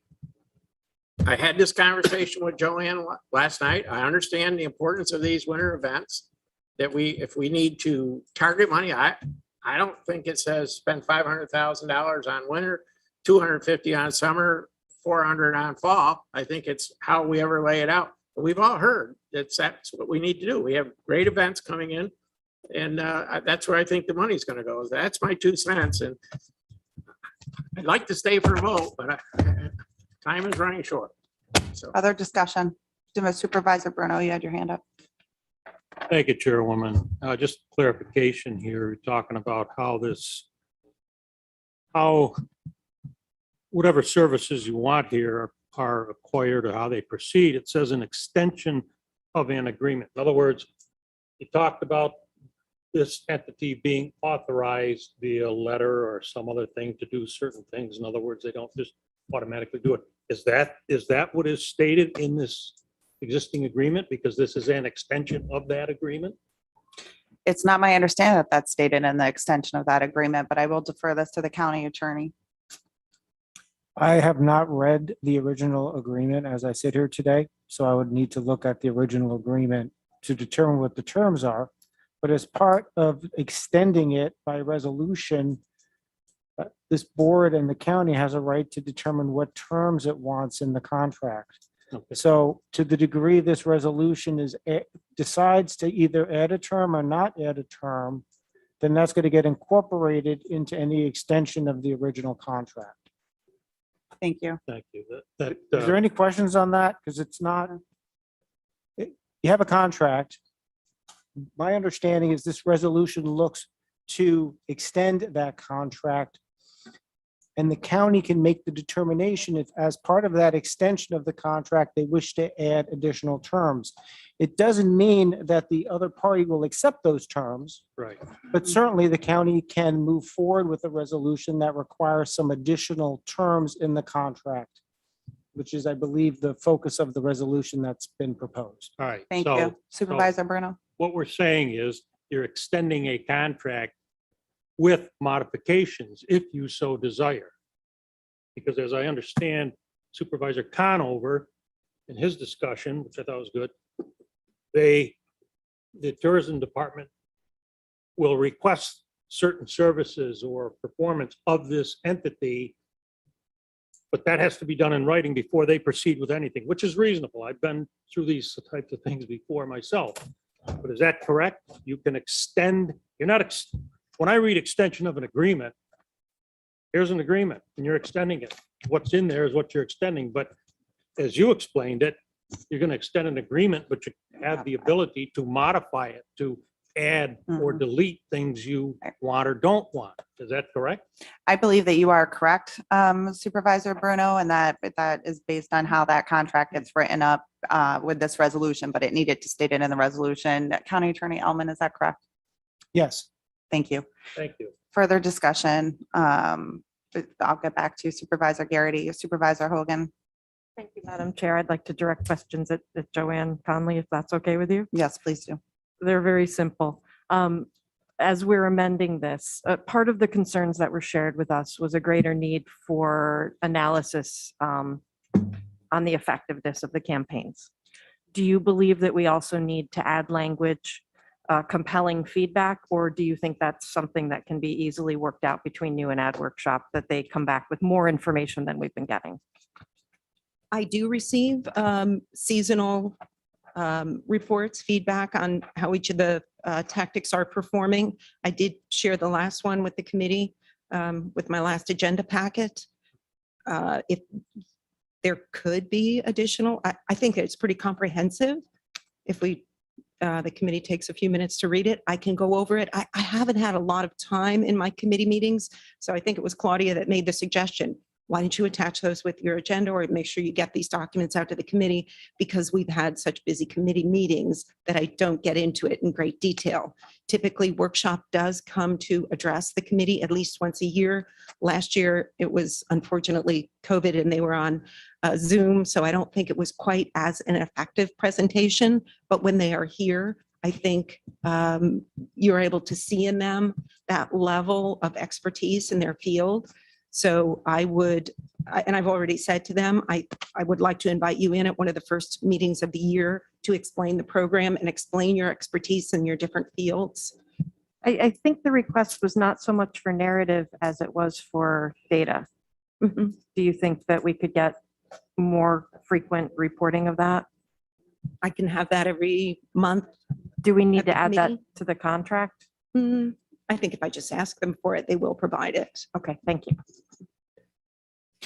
Further discussion? Joanne, did you want to add on to that? I would say that whether it's $1 million or $1.25 million, they don't just go out and spend that money. There's a menu of different programs, different media types that they can buy. So a month or two before the upcoming season, they will sit down with Peter and I, or they will come down here, or we will have a Zoom conversation. Okay, what's it looking like for the summer? What are, or the winter, or what are the new events? And do we need to promote ice castles? And how much do you want to spend on each tactic? And when we started this media buy contract, and we've had a number of vendors over the years, it was largely television. But as we move into digital, we're less television, we're more programmatic, we're more social and digital, but we have that conversation before each season. How will we advertise? What markets will we advertise in? So Peter and I have control over that. I will say, never to my knowledge did we advertise in Canada when the border was closed. If there was something at the beginning when the border was just closed, I can't speak to that, but we were clear that there was no advertising, no dollars spent in Quebec. Administrator Moore. Yeah, I have a question if no objection for Joanne. When you and Peter have that interaction with that workshop under the contract the way it is, you have the ability to tell them, put this much more money into the winter season, focus on these events that you're not planning on focusing on, buy this type of media instead of that type of media. Are you able to dictate to them Absolutely. what to do? They are looking for that direction from us. Okay. Yes. So what maybe what we're talking about is getting the committee more involved in that? Okay. Supervisor Garrity. Well, that was going to be my point, that the tourism department controls what Ad Workshop does for us by season. And if the committee wants to be more involved in that, we'll get more involved in that. And that's my commitment as chairman, to get more commitment. And if somebody has a better idea than our professionals down there, bring it to us. And certainly steer the dollars in the direction where they need to be. I mean, I'm learning a lot about tourism, but I know there's a lot of people in this room have a lot more value than I do to it. Supervisor Conover? Yeah, listen, if the amendment is duplication, there's no harm. If the amendment gives us additional options, all the better. It's a benign amendment. It was offered as an effort, I think an hour ago, to try to bring people together to move forward with an important economic development program. Thank you. As a result, we need to vote on this, amendment to this, but before discussion closes, this amendment is important, and I do support this amendment. And I do think that if we have a greater ability to bring this to committee, and with all due respect, Supervisor Garrity, you were not the chair last year, but last year the same promise was made. We did not deliver on it this year. So I take issue with it. I really wish that our public, our hospitality groups, our tourism, our hoteliers, Lake George, Bolton, these other entities had an opportunity to have a public discussion. We work for them. It should be in the public and it shouldn't be behind closed doors. And that is where I'm having difficulty with this particular contract. It would be nice to have those checks and balances in place. And it sounds like perhaps this amendment, which again, I don't know where I'm falling on it yet, but gets a little bit closer to that. So let's vote on the amendment. I don't know if we need to do this by roll call with so many people gone at this point. What do you want to do? Is there a desire? Do you want it by roll call, Supervisor Conover? Okay, all those in favor? Aye. Opposed? I'm going to abstain. I want more info on it. Does it carry? That motion carries. So if that resolution is now before you, still with a roll call in your packet. Other resolutions that you'd all like to discuss today? Okay, hearing no other discussions on other resolutions, let's start our resolutions and our voting on our resolutions. After that, we will have privilege of the floor to the public and then privilege of the floor to the board. Ms. Allen? Resolution 465, making supplemental appropriations. Mr. Garrity? Oh, wait, Yes. hold, just one Oh, clarification. Was there a roll call on 474? I'm sorry, Supervisor Leggett. I should have asked if there were any additional roll calls. Yes, Mr. Stroud requested it. Yes. Thank you. Are there any other additional roll calls for any resolutions? So far, we have do you want to just say what the roll calls are? The additional roll calls right now are 474 and 492. Any other roll calls? Okay, hearing none. Thank you for starting, Amanda. Thank you, Supervisor Leggett, for that catch. So resolution 465, making supplemental appropriations. Mr. Garrity? Let me think of it. Yes. Mr. Conover? Yes. Mr. Leggett? Yes. Mr. McDevitt? Yes. Ms. Bramer? Yes. Mr. Bruno? Yes. Mr. Driscoll? Yes. Ms. Smith? Yes. Ms. Hogan? Mr. Dickinson? Yes. Mr. Stroud? Yes. Mr. McGowan? Yes. Mr. Beatty? Yes. Mr. Thomas? Yes. Chairwoman Seaver? Yes. Resolution passes. Resolution 466, amending Warren County budget for 2021. Mr. Garrity? Yes. Mr. Conover? Yes. Mr. Leggett? Yes. Mr. McDevitt? Yes. Ms. Bramer? Yes. Mr. Bruno? Yes. Mr. Driscoll? Yes. Ms. Smith? Yes. Ms. Hogan? Mr. Dickinson? Yes. Mr. Stroud? Yes. Mr. McGowan? Yes. Mr. Beatty? Yes. Mr. Thomas? Yes. Chairwoman Seaver? Yes. Resolution passes. Resolution 474, authorizing conveyances of land offered at online public auction. Mr. Garrity? No. Mr. Conover? No. Mr. Leggett? No. Mr. McDevitt? No. Ms. Bramer? Yes. Mr. Bruno? Yes. Mr. Driscoll? No. Ms. Smith? No. Ms. Hogan? No. Mr. Dickinson? No. Mr. Stroud? No. Mr. McGowan? Yes. Mr. Beatty? Yes. Mr. Thomas? Yes. Chairwoman Seaver? Yes. That resolution fails. There were only 354 votes in favor. Resolution 492. 492 as amended, that's authorizing extension of agreement with the Lake Flat Advertisers Workshop. Mr. Garrity? Yes. Mr. Conover? Yes. Mr. Leggett? Yes. Mr. McDevitt? Yes. Ms. Bramer? Abstain. Mr. Bruno? Yes. Mr. Driscoll? yes, Ms. Smith? Yes. Ms. Hogan? Yes. Mr. Dickinson? Yes. Mr. Stroud? yes, Mr. Well, not here. Mr. McGowan? Yes. Mr. Beatty? Yes. Mr. Thomas? Yes. Chairwoman Seaver? Abstain. Resolution passes with a vote of 654. Resolution 495, amending tables of organization in Warren County Salary and Compensation Plan. Mr. Garrity? Yes. Mr. Conover? Yes. Mr. Leggett? Yes. Mr. McDevitt? Yes. Ms. Bramer? Yes. Mr. Bruno? Yes. Mr. Driscoll? yes, Ms. Smith? Yes. Ms. Hogan? Mr. Dickinson? Yes.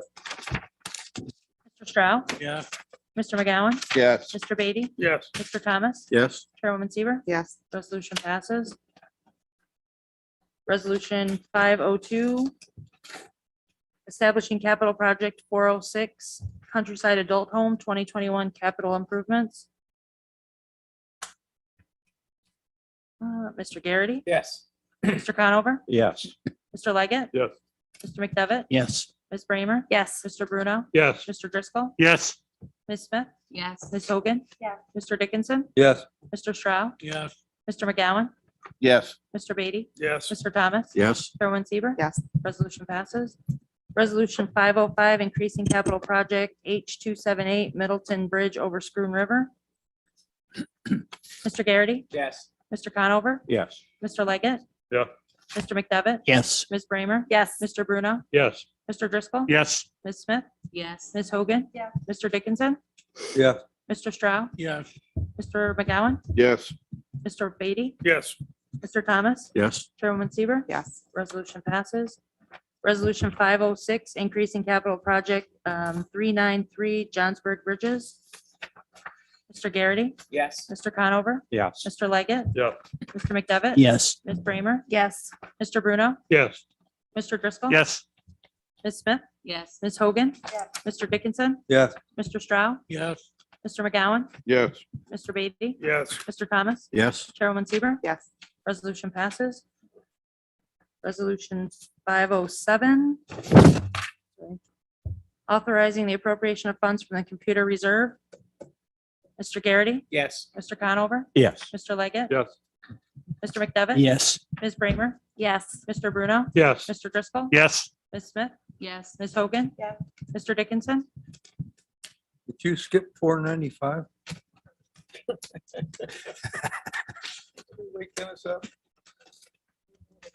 No, we voted on it. No, we voted on it. Okay. Yes. Mr. McGowan? Yes. I'm sorry, I skipped Mr. Stroud. yes, Mr. Beatty? Yes. Mr. Thomas? Yes. Chairman Seaver? Yes. Resolution passes. Resolution 508, authorizing appropriation of funds from the occupancy tax reserve. Mr. Garrity? Yes. Mr. Conover? Yes. Mr. Leggett? Yes. Mr. McDevitt? Yes. Ms. Bramer? Yes. Mr. Bruno? Yes. Mr. Driscoll? yes, Ms. Smith? Yes. Ms. Hogan? Mr. Dickinson? Yes. Mr. Stroud? yes, Mr. McGowan? Yes. Mr. Beatty? Yes. Mr. Thomas? Yes. Chairwoman Seaver? Yes. Resolution passes. Resolution 510, enacting local law number 8 entitled a local law amending local law number 2 of 2021, establishing the Office of Emergency Services for Warren County. Mr. Garrity? Yes. Mr. Conover? Yes. Mr. Leggett? Yes. Mr. McDevitt? Yes. Ms. Bramer? Yes. Mr. Bruno? Yes. Mr. Driscoll? yes, Ms. Smith? Yes. Ms. Hogan? Mr. Dickinson? Yes. Mr. Stroud? yes, Mr. McGowan? Yes. Mr. Beatty? Yes. Mr. Thomas? Yes. Chairwoman Seaver? Yes. Resolution passes. Resolution 511, enacting local law number 9 of 2021 entitled a local law reapportioning the weighted vote for the Warren County Board of Supervisors. Mr. Garrity? Yes. Mr. Conover? Yes. Mr. Leggett? Yes. Mr. McDevitt? Yes. Ms. Bramer? No. Mr. Bruno? Yes. Mr. Driscoll? yes, Ms. Smith? Yes. Ms. Hogan? Yes. Mr. Dickinson? Yes. Mr. Stroud? Yes. Mr. McGowan? Yes. Mr. Beatty? Yes. Mr. Thomas? Yes. Chairwoman Seaver? No. Resolution passes with a vote of 654 in favor. Resolution 512, approving and adopting the Warren County Sewer District Industrial Park Assessment Roll for 2022. Mr. Garrity? Yes. Mr. Conover? Yes. Mr. Leggett? Yes. Mr. McDevitt? Yes. Ms. Bramer? Yes. Mr. Bruno? Yes. Mr. Driscoll? yes, Ms. Smith? Yes. Ms. Hogan? Yes. Mr. Dickinson? Yes. Mr. Stroud? Yes. Mr. McGowan? Yes. Mr. Beatty? Yes. Mr. Thomas? Yes. Chairwoman Seaver? Yeah. Yes. Resolution passes. Resolution 513, adopting budget for fiscal year 2022. Mr. Garrity? Well, first I'd like to thank the budget officer and the budget team for the hard work they did. And it's tough. It's always tough when you have a lot of money kicking around. So I'm going to vote a resounding yes on this. Mr. Conover? Yes. Mr. Leggett? Yes. Mr. McDevitt? Yes. Ms. Bramer? First, I would like to say thank you to the budget officer. Second, I do still think that given the pandemic, we should have reduced the tax rate even further. I will vote yes. Mr. Bruno? Yes. Mr. Driscoll? yes, Ms. Smith? Yes. Ms. Hogan? Yes. Mr. Dickinson? Yes. Mr. Stroud? Yes. Mr. McGowan? A yes was a huge thank you, Frank. Mr. Beatty? Yes. Mr. Thomas? Thank you, everyone. Yes. Well, apparently today's the day that we're all going to make our comments during our vote. So why should I be any different? Supervisor Thomas, job well done. Thank you very much. Congratulations on a great budget. I vote yes. Resolution passes. Resolution 515, adopting salary and compensation plan for 2022.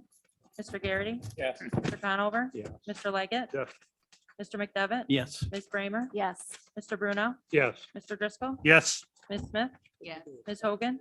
Mr. Dickinson? Yes. Mr. Stroud? Yes. Mr. McGowan? Yes. Mr. Beatty? Yes. Mr. Thomas? Yes. Chairwoman Seaver? Yes. Resolution passes. Collective vote on the rest. Long. If I have a collective vote on the rest, signify by saying aye. aye, You're opposed? Okay, no. Anyone abstained?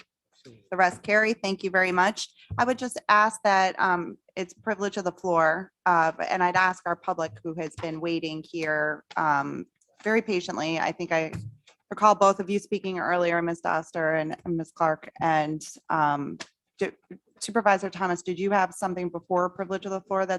that we should have? Did we skip, one moment. number 514? 514. Make it appropriate.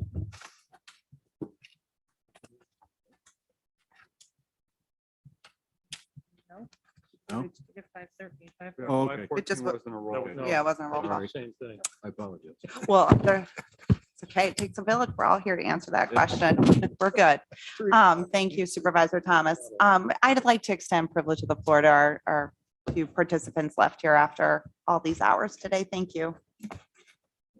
And we will be very flexible with this 3-minute time limit. You have been here all day. Please feel free. Thank you, Chair. Thank you, Supervisors. Lisa Doster, Lake George. Thank you for the ability to speak today. Next week is Thanksgiving. Let us give thanks and being part of this community of great stewards. I'm thankful for my heritage and my blended genealogy of many backgrounds, including Native American. Today, in today's society, one should never judge a book for its cover. I'm a conservative parent with children in the Lake George School District. I'm also part of a large group of concerned parents. These are very trying times for our families, and taking care of our children is our first priority. Lake George School District is once again lacking a superintendent, a third time in a decade. Why? I can't imagine the stress of trying to run a tight ship, short-staffed, with a lack of a captain in the middle of stormy seas. Stress and constant strains on our district results in misguidance and lack of true clarity of the direction in which our school is being led. Further confusion, our Board of Education fails to supply and full disclosure and detailed agendas on the very items they're voting on. Recently, our Board of Education designated our warrior symbol to a heritage symbol, which in itself is honorable to our local history where we live. But the truth is the symbol of the Indian warrior head is being phased out in a way, hoping no one will notice. Many of us have approached our Board of Education and voiced our thoughts and concerns, but it seems to fall on deaf ears. By removal of our school Indian warrior symbol, we're actually oppressing on when in fact we need to warrior on, exemplifying strength in our heritage and be proud to rise above any and all oppressive behaviors. No one is listening. This is very concerning. Did anyone read last week what seems to be a one-sided driven article on critical race theory in the local section of the Post-Star? Critical race theory, CRT, or what is now being marketed to our teachers and our school as diversity, equity, and inclusion, or DEI, is now becoming a part of our local community. In our local schools, right here in our own backyard. Our schools are somehow being led to adopt these policies and labels by CASDA, Capital Area School District Association, and the organizations that they contract with. Lake George Board of Education has already met with them and their consultants and are setting another meeting for the end of November to work on setting CRT, or as the board states, a DEI policy. Why? Many of us have voiced our concerns to the Board of Education, but they are still advancing forward. Even Condoleezza Rice, our first Black woman to run our State Department, does not support any type of critical race theory. Why labels? When we create labels, we're actually pushing further restrictions and divisions on individuals. Why push for further racism and division? Instead of flaming this fire, the fire needs to be put out. No more labels, no more division. Let us come together, learn, grow, and rise above restrictions to lift all to everyone's truest, highest potential. To quote Martin Luther King Jr. from the 1960s, I have a dream that my 4 children will one day live in a nation where they will not be judged by the color of their skin, but by the content of their character. There are better policies that can be adopted, like New York's ESSA, Every Student Succeeds Act, and also New York's Dignity for All Students. Why am I here? I'm here to communicate what is happening in our community. What do we need? We need the schools and the boards of education to stop pushing their own agendas and actually listen to the true stakeholders, the parents of the children the school has been entrusted with and the honor to teach. We need a powerful academic transparency law to pull back the curtain on the ideologically extreme direction our classroom content of teaching is headed toward. And instead require all curriculum content and materials be presented to parents up front, providing full disclosure and transparency on all that is going to be taught. We're not able to do this alone. It takes a community. That is why we're here today to speak. Thank you. Here, here. Thank you.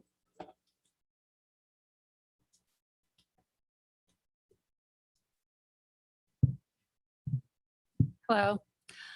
Before I begin, I have copies for every one of the board members on a report that I wrote. And for the chairman, I also have a copy of my research.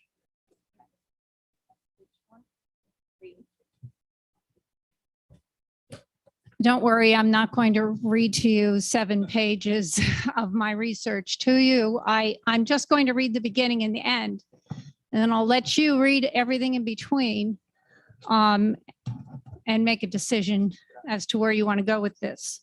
Secretary. Good morning, and thank you for the opportunity to speak today. Dear Warren County Supervisors, on Friday, November 12th, I spoke to Rachel Sieber regarding the concern that critical race theory was about to be introduced in the Lake George School District. After hearing only a small example of the rationale for this, Ms. Sieber directed me to state and local politicians who may be able to help stop this radical approach to education.